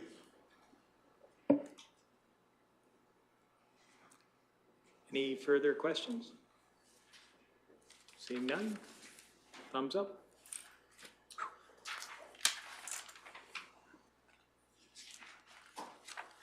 And I believe that takes us to the end of your capital section. So I would be looking for a motion to receive for information at this time. Councillor Swanson was first. Any further discussion? All those in favor? And that's carried. All right, that takes us down to item 11, Office of the CAO, and we'll start with 11.1. Oh, sorry, I'm missing something. Tracy, please.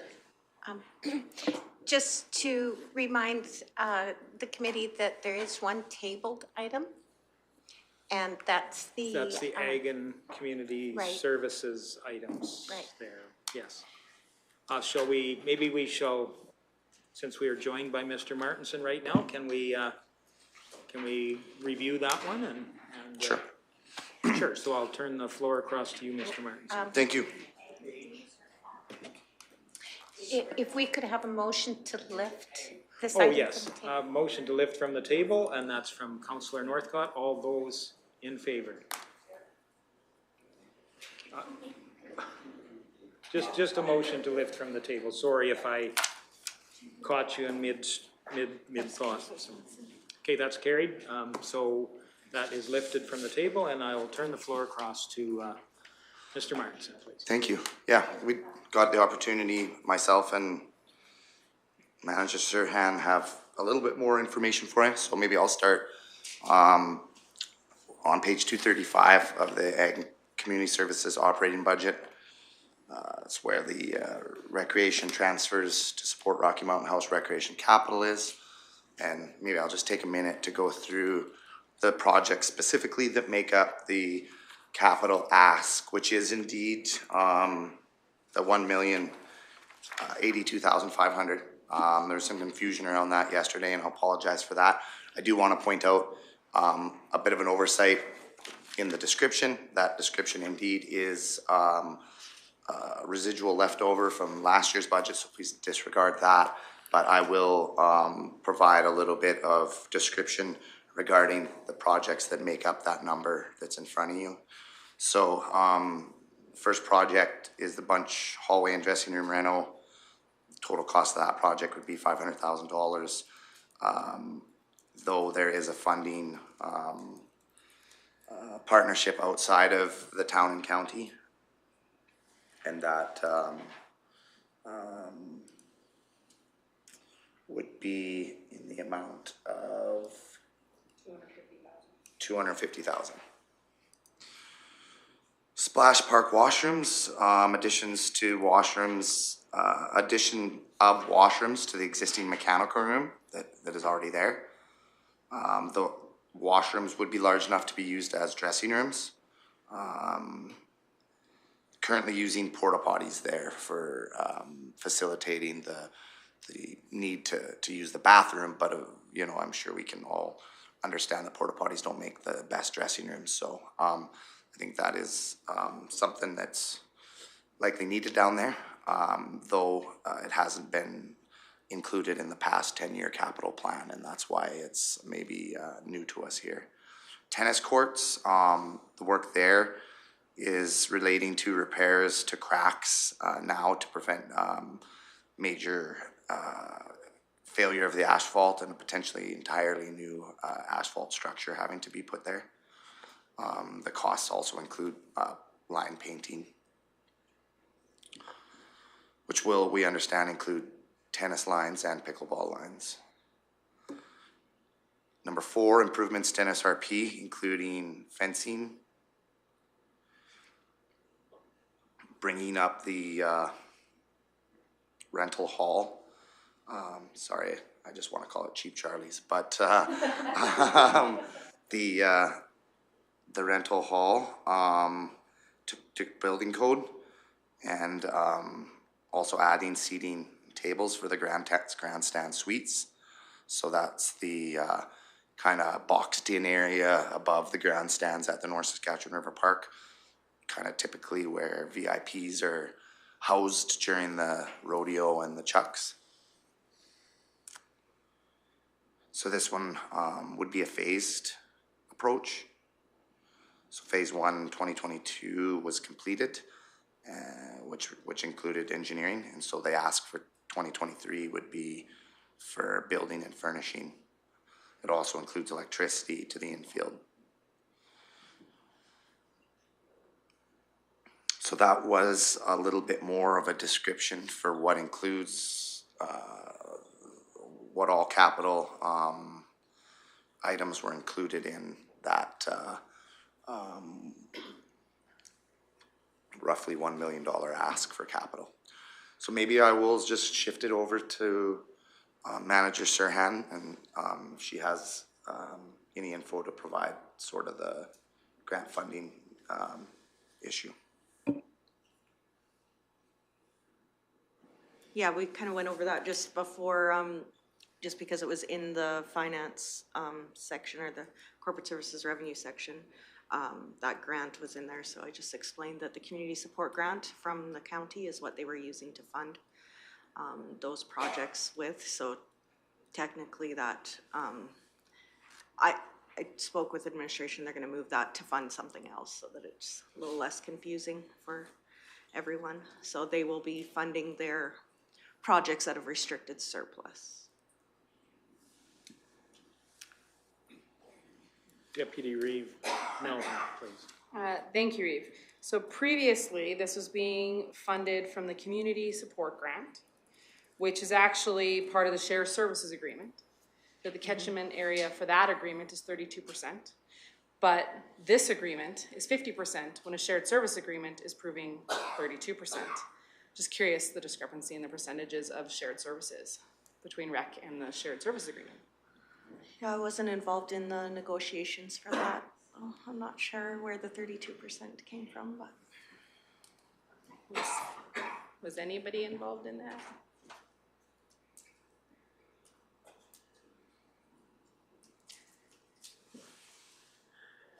Mr. Hagan, please. I think the answer would be that each agreement was negotiated individually and kind of on a case-by-case basis. And so why the REC agreement has the 50-50 was because at that time that was the place where the negotiating landed. With the servicing agreement that was landed at a different place. You know, I don't think either number was really a science-based, you know, backed by thorough research. You know, it was just a negotiating number, and that's where they landed. That's my best recollection of those. And I see maybe the CAO may have some down there. Mr. Emmons, please. Thank you, Eli. Not a lot better, Mr. Martinson. Director Martinson's fairly accurate. Although I wasn't personally involved, was around when it was created and it was negotiated on the premise, both councils of the day, their consensus was it was 50-50 because rural versus urban, it was half of rural utilizing it. So that was a premise agreed upon at the time. And my memory goes, it was predominantly hinged on the rural attendance at the schools and the amount of school activity. Okay, and what about the shared services agreement? How did it land on 32% then, not 50? No idea. Okay, no problem. Can I ask a follow-up regarding the washrooms specifically? Sure, I don't see any Do other we- questions queued up. Do we have any idea what the ongoing operational costs for the splash park washrooms are going to be, considering that historically, if we fund and assist with capital, we're then responsible for the ongoing operational costs of said asset? So we, given the operating costs for what the new addition to that mechanical room would be,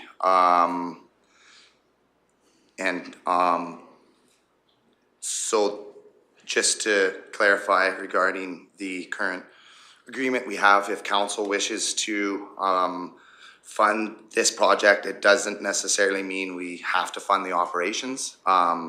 We've been in a situation where certain projects that we have funded capital have came with a coinciding ask for operations the next year. We haven't necessarily paid that, and the agreement is clear that you know, we only pay for amenities or features for recreation that are in the agreement. So if council wishes to approve funding for this capital ask, it doesn't necessarily require us to provide an operating funding in the future, though we do expect there likely will be an ask based on the recent history, if that helps. Yes, just, there's a lot of operational asks that are outside of the agreement that we are funding. So I'm just assuming then that there'll be an ongoing operational with this expected as well.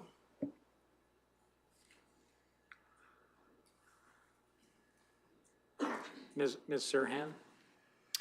Yeah, as we renegotiate the rec agreement, we're really, administration is really wanting to also negotiate a capital ask template or agreement for each of the capital items that are listed in their ask, so that that'll be one of the fields that we'll want filled out. Is operational costs going to be required, and what do you project operating for a year would be, and what percentage would you would be requiring Clearwater County to assist in that. So yeah, moving forward, once we get that operating rec agreement, that also we would be asking for a capital agreement template for each ask. Councillor Swanson? Yeah, being part of the rec committee and understanding like when you look at the whole rec master plan, there's a pile of projects that both communities want to do. And I understand, like anything, we'll take the splash park. There was a small community group that formed. They fundraised. They got the county on board, the town on board. But then after the project's created, they can walk away. And yet, both municipalities were on the hook for the operational costs going long term. So, to me, it's is this infrastructure we want, infrastructure we need, or infrastructure that pays? So, or brings a revenue. So, if we want to look at infrastructure that brings revenue, I want to see cost recovery in all this too. But I mean, there is going to be certain infrastructure that will never. It's going to constantly be a hole in the ground. It's called a swimming pool. But we do it at the end of the day. We know it's to the benefit of, like Rhonda talks about, the community talks about the community that's built. So, like I said yesterday, some of these I feel weren't properly presented to us, and I'm gonna speak specifically in regards to the arena dressing rooms, and I'm no fault of your own, right? Knowing that, okay, so if there's a $125,000 ask, there's also, yes, it's from our purse and they're matched, but there is a donation that's also tied to that, you know, needs to come out and be voiced as well, be more transparent. So, some of this stuff is within our scope, some of it's not. I am not in favor of funding the dressing rooms, and my reason being is that the town is doing a feasibility study for a town hall, and if they're going to do some kind of a multiplex or an add-on to that, maybe that's not part of where we need to go. My perspective, I think many of these things can be captured in a revised recreation agreement. Last thing I want this council's time to be involved with is squabbling over toilet paper, tidy bowl, and paper towels. I think we need to, you know, have things defined within a rec agreement and understand our operational commitments to that as we move forward. Councillor Melhoff, or Deputy Reeve Melhoff, sorry. Thank you, Reeve. I agree. They're doing a feasibility study on that. We need significantly more information before we go forward with that. Even the splash park washroom, we don't know what that's going to cost us going forward. It was my impression with the spray park that there was supposed to be no ongoing operational costs with that particular piece, that they asked us for a capital, and now we're asking for the operational. Do I think that it's an asset for the entire community? Absolutely. I go there regularly with my family, and I don't live in the town. There was not, they were specifically told that there wouldn't be an ongoing operational. So this one, it's tough for me, and I agree. An upgraded agreement would make this, I think, significantly more transparent, and hopefully we can do that in 2023. My question is, what are we doing with our budget now?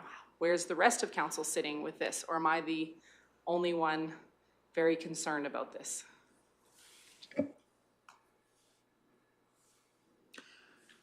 Councillor Graham. I want to reiterate what I believe the importance of getting along with rec is. I think it is of the utmost importance for our residents in both the town and the county. That being said, I would agree with Councillor Swanson. I don't want to be funding these dressing rooms. From my understanding, it's for the Rocky Rams that they're building it, and I don't see how that's beneficial for our residents. Our residents go to the game, but I'm not sure, do you have to pay to go? So I struggle with that one. I do think that the splash park washer, I understand Deputy Reeve Melhoff's concerns with the operational costs, but I do believe that we need to move forward with it, because I don't even have kids, and I can see what a struggle that would be trying to deal with that. And that is something that residents in both areas are suffering because of. And the only one that I don't agree with is the dressing room. Other than that, I would support funding the rest of them. Councillor Cermak.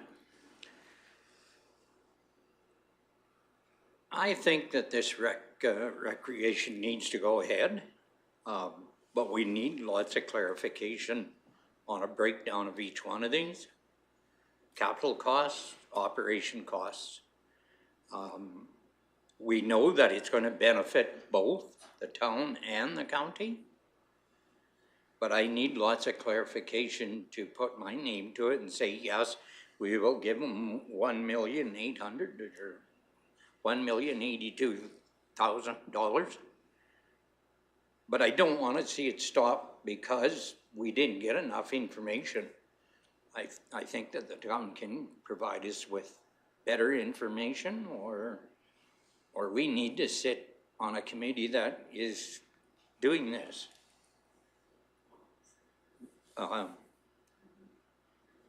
If the arena needs a new change room, well, they need a new change room.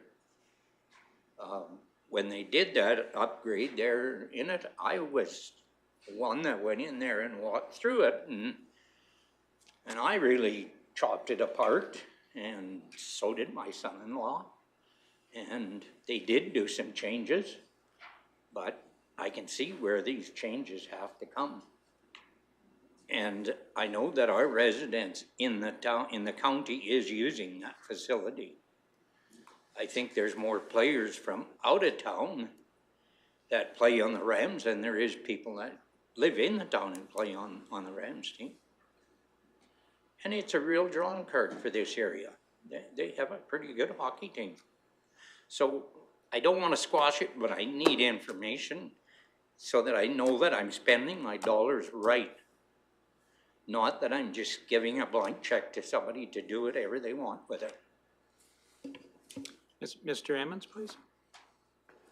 Thank you, Ibrahim. Perhaps similar to a discussion in the past, if council's comfortable leaving this in budget as it is restricted reserve, and with the caveat that administration will come back with more detail before any checks are cut. I'm seeing nods around the table. Councillor Ratcliffe? Actually, my concerns have already been voiced around this table. I just wanted to say that shortly. And I'll go to Councillor Northcott. Alrighty, yeah, I'll just give my thoughts on it. Relationships really are everything, so to have and maintain good relationships with really all neighboring municipalities is good. And if this offers quality recreation amenities and stuff to residents in multiple, whether it's even for tourists and stuff like that, it offers a quality recreational amenity. I would also be in favor of that, but additional information would be nice. So that's my comments. Deputy Reeve Melhoff. Thank you, Reeve. Thank you, CAO Emmons. I think that is a good path forward. And I agree with both Northcott and Graham when it comes to getting along and intergovernmental relations. However, not at the expense of my residents, not at the expense of Clearwater County, and not at the expense of our public purse. So that's why I am so critical on these items. So I think that's a very good path forward. Thank you. Okay. So I think the CAO's suggestion is the path forward then, and that I'm seeing agreeance or consensus around the table. So with that then, Mr. Martinson, was that kind of the extent of your additional information, or was there something else? The only other lingering topic along that same lines was the outside of the agreement items relating to the operating budget. So I'd be happy to make the same suggestion as CAO Emmons did, that anything within the operating budget that currently isn't covered under the agreement would stay in restricted surplus until council has provided us direction to disperse it. Okay. Looking around the, I'll go to Deputy Reeve Melhoff, please. Thank you, Reeve. I think that's a good step forward, and then we can have a more in-depth conversation with regards to government relations and how it can affect it at a later date. So. Other than that, I'm very good. Thank you. Okay. So in that case, I'd be looking for a motion to accept the Ag and Community Services presentation as with the additional detail included. Councillor Cermak, further discussion? Seeing none, I will call that motion. All those in favor? And that is carried. Thank you very much. Now, now that takes us to item 11, and I will look to Mr. Emmons to introduce that. Thank you, Ibrahim. So the 4-year operating you can find on page 37. I will start on page 38 and just point out for council's purview some of the anomalies under contracted and general services. Council noticed that the 2022 budget was higher than what's proposed in 23, and that's because the cost for CIO advertising and everything has been eliminated, but it has been put back into 2025 when the current contract expires. Under materials, goods, and supplies, council noticed there's an increase, and that's because there's a proposed vehicle under the Office of CAO and Corporate Services. Currently, there is none, so staff use their own vehicles to get mail and do running around and that type of thing, and the proposal to have a vehicle for those two departments is there. If there's any questions in that part? Deputy Reeve Melhoff, please. Thank you. We're getting a vehicle for $8,500. I totally would like to know where that is. That would be the operation, but I'll let Murray. Yeah, right. I'm like, I want in on that deal. That's the operating cost. So the purchase of the vehicle Sorry, thank you. would have been included in Public Works operations, fleet, capital replacement Okay, totals. that makes sense. Thanks. So this is an instance where we try to attach, the fleet management unit is buying the vehicle. We try and attach those operating costs and the amortization and so forth to the department that it belongs to and is using. We do the same thing with assessment vehicles or public works vehicles and so forth. Makes way more sense. It's a long day already. It's okay, it caught me too.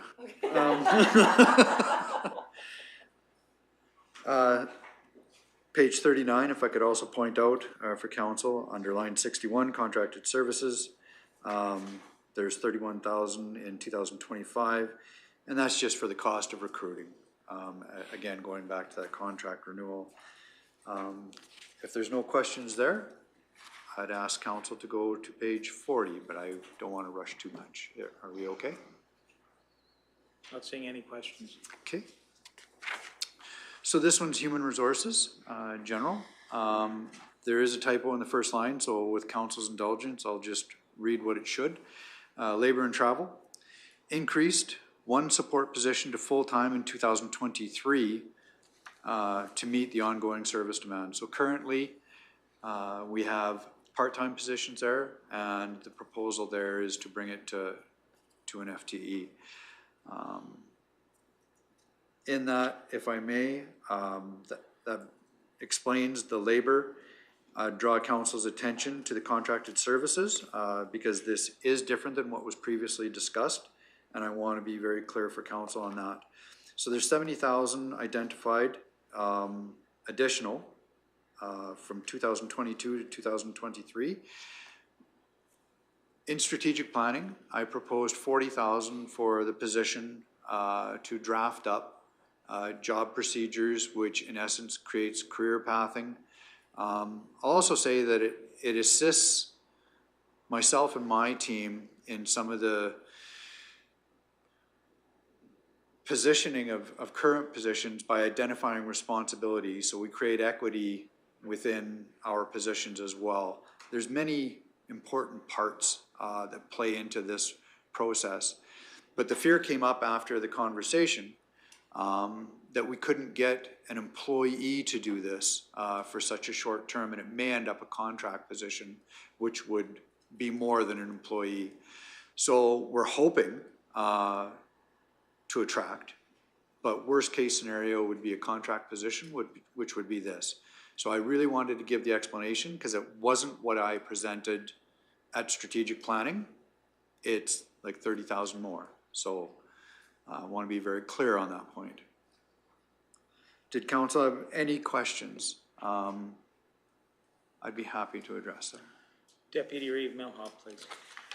Thank you, Reeve. There's been some significant change within labor forces in general and expectations of employees, employers, etc. I know that there's a lot of other municipalities that are doing human relations, culture type studies, type programs, because in my opinion, nobody works for a municipality strictly for the paycheck. It's about everything else that goes with working for a municipality, the stability, the job work balance, etc. Is it time for Clearwater County to step into that human resources culture related type of facilitated activity as well, to see why our staff may or may not be staying here. Mr. Emmons. Thank you very much for the question. If I may, we're starting down that path, starting to explore, if I may. In conversations with Human Resources, she is currently working on a survey that we can get feedback and input. Every department head manager is actually meeting and talking with their staff to get current input and bring that forward. And we're doing a leadership team retreat's kind of a fancy word, but get together out of these walls where we can sit down and brainstorm it. And if we ask the question, we need to be prepared to hear the answer, and that's critical. I'll tell you, part of it's dynamics, just our structure. We boast work-life balance, but when we run 80% contract, a contractor doesn't have work-life balance because they make their money in a very short window, and we won't attract a contractor for working 8 hours a day. They work 12s, they work 11s. So for our staff to work that, they have to because we're 80% contract based. So it gets harder to sell that work-life balance because we're a municipality. So we walk a very fine line there. Even our public works staff, you look at the snow events we've had, those truck drivers are not seeing a work-life balance at this time. We've lost a few, so we've actually got the dedication of those individuals. They're double shifting it to keep it going, and hats off to them. It's what makes it work. But you know, the expectation is work-life balance kind of goes out the window for service, and it has to.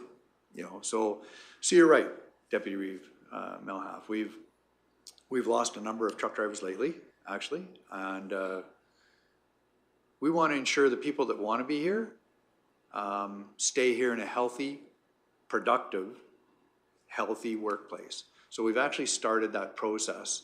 And I anticipate when the leadership team meets and we get a chance to see what that looks like and identify some tangibles, some of those inevitably will have to come back to council for resources. So. Deputy Reeve Melhoff. Thank you, Reeve. Would it make more sense then to either go more towards contracts so we fit more in line with them, or less towards contracts so that we fit more in line with the ideals and culture that we would like Clearwater County to be more balanced with? Is there a medium that we can hit here? Respectfully, I think we're there. And I need to check myself because my bias is my home. My heart's in Clearwater County. But I've worked very closely with other municipalities and worked with another municipality. And the balance Clearwater County has walked and worked itself towards has been nothing but efficient all the way. I know other municipalities that are 100% employee, unionized, and the issues there isn't enough time. I know other municipalities that are 100% contract based, and I don't have to name them. I'll talk about the province of Alberta that went that way. The inefficiencies there. You're paying staff to mark a pothole when you could actually just get a staff member to fill it. You know, the balance we've strived and landed on, I think a great example just off the top of my head is our grader beans. You know, we have 11 contract operators that are operating so efficiently we can't compete with them. But we have 2 of our own that allows those 11 to run that efficiently because they're kind of the kickabout. The multi-lot subdivisions take far more time to address. So we have one of ours dealing with the high subdivision areas, and you know, that balance, I believe we're there. But in that mix, there always needs to be compromise to make it work. And our guys, our team here does great. You're welcome. Councillor Ratcliffe. I think in this room, there's a lot of hearts in Clearwater County as well.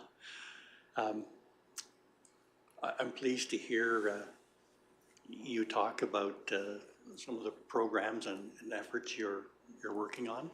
And I hope that when it's right, you'll update us on the progress and how that's going.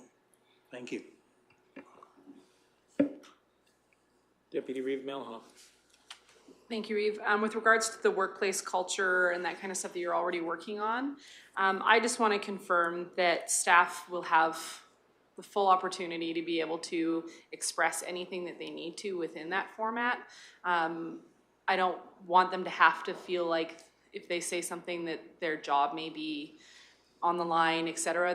If we're gonna make strives for the better, they need to be able to be open and honest in all of those forms. And I hope that that is the type of format that is gonna be utilized for this particular exercise. Thank you for that. We feel because guarded information does us of no benefit as well. So I can tell you that what Human Resources is working on is not in a format that identifies department, position, very generic. We're just looking at ways to improve. And a period behind that sentence. So for that reason, we are doing our best to mitigate the fear factor so that we can get honest input. If we start out with half information, if we nail it 100% on, it's a half-baked decision, and that's not good enough. So we're doing our best to cut through the fear. I can't control an employee's fear factor, but we're doing our best to protect them so that they have the confidence to come forward. Thank you. You're welcome.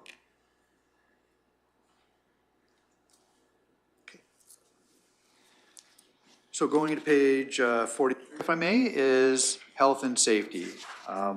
Health and safety is quite static, other than you will notice an increase under contracted services from 2022 to 2023. Truly, that's reflective in the consultants that we hire, their increases in chainsaw training and these other consultant fees. That reflects their adjustments. Other than that, I think you'll find safety fairly status quo.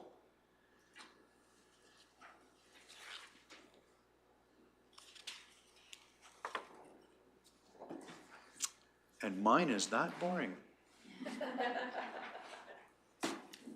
Any additional questions? Of course, there's no capital section in yours, or is there? No. I didn't think there was. I just wanted to make sure I wasn't overlooking something. Again, looking for an opportunity to accept the information. Councillor Graham, any further discussion on that? All those in favor? And that's carried. The next item is 11.2, and that is a closed session item. So I would need a motion to move into closed session. Councillor Ratcliffe was first, I believe. All those in favor? And that's carried.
Thank you for rejoining us after our closed session. There will be no motions coming out of that closed session.